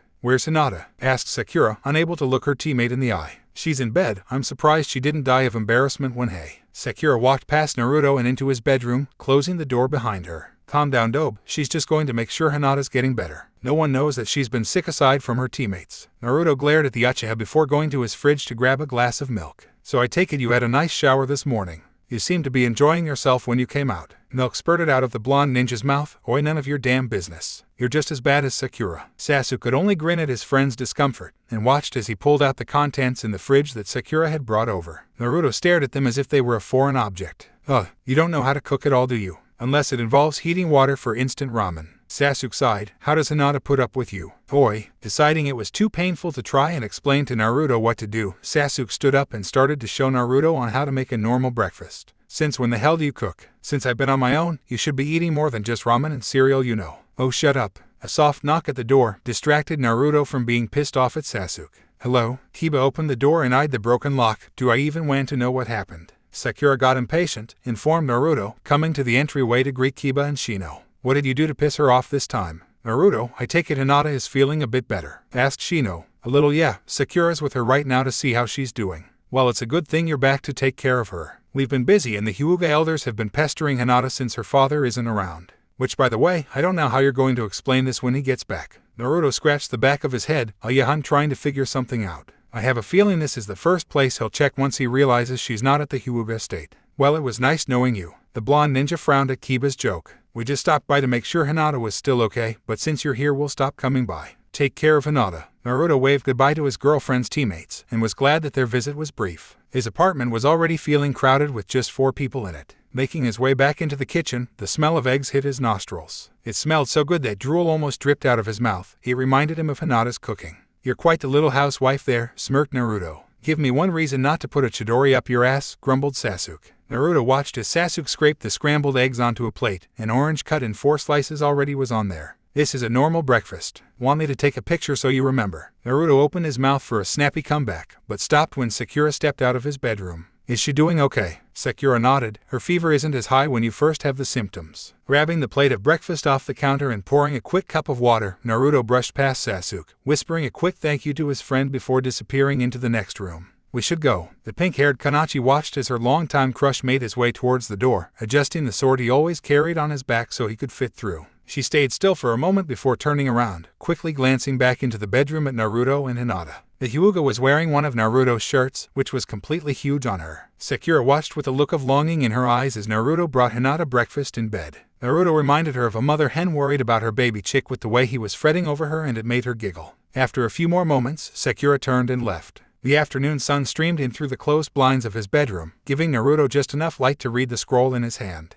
Hinata was fast asleep, but since he wasn't tired at all, he had brought in a chair from the kitchen and sat beside the bed. This way, he would be able to keep an eye on her just in case something happened. For the first hour he had been content with just reading, but now he was starting to become bored. He really wanted to go outside and at least walk around, but the thought of leaving Hinata alone when she was sick like this. Suddenly an idea came to him, a smirk spreading across his face. Standing up, he quickly did a hand seal that came so naturally to him he could do it in his sleep. In a puff of smoke, a clone stood right beside him. Without a word, he used hand signals on what he was doing. The clone had nodded and took a seat in the chair. Smiling with relief, Naruto left the bedroom, pulled on his sandals, and was out the door. Even though it was only spring, the weather had been absolutely wonderful the past few days. Naruto found himself walking towards the new Hokage monument that had just been redone not even a month ago. Due to him going into fox mode, his attack had completely blown away the memoirs of past Hokages. However, now they had been redone and were once again overlooking the village. Sitting at the very top, he had a great view of the entire village and could even make out his apartment in the distance. Sighing with contentment, Naruto lay down and watched the clouds roll through the sky above him.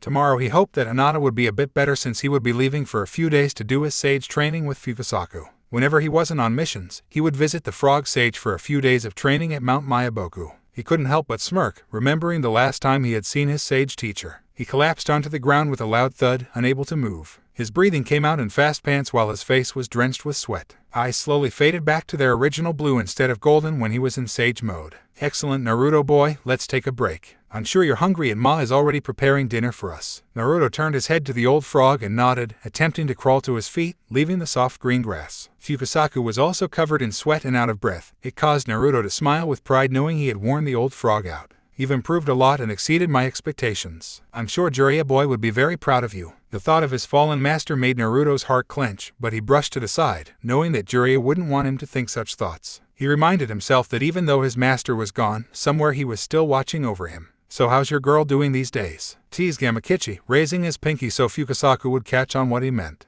Naruto laughed softly. "Fine. After I'm finished training here I get to see her again." A light blush spread across his cheeks. "Oh ho, got something special planned with her." The blonde ninja nudged the frog with his elbow. "If you must know, White Day is coming up and yeah, I want to do something special for her." Gamakichi laughed. "You're not exactly the type to sit through a candlelight dinner." Naruto grumbled and nudged the frog again. Truth be told, he just wanted to find somewhere where the two of them could be alone for a while. Yes, there was his apartment, but usually if someone was looking for them, that was the first place they checked. The Hyuga estate always had someone there, so that place was out. Usually in the forest it was quiet, but again the probability of someone finding them was quite high as well. With the help of girlfriend's sister Hanabi, he had managed to buy a present for her, but the place to give it to Hinata was becoming a problem. "If only I could find some place where no one would bother us, like suddenly his eyes widened as an idea instantly slammed into him. "That's it." Gamakichi and Fukasaku almost jumped from his sudden outburst. "Old frog, is there any way I can bring someone here with me who hasn't signed a contract with the frogs?" Fukasaku gave him an odd look, a strange emotion flashing through his eyes as if remembering something from the past.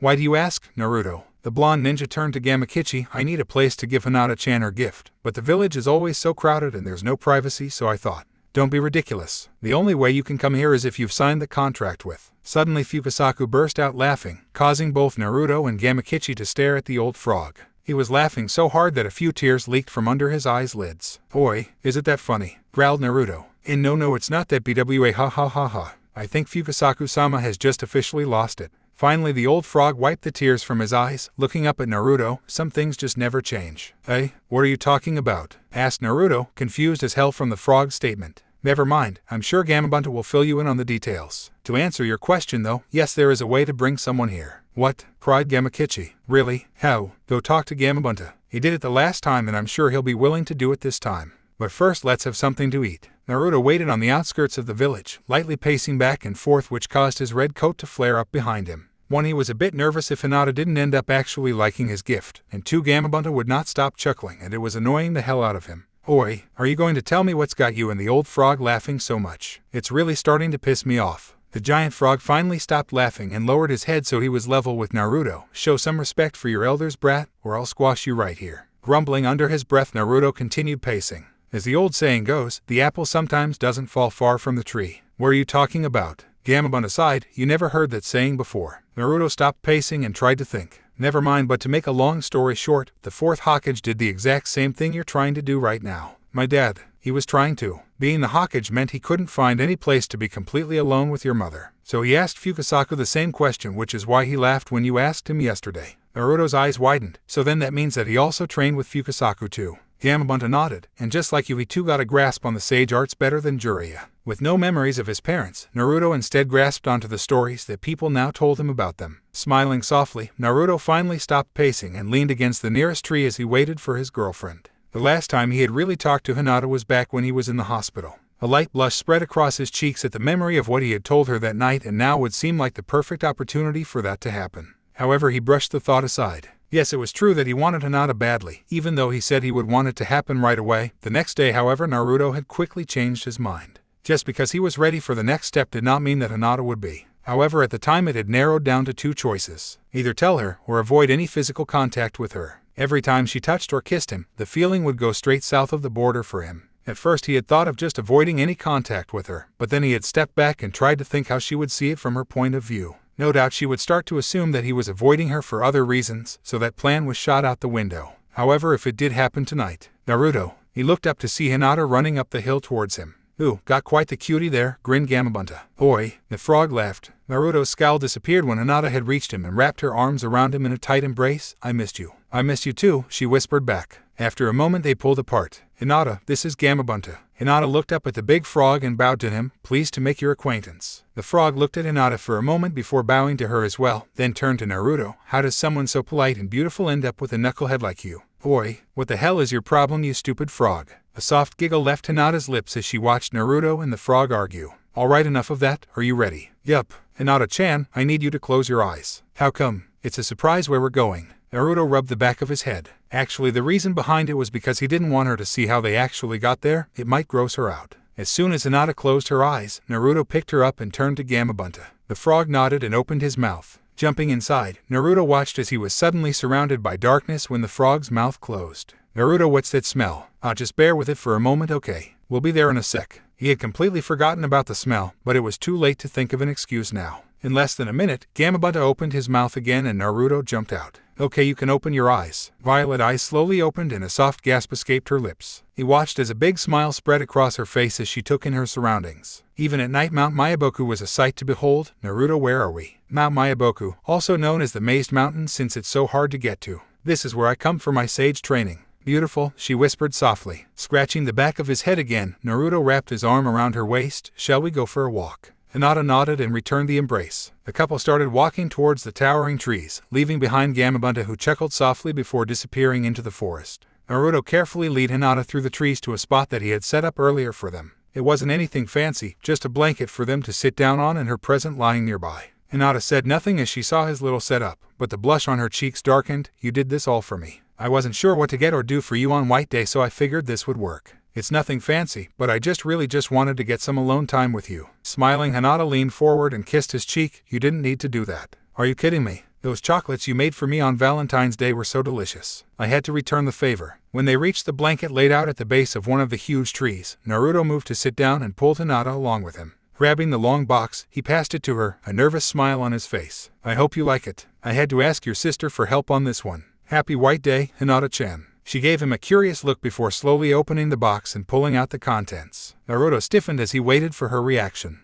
It was a dark blue dress. Hinata stared at the garment with wide eyes, her cheeks becoming rosy red as she ran her hands over the silky material. White beads had been stitched into the thin straps, and there was a bead-like belt around the middle that would rest on the hips. Hanabi told me that you didn't have any dresses, and since summer was coming I thought. Naruto stopped talking when Hinata turned to look at him, unshed tears in her eyes. Before he could say another word, she leaned forward and kissed him, her hands running through his blonde hair. Thank you. Hearing her whispered approval, Naruto finally relaxed and kissed her again. I was wondering, would you try it on for me? I want to make sure it fits. Naruto could have slammed his fist into the ground for that lame excuse. In all honesty, he wanted to see how sassy she looked in it. The blush on her cheek intensified from his whispered request, but she nodded and stood up. Spotting a group of bushes nearby, Hinata disappeared behind them to quickly change. I hope you didn't spend a lot of money on this.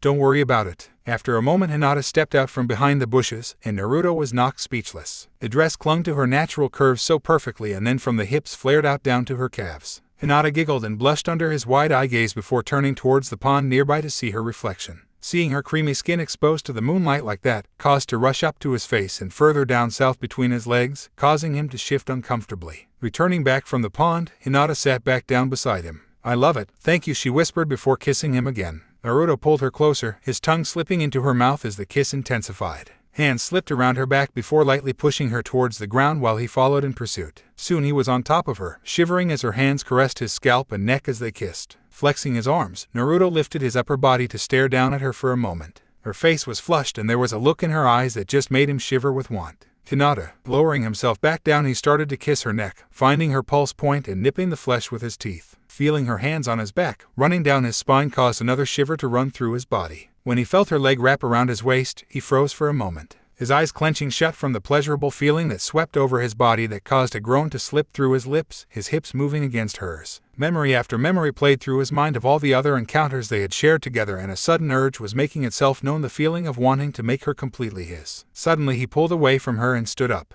his hands clenching tightly as he rested his head on the nearest tree, trying to control his breathing and calm his body down. I can't do this, Naruto. He almost didn't hear his whispered name, his hands clenching even tighter. His body stiffened as he felt Hinata's arms wrap around him from behind. What's wrong? Please tell me. Hinata-chan, I want you so badly right now. He could feel Hinata stiffen slightly at his whispered confession, so he continued, I know I told you that when I was in the hospital, but I won't push your limits. I won't do something you're not comfortable with. I don't want us to do something irrecoverable that will make you regret it later on. If they took this step, there was no going back. Her hand started to move over his chest and the blush on his cheeks darkened as he felt her ass being pressed against his back. I would never regret it, you're the only one I want. Hinata-chan. Slowly she turned him around, her eyes burning into his before leaning forward, planting kisses along his jawline and neck. Are you sure? Hinata pulled away and their gazes met again. The emotion behind her eyes clearly spoke volumes to him that she would have no regrets. Hands caressed his cheeks before moving up to untie his hiashi. Nimble fingers worked out the knot that held it firmly in place, slowly slipping it off his forehead and dropping it on the ground. A soft whimper left Naruto's throat as she began caressing his scalp. She knew that he loved being touched there. We've been together for over a year, we know each other inside and out. I want to take this next step regardless of how scary it might be. I've only ever wanted you, Naruto, I've only ever thought of you, I want to be yours. Naruto shivered from her whispered words and could not help the tears that started to roll down his cheeks. To be wanted like this, if someone had told him this would be happening to him 2 years ago, he would have laughed. Even at the beginning of his relationship with Hinata, he thought that they would never get this far, that she would realize he wasn't worthy of her and leave. But here she was, touching him and telling him to make love to her. He was literally shaking now, not believing how lucky he was to have her. Everything else in life he had to work so hard for his friendships to be acknowledged that he was strong, but this she loved him before anyone else had ever noticed him. Watched him from the distance, admiring him for his nindo even though he was labeled a loser. She really saw him, and because of her his life had changed. Arms that had remained at his side came flying up, crushing her against him while he buried his face into her neck. He leaned back against the tree since his legs were trembling so much he could barely continue to stand. Desperately he wanted to say something, tell her what she really meant to him, but his throat felt like it was clenched shut. However, there was no need for words. After a moment his grip loosened, pulling away just enough so he could stare into her eyes. She smiled up at him before leaning up to kiss him, a soft, sweet kiss. Their kisses started out light and gentle, but slowly passion started to take over and the kiss deepened.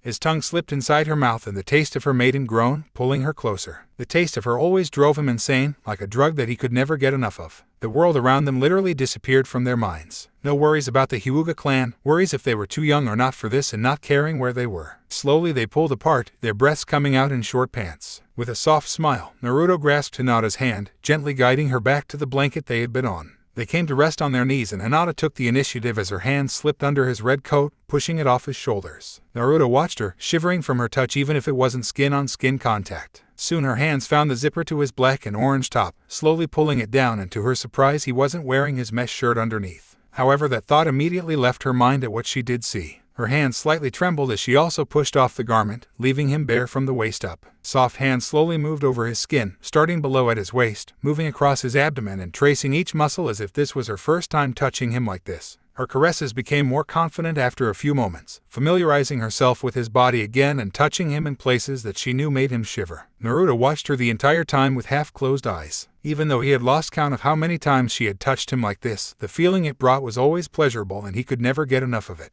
When her hands passed over one of his nipples, his breath hitched and a soft groan left his lips. The groan became louder when her lips moved down to explore his chest, nibbling and kissing along his collarbone. His own hands had remained on her shoulders for the entire time, but now they were moving over her back, feeling her soft skin under his calloused hands. How she got her skin this soft was a complete mystery to him, but he wasn't about to start complaining about it. Moving down her shoulder blades, his fingers found the zipper on the dress and ever so slowly started to pull it down. With the zipper fully down, the thin strap slipped off her shoulders, giving his eyes a full view of her chest. Feeling the dress slipping off, Hinata moved back slightly to stare into his intense blue eyes. For a moment Blue searched Violet, as if silently asking permission before his hands grasped the straps of her dress and pulled them down her arms. More of her pale skin became visible to his gaze as he pulled the dress further down her body, stopping when he reached her hips. Without hesitation he pulled Hinata closer, kissing her lips briefly before teasingly moving down to her chest. "And Naruto," she whispered softly in anticipation. Soon his lips latched onto her left nipple, gently sucking as his right hand paid attention to her other. Her back arched, pressing her chest closer to his face while her hands dove into his hair. Violet eyes fully opened to stare up at the night sky, feeling jolts of pleasure every time she felt his tongue swirl.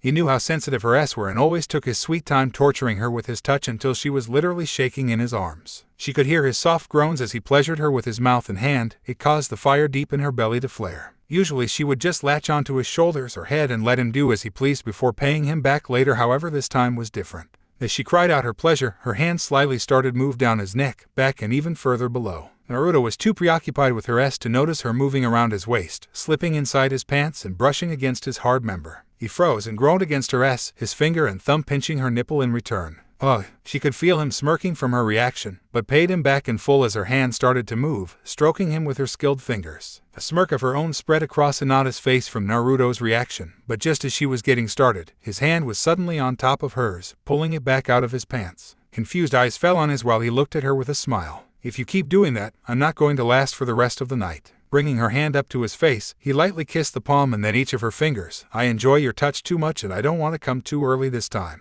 Hinata's blush darkened immensely from his quiet confession. "Hinata, can you stand for a moment?" Feeling his hands gently tugging on the material of her dress clued her in on what he wanted to do. Slowly she stood, and as she rose to her feet the dress slipped down her hips and over her legs before pooling below at her feet. Hinata could feel her heart thundering in her chest as she took a very bold step and slowly pulled down her panties to join the dress below. Naruto felt like he was frozen in time, and could only stare up at the naked beautiful woman before him. Her pale skin shone in the moonlight. He wanted nothing more than to touch all of her with hands and kiss every inch with his lips. He watched as her chest heaved from nervousness, but he could only smirk as he stared at her S. The once pink nipples were now red from the attention he had given them. Continuing down, he took in the sight of her flat, firm and yet soft stomach. Her body was truly a sight to behold. The small tuft of hair between her legs was still a slight mystery to him, though, since he had only ever touched her once in their previous encounters. Finally his eyes came down to her shapely legs, and the thought of those legs wrapped around his waist made him shiver with want. Deciding to play fair, Naruto rose to his feet as well, eyes never leaving hers. Kicking off his ninja sandals first, he then began pulling off the rest of his clothes. Slowly he pulled off his orange pants and kicked them to the side, leaving him only in his black boxers. Seeing the look in Hinata's eyes, he couldn't help but tease her a little. "Like what you see." He didn't think the blush on her cheeks could get any redder, but her face became so dark that he was afraid she was going to pass out.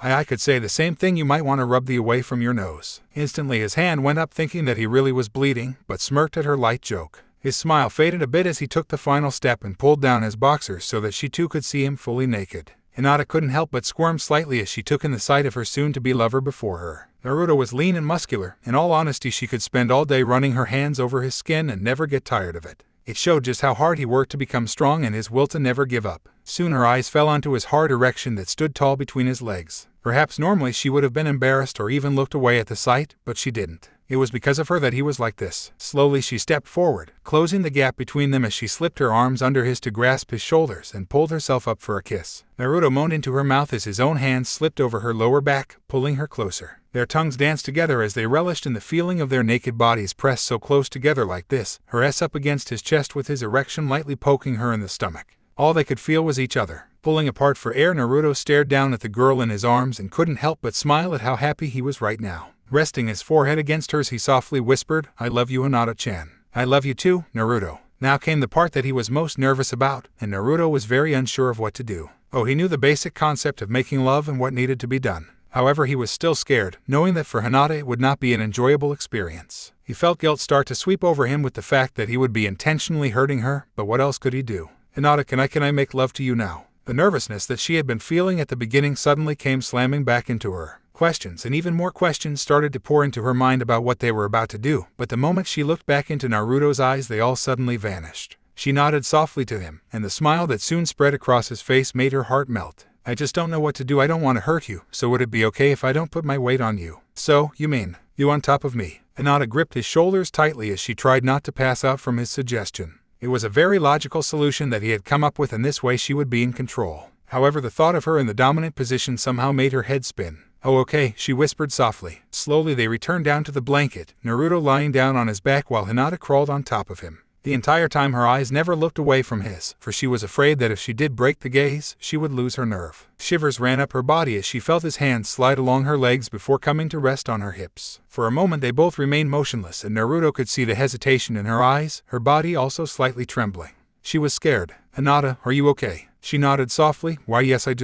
Sitting up, Naruto cupped her cheek in his hand. "We can stop here if you want. We don't have to." "No." His eyes widened from her sudden outburst, and then her left hand clamped onto his shoulders, as if preventing him from running away. A groan left his mouth when he felt her right hand on his erection, holding him in place as she lowered her hips down. He couldn't help but tremble with the look she was giving him, so full of passion and want. I want you, she continuously whispered to him. Figuring it was now or never, after placing the head of his erection at her moist entrance, Hinata let the weight of her body and gravity do the rest. A sharp cry of pain immediately left her lips, feeling her muscles stretch to this new intrusion. It hurt more than she had expected it to, in all honesty. Having something so foreign inside her was strange for the first time, but then she opened her eyes and what she saw made her almost instantly forget the pain. Naruto's eyes were closed in bliss, his breath hitching every time she shifted in his lap. A fine sheen of perspiration had broken over his body, making his skin almost glow in the moonlight. But what really got her emotions going was when her eyes moved down and seeing where they were joined together, now they were one. Slowly his eyes reopened as well. "Are you okay?" "Why, yes, it just feels weird, different, and kind of hurts." Naruto couldn't help but laugh softly. "That's quite the opposite for me." He leaned forward until his lips were brushing against her ear. "It feels so wonderful, so hot and tight."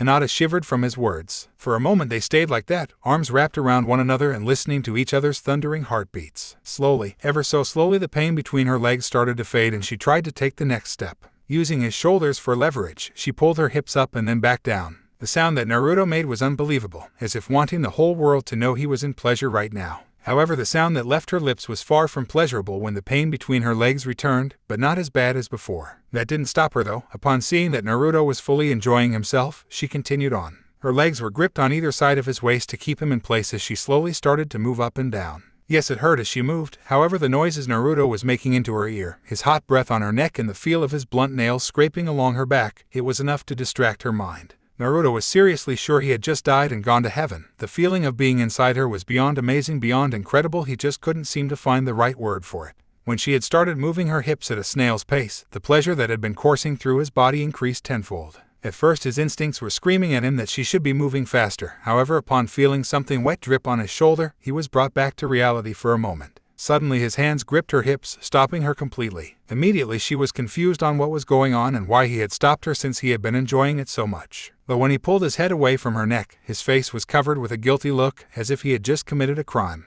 Before she could even ask what was wrong, his hand came up to brush against her cheek and wipe the tears that had been streaming down from her eyes. "You're crying." She tried to look away from his eyes, but his hand on her chin brought her gaze back to his. "Hinata-chan, if it hurts that much, then don't do it. But you were liking it so much, and I thought, you think I enjoy causing you pain?" "And no, of course not." Smiling sadly, he leaned up and pecked her on the lips, then leaned his forehead against hers. "We don't have to go any farther tonight. I want to though. Hinata-chan, it doesn't hurt that much and I want to keep going. Please, Naruto." Naruto opened his mouth to protest, but his words were replaced by a groan when she started moving again. Despite knowing that she was in pain, he couldn't help but enjoy it. Even though his brain and heart knew that he should stop and that she was in pain, however his body was telling him a different story. It was practically screaming for him to move his hips along with hers. "I'll be okay right now, I just want you to." She couldn't finish her sentence, but continued moving despite the stinging pain. His hands still remained on her hips, but they did not stop her from moving. The bliss he felt of being inside of her, the sounds of her whimpers regardless of the cause behind them, was making all reasonable thinking leave his mind. His body literally felt like it was on fire. He wanted her to move faster and harder. Hinata gasped as she felt his hands starting to help her move faster and pulling her down harder. A soft whine left her throat from the suddenly quickened pace. However, seeing the look on his face made Hinata determined to just bear through it. She let him set the pace now, letting his hands move her while she focused on helping him find that release. A masculine groan echoed off the trees as he felt her lips on his neck, sucking and nipping at his pulse point, which always drove him insane. Feeling her sweat-covered body moving against his, feeling her lips on his neck, and finally the feeling of being inside of her, it all became too much. His toes curled and body became absolutely rigid as his release broke through the dam and he was in a sea of complete pleasure. Arms tightened around his new lover, holding her close to him as the waves of his orgasm slowly died down. He couldn't seem to get enough air into his lungs. Soon all reasonable thinking slowly started creeping back into his brain, and immediately his attention was on Hinata. "Hinata-chan, are you all right?" Hinata slowly pulled away from him, a few tears still present on her cheeks which she quickly wiped away. "I'm okay, Naruto." "Are you sure? 'Cause when you started moving again there and kissing my neck, I just..." He was silenced by her lips. "I'm really okay, Naruto. I admit I'm still sore, but that was to be expected." Her whispered words sort of relaxed him, but the feeling of guilt would not leave his conscience. In a fantasy world he had wanted both of them to find that climatic release together, but as reality would have it, that dream would not be realized tonight. "I promise that the next time we do this I'll make it up to you, okay?" Hinata smiled. "Okay." Sighing in contentment, Naruto was just about to suggest that they grab the spare blanket he brought and rest for the night. However, a thought suddenly snuck into his brain. Eyes widened in sudden terror when he realized that he hadn't used any protection at all. Hinata watched with wide eyes as Naruto started hyperventilating. "What is it? What's wrong?" After just making love, Hinata was feeling extremely vulnerable right now and could not help but think she was the cause behind his sudden panic attack. "We didn't, we could." Hinata finally grasped his cheeks to make him look at her. "Tell me." Naruto finally stopped babbling. "I didn't use any protection." At first she was stunned at what he said, but soon she smiled and pulled him in for a light kiss. "Don't worry about that." "But Hinata, I'm on birth control." "Naruto, why you are? Since when?" he asked. He suddenly felt guilty that his confession a week ago had caused her to start taking the pill. "All Kanachi start taking it when we turn 15, it's standard for us." Naruto gazed at her with a confused look, and so she continued her explanation. "We are required to take it regardless if we have a partner or no, just in case if on a mission we are kidnapped and raped." The last part she finished off in a whisper at the sight of Naruto's face contorted into complete fear. She suddenly found herself engulfed in Naruto's arms again. "I won't ever let that happen to you, I swear." Hinata smiled and returned the embrace. "I know, but sometimes things happen that you can't control, so we have to be prepared." Naruto banished the thought from his mind and focused fully on the girl in his arms. "Lover," he whispered softly before kissing her again. "That was amazing." As their bodies shivered from the night air, Naruto slowly laid them back down on the blanket before quickly grabbing the spare he had originally just brought along for snuggling. They wrapped their arms around each other, limbs entwining as they found a comfortable position to sleep in, slowly fading to the land of dreams. At the sound of rumbling in the distance, Naruto sat up. Towards the north he could see dark clouds in the distance, a sign that a thunderstorm was coming this way. Stretching out his muscles from lying on the monument for over 3 hours, Naruto made his way back to his apartment. He decided to take the long route home past the Hyuga compound just in case Hanabi, Neji or Hayashi happened to be there, and sure enough Hayashi was just walking out of the front gate as he went by. Their eyes met and Naruto couldn't help but shiver with the glare the head Hyuga was giving him. "Hinata is at your place?" It was a statement rather than a question, and Naruto nodded. "Yes, she's been sick the past week and has been staying at my apartment. She had a fight with the elders and wanted to be somewhere she felt safe since you were gone. I was away on a mission the past few weeks and didn't know she was at my place until yesterday. However, she is recovering and should be completely better in a few days." Hayashi's glare lightened into a scowl. "You left her alone?" "No, one of my clones is with her right now to take care of her." "Damn it, how bad does it look now that I left her alone with just one of my clones? You're an idiot, Naruto." Silence fell over the two ninjas, and finally Naruto got the courage to look Hayashi in the eye again. "I see. Well, I have already dealt with the elders for their ignorance at trying to persuade Hinata on certain matters. However, now that I am home, she is to come back to the Hyuga estate. I will give you 1 hour to bring her back here. If you don't meet my terms, then the removal of certain body parts will follow." The drain from his face, and he nodded like an idiot to the head Hyuga. "Good." And with that, Hayashi turned around and walked back in through the front gates. A moment later Hanabi appeared, carrying a small bag with her and handed it off to him. It's a change of clothes for my sister. I don't think father would appreciate if you brought her home wearing one of your shirts and boxers. Wait, how did you? Hanabi smiled before disappearing back into the Hyuga estate, closing the door behind her. Naruto sighed and hurriedly made his way back home, not liking the threat of having any part of his body chopped off. Now that he and Hinata were officially closer, it was going to be very hard for them to find any alone time together. Naruto briefly wondered if there was anything he had in his possession to bribe Gamabunta with. Naruto glared at his current nemesis, his hands clenching and unclenching while gritting his teeth. He could feel a few drops of sweat running down his forehead when he attempted to take a step forward, but then immediately took 10 steps back, distancing himself as far away as he could from the pharmacy. Once his back hit the wall of the building across the street, he turned around and slammed his head forward for being such a coward. His task was quite simple and all he had to do was pick up something most adult men in the village purchased. However, in his case it wouldn't be that simple. Practically everyone in the village knew that he and Hinata were in a relationship, but there were some aspects that were unknown. For example, they were officially together now, and if he walked inside to purchase a box of condoms and somehow Hayashi found out about it, I don't even want to think about what he would do to me, but I can guarantee it would be a fate worse than death. Despite what Hinata had said about her being on birth control, he wanted to take the extra precaution to make sure they were safe and responsible in their new encounters. It had been now 3 days since Hinata was completely better from her sickness, and he wanted to have as many encounters with her as possible before either of them were sent out on another mission. Naruto smirked at the thought of all the perverted plans he had in mind for his new lover, but before he could even think of doing that again with her, I have to get up the courage to walk in the pharmacy first. I have no doubt the pharmacist won't tell anyone I was in there, but if someone saw me and somehow the word got to Hayashi. Truth be told, there were a few people who did know of the new step they had taken. Keba had been the first to know with his enhanced sense of smell, so then of course Shino knew as well. Sasuke knew and would always tease him, however he wasn't 100% sure if Sakura was in the know yet. Somehow Neji and Tenten knew as well, but he trusted that the Hyuga wouldn't say a word about it to Hayashi. Taking a deep breath and gathering up all his courage, Naruto marched across the street, up the stairs, and opened the pharmacy door. The small jingle from the bell made him jump slightly, but quickly pushing his nerves aside, walked down the main aisle towards the counter at the back. Taking a quick look around, he thanked his lucky stars that no one else was in there. Why can't they have this stuff on the shelves? It's so embarrassing to ask for it. A woman in her mid-30s stood on the other side of the counter going over a delivery document for the box sitting to her right. Looking up from her paper, a soft smile spread across her face. Good afternoon. Gee, good afternoon, Naruto stuttered back. What can I help you with today? I need some. A dark blush spread across his cheeks, and Naruto cursed for the way his palms were sweating. You need some. Kokan. He just couldn't seem to get the word out. However, the way he was blushing and his stuttering somehow tipped the pharmacist off. Oh, you just need condoms, dear. If someone had dropped an egg on Naruto's face, it would be sizzling. Why yes, the pharmacist giggled softly before disappearing into the next room. Naruto couldn't help but sigh in relief and relax a little. That wasn't so bad, actually. When the door jingled though, his luck seemed to have run out. Turning around, the drain from his face when he saw Sakura and Ino walk in. Naruto, what are you doing here? Asked the blonde Kunoichi. Before Naruto could say anything, the pharmacist had returned with his purchase in a small brown bag. He quickly pulled out the money she had asked for. I am just buying some.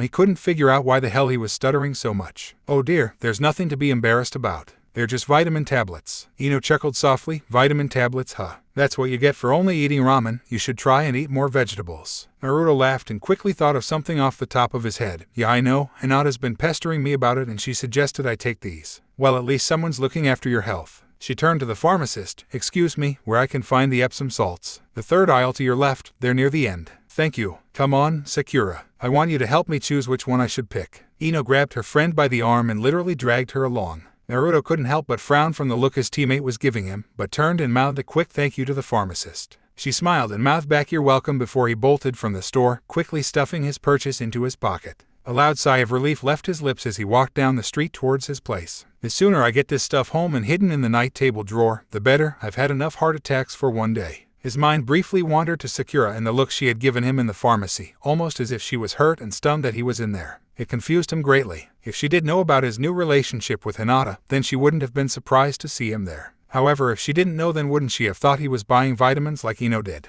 Or did she know that he was lying about his purchase? Deciding that it wasn't important right now, Naruto added on a burst of speed towards home so he wouldn't be late for his get-together with Hinata. Hyuga Hayashi was usually a patient man, but the elder's constant pestering was getting to him. The next time one questioned him about the current relationship his oldest daughter was in, he would use them for practice with the Hyuga family sword. When Hinata turned 18 at the end of the year, perhaps then he would get more involved and think ahead about her future. Taking a deep breath through his nose, calmness returned to him. You seem troubled, Hayashi-sama, commented Neji at his side. Is something wrong? The head Hyuga cracked one eye open to glance at his nephew who was meditating with him. Just the elders, nothing to be concerned with for now. I see. Closing his eye, Hayashi concentrated on his surroundings as if trying to become one with nature, taking deep breaths in through his nose and out through the mouth. He found himself meditating more lately these days, and he knew the elders were to blame for that. His attention was soon captured to the right, which was the courtyard for training. Grunts and the patter of feet on the ground indicated that two people were sparring. Listening carefully, he could immediately make out the familiar battle cries of his daughter, but the other person he did not recognize. Activating his line, he realized that it was Naruto who was sparring with his daughter, and he wasn't the least bit surprised. "Hinata-sama is getting stronger," commented Neji as the two listened to the commotion outside of the room. "Yes, someday she will surpass even me." Neji opened his mouth to comment, but a loud yell cut him off. "Shugo Hakuroki Jyansho." Hayashi could not help but smile as he heard his daughter use her original defense jutsu. For her to come up with something so powerful was Juho Saoshiken, ARGH. Suddenly Naruto came bursting through the shoji, flew across the room and crashed into the wall, putting a hole through it. Both of the Hyugas were on their feet staring at the damage. Through the man-made hole in the shoji, Hinata came running in. "Naruto-kun. Are you Adu-sama? Neji Nissen." Neji stared at his cousin with his jaw dropped while Hayashi strolled over to Naruto, who was in the next room flat on his back and obviously seeing stars. Again, he couldn't help but smile on how battered Naruto looked. To think that one of the strongest ninja in Konoha was getting his ass handed to him by his daughter. "He didn't dodge, did he?" asked Neji. "No, he came at me with a cage bunshin and I just immediately put up my defense. Then I attacked, but I thought he was going to dodge it. I was trying out a new jutsu that Kakashi-sensei is helping me with. I still haven't gotten it down pat yet since neither of us know how it really works." "A new jutsu?" asked Neji. "Yeah, Hiraishin no Jutsu.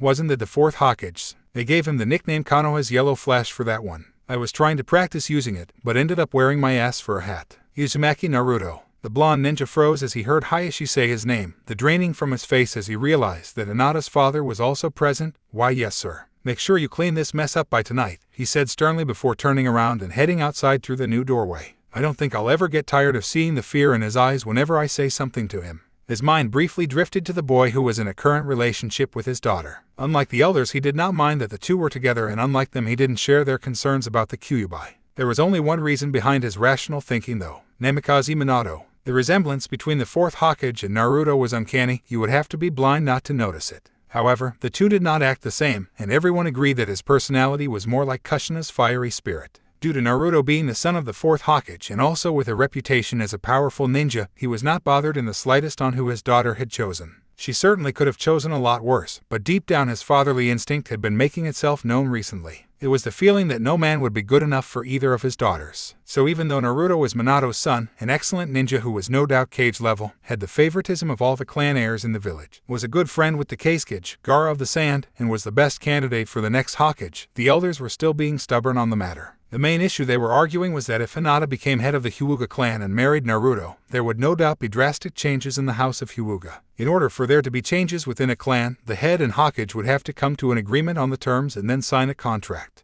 When Naruto became Hokage and Hinata becoming head of the clan, undoubtedly things would take a complete turnaround. What would those changes be? He had no doubt that the caged bird seal would be removed and the separation between the main house and the branch house may even be dissolved. At first Hayashi would have agreed with the elders that things were fine the way they were. Hyuga customs had remained the same since their clan had first been started, so why change anything now? However, the start of a new era was approaching, and the time for change was now. The younger generation was slowly taking over and stomping the old into the ground. Change could be scary, but perhaps for everyone it would be for the better. There was just one thing that the elders were forgetting, and it would end up being their downfall. Even if Hinata did not marry Naruto, the chance of things changing anyway was still a very high probability. Hinata longed for change in the clan, not wanting anyone else to suffer the same fate she and her cousin had endured. Plus Naruto had promised Neji that he would change the way of the Hyuga during the Chunin exam. The only other option left would be for Hinata to step down as heir, which would leave the role to his younger daughter, Hanabi. Even so, Hanabi was one that wanted change as well. No mistake, change was coming.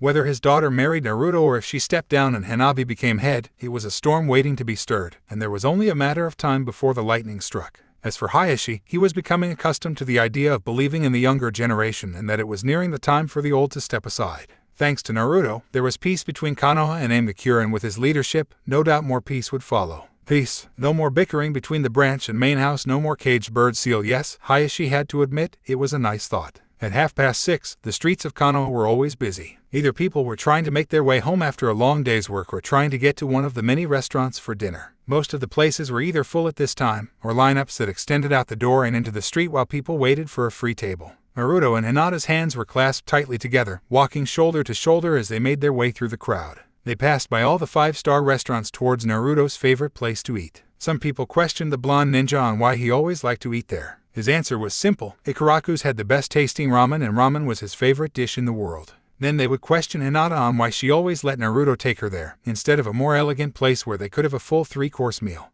And every time, Hinata would just smile and say that it didn't matter where they ate, as long as it was the two of them together. Her idea of a romantic dinner was sharing a ramen bowl at Ikaraku's. The couple finally reached the well-known ramen stand and took a seat in their usual spots, their hands still clasped. Shuchai smiled when they came in. Konbanwa. I take it you two will be having the usual. You bet, Naruto said with a grin. The owner nodded and was about to start on their order, but he stopped for a moment to stare at the blonde. What happened, Naruto? You look like someone threw you down and beat you with a stick. Naruto looked down at his clothes. He was still covered in dust and there were a few torn spots on his pants and jacket. Smirking, he rubbed the back of his head with his free hand. I got my ass kicked by Hinata here. Was trying out a new move and I wasn't fast enough. She ended up knocking me through a wall. Chuchai laughed and clutched his sides. Oh, that's rich. The mighty savior of Konoha, who destroyed all 6 paths of pain, gets his ass kicked by his own girlfriend. I don't think I would tell many people that if I were you, Naruto. Naruto grumbled under his breath, so Hinata tried to cheer him up. If it makes you feel better. At least you dodged one of my hands instead of getting the full Juho Saoshiken. Had you gotten hit by both my hands you wouldn't be able to use any chakra until tomorrow. So you see, you are getting better at the Huraishin no Jutsu.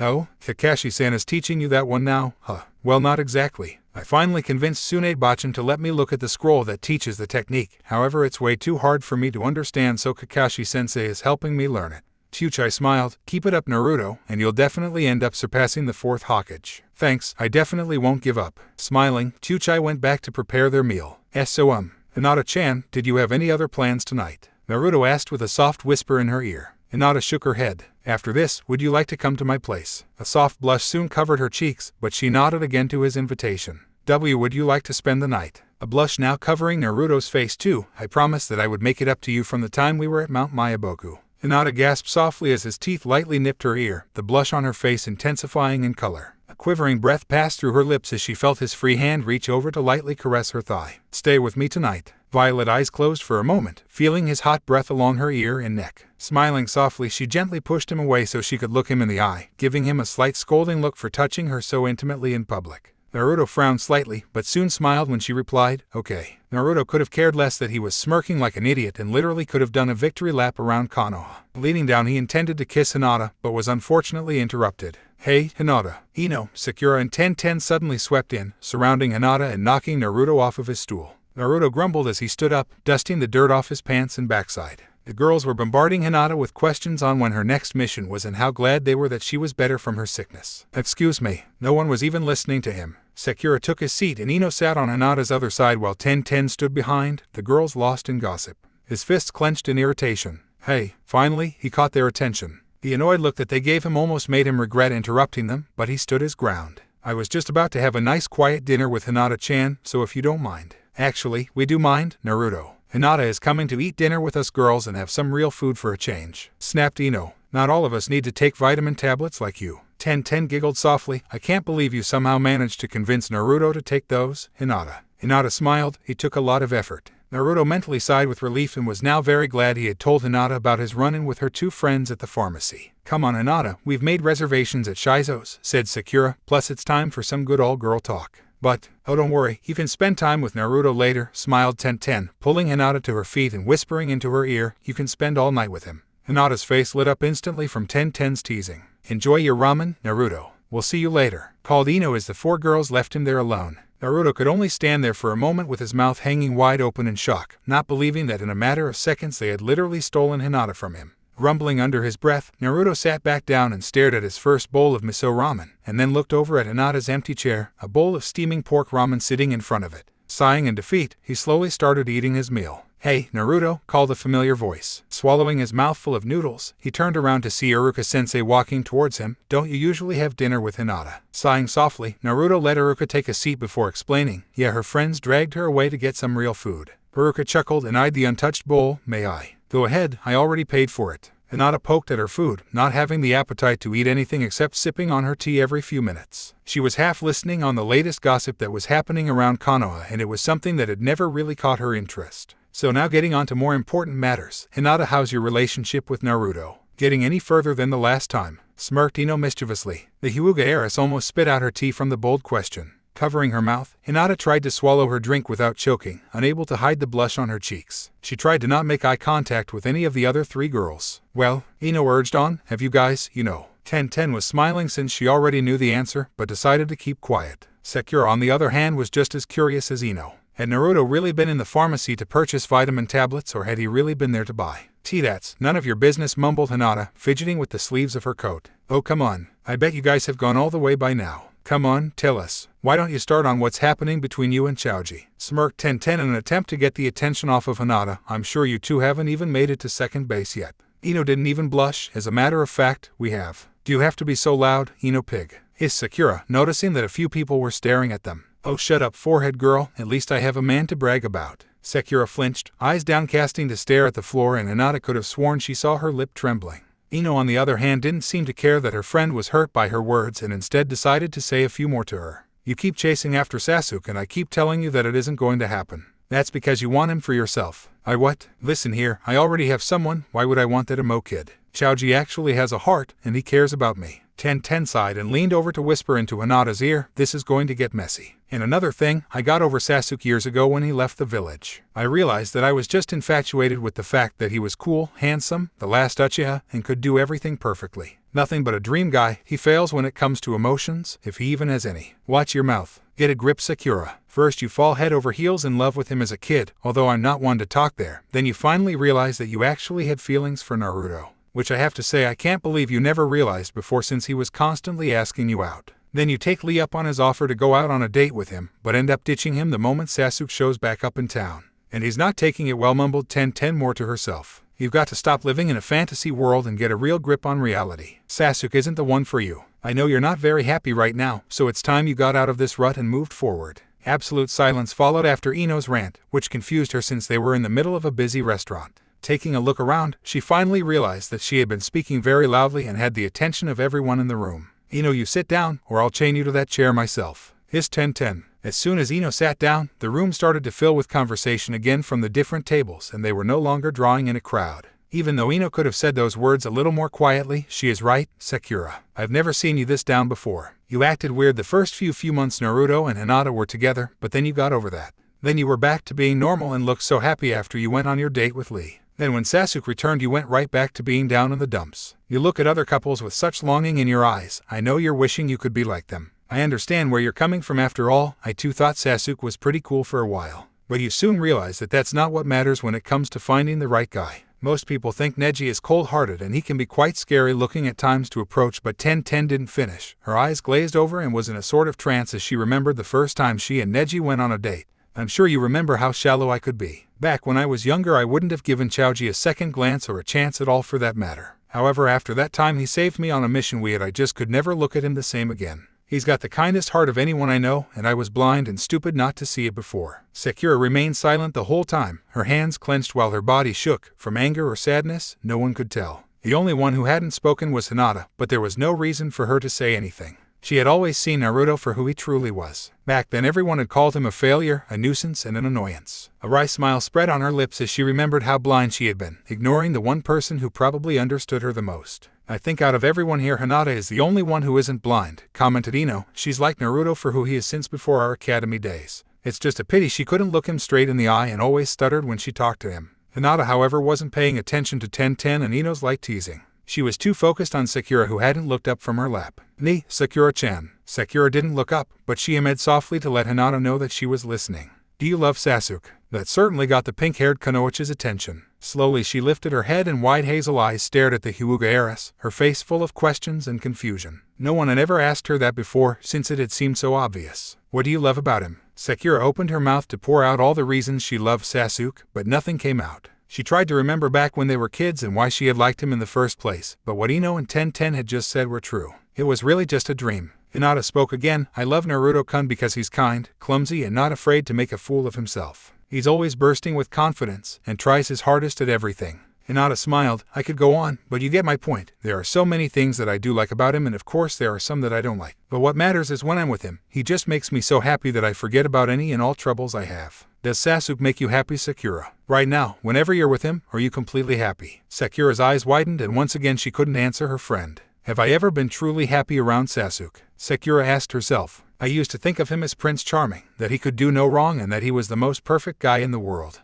Have I really been that blind? Nobody is perfect. I think you really do like Lee-san. You seem so happy after your date with him, but I think your past is holding you back. You need to let go, Sakura-chan. Sasuke has moved on. It's okay for you to do the same. Tears started to stream down Sakura's cheeks and quickly she tried to wipe them away, but feeling Ino's arms wrap around her, she let her tears fall and let out her sobs. There, just be thankful you have friends like us to point you in the right direction, teased Ino softly. It took Shikamaru and Temari to knock some sense into me about Choji. Sakura could only laugh softly. I can't believe I've been such an idiot this entire time. Brushing aside Lee so casually and not realizing that when I'm with him I feel so. It's not too late, you know. Lee has always been the forgiving and understanding type. I think he's at training ground 44 working on his. Before 10:10 could finish, Sakura was already heading out the door. Naruto, Choji and Neji waited patiently on a bench just outside of Shizo's, all of them constantly glancing at the clock. It looks like 10:10 and the girls finally talked some sense into her, whispered Neji, watching as Sakura bolted from the restaurant and towards the training grounds where he knew Lee was training. It's about time. What are you muttering about? Mumbled Naruto, who was too busy watching the mosquito buzzing around his head. Never mind. Ah, there they are. Choji pointed across the street at the three girls exited the restaurant. The three girls were giggling to one another as they approached the men waiting for them. Waiting long, teased Tenten. Neji rolled his eyes and stood with Naruto, and Choji immediately followed, each grasping the hand of their significant other. Silently they started to move in separate directions. Ah yes, Hinata-sama, called Neji to his cousin. Hinata turned around and gave her cousin a questioning look. On the other hand, Naruto looked beyond annoyed. Hayashi-sama would like you home early tonight. He wishes to speak with you on some important matters, so after you walk Naruto to his place you should head back to the estate immediately. Hinata frowned. Naruto looked like he'd been kicked. The couple walked silently up the stairs, both of them disappointed that they wouldn't be spending the night together after all. It had been a full month since they had last been together and the frustration from it was starting to get the best of both of them. Hinata desperately wanted to have that connection with him again, the feeling of them joined together with no pain on her part. To feel his hands and mouth on her body again, that burning and aching sensation, what she would have given to experience that again. A sad sigh could be heard from Naruto as they finally came to stop at his apartment door. His hand was still tightly wrapped around her smaller one, not wanting to let her go. Blue eyes could not meet pale violet as he stared at his feet. It took all of his willpower not to unlock the door and pull her inside. His shoulders sagged in disappointment. Another night alone, without Hinata. What had seemed like a dream come true over a month ago was now a fleeting distant memory. Closing his eyes, he tried to remember that night, the sounds she made, the feel of her flesh against his and being inside her. Naruto tried to swallow the lump in his throat and looked his girlfriend in the eye. You better get home, I'm sure your dad will be angry if you're late. She nodded softly, kiss goodnight. Naruto smirked. You never need to ask for a kiss. Placing his free hand on her shoulders, he leaned down and pecked her on the lips. However brief the contact was, it was enough to cause a spark. The two of them shivered. Just a peck on the lips wasn't going to be enough. One more, whispered Hinata. Without hesitation, Naruto leaned down again. The contact lasted longer than before, their lips lingering against each other before they pulled away again. His heartbeat quickened and his cheeks flushed. That familiar tingling and shivering sensation swept over him, his body becoming sensitive to her touches. One more. This time Hinata met Naruto halfway, his hand cupping her cheek to deepen the kiss as their lips moved against one another. She could feel her knees slightly buckle, hands trembling as they found the support of his waist. Lips so soft and warm against her own, she didn't want the feeling to end when he pulled away again. They stared at each other through half-closed eyes, each thinking the same thing. Hinata voiced those thoughts with a whisper. One more. Hinata, this time she was the one to pull Naruto in, their lips connecting before his tongue slipped into her mouth. She whimpered softly in approval, her own tongue shyly at first tapping against his before they danced together. Her hands clenched the material of his jacket, not wanting to let him go. The fire was already burning in her body and Naruto was the only one who could put out the flames. As if he needed her more than air, Naruto pulled her closer, his hands tangled in her hair. Their heads were spinning, their hearts beating uncontrollably, their bodies burning with need and want, hunger, passion, desire, pleasure, bliss, all of these feelings into one kiss, and they both wanted more, so much more. Don't go, he croaked against her lips. Naruto backed slowly towards the door and pushed it open, pulling her along with him. I won't, she whimpered. I need you. Silently the two walked inside, the door closing behind them. Okay, sadly the chapter is over. And if you enjoyed, just leave a like and subscribe with post notification, so when the next chapter is ready, you will be notified. Okay, see you in the next video. Bye.